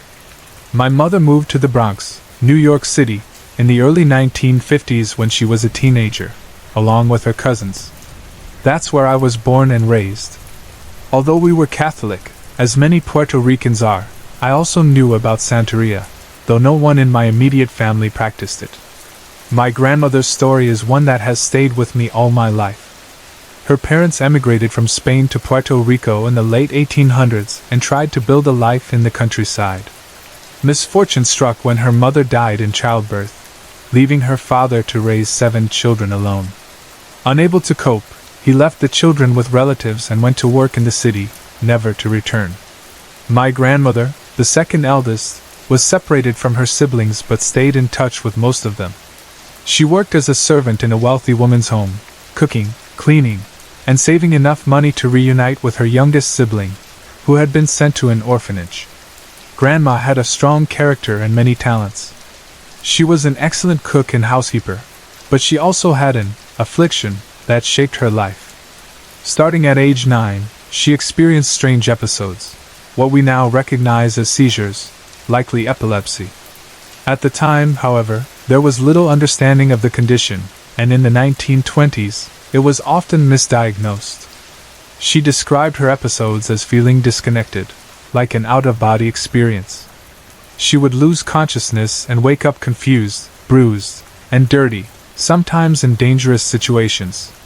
Once, her family found her at the bottom of a mountain slope, led there by the cries of my infant mother. This affliction worsened as she aged. By the 1960s, she was living with my mother's younger sister in the Bronx. My aunt, a teenager at the time, was overwhelmed with the responsibility of caring for her. Grandma's seizures became so frequent, up to 9 times a day, that doctors tried every experimental treatment available. None of it worked, and some treatments made her worse. My aunt often felt helpless, once sitting on the stoop of their tenement building crying. That's when she met Dona Lydia. Dona Lydia was an elegant, confident woman with a strong presence. She was always dressed in white, carried herself with grace, and smelled of flowers. When she saw my aunt crying, she asked what was wrong. After hearing about Grandma's condition, she invited them to attend a velada at her apartment that evening, saying she could help. A velada is a spiritual cleansing ceremony in the Santeria tradition, performed to rid a person of negative energy or attachments. My grandmother and aunt went to her candlelit apartment that night, where a large altar stood covered with statues of saints, offerings of food, and small talismans. The smell of incense filled the air.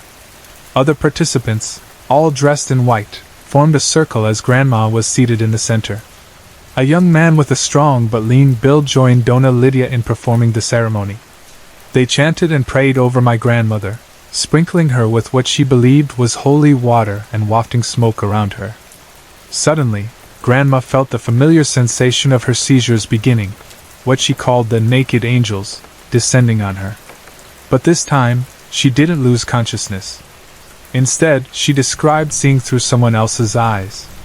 She witnessed the angels attacking the young man, clawing and fighting as he battled them back with sweeping gestures. My aunt, watching from the side, saw what appeared to be a ritualistic dance. After a long struggle, the young man collapsed from exhaustion, and Dona Lydia placed her hands on Grandma's forehead, praying until she fell asleep. When Grandma woke up in the early hours of the morning, the ceremony was over. Dona Lydia and the young man told her that she had been carrying a phenomenon, something not of this world, which they had removed. From that day forward, Grandma never had another seizure. She went on to live a long, full life, passing away at the age of 92. She became a fan of the Mets and Yankees, yelling at the TV during games, and cherished her family. While Grandma was grateful to be healed, my aunt became deeply involved in Santeria after the velada. She attended ceremonies regularly and became almost obsessed with the practice. Over time, however, she distanced herself from it and returned to a more traditional faith. My grandmother always remained a devout Catholic, believing that good will always prevail over evil, a lesson she passed on to all of us. Although I grew up Catholic, the experiences I witnessed in my childhood, especially at veladas and in places like Dona Lydia's Botanica, gave me a broader perspective on spirituality. To this day, I remember the sense, sights, and feelings of those moments vividly. Grandma's story is a reminder of the mysteries of life and the strength of faith, no matter its form.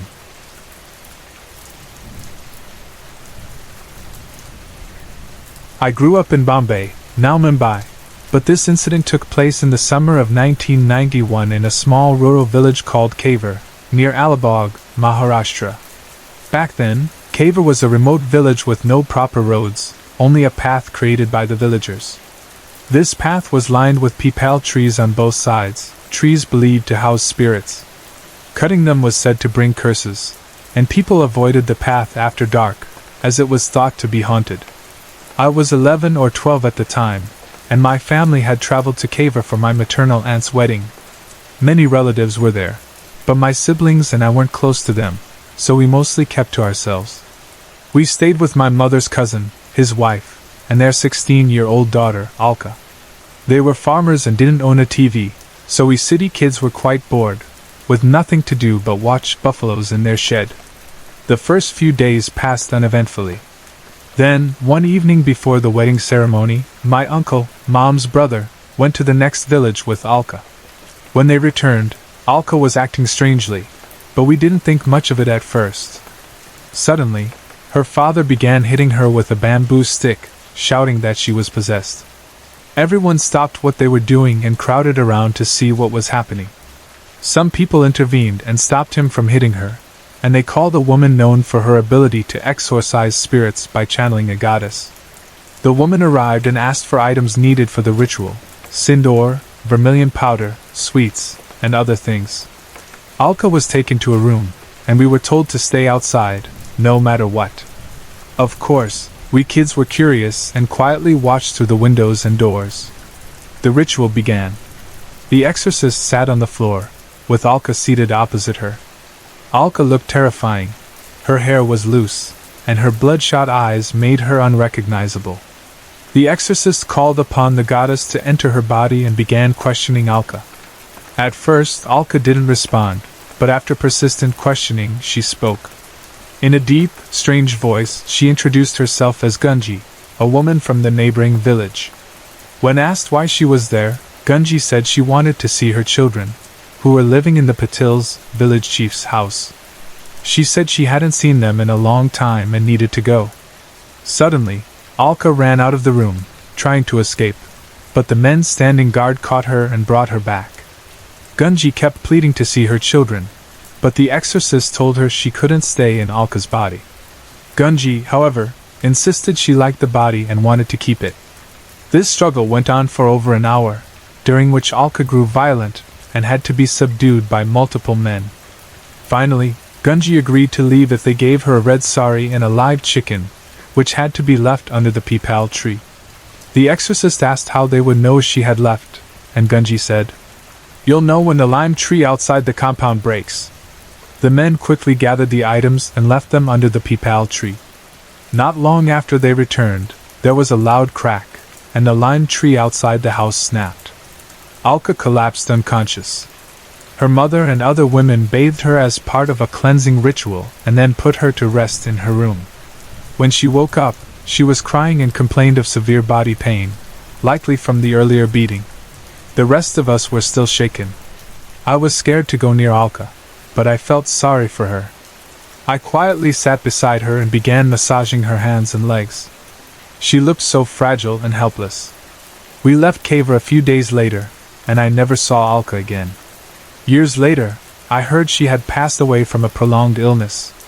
I also don't know what became of Gunji, or if she ever reunited with her children, but I often think of her and hope she found peace. For reasons I can't fully explain, I've always felt a strange empathy for her, a lost soul searching for her loved ones.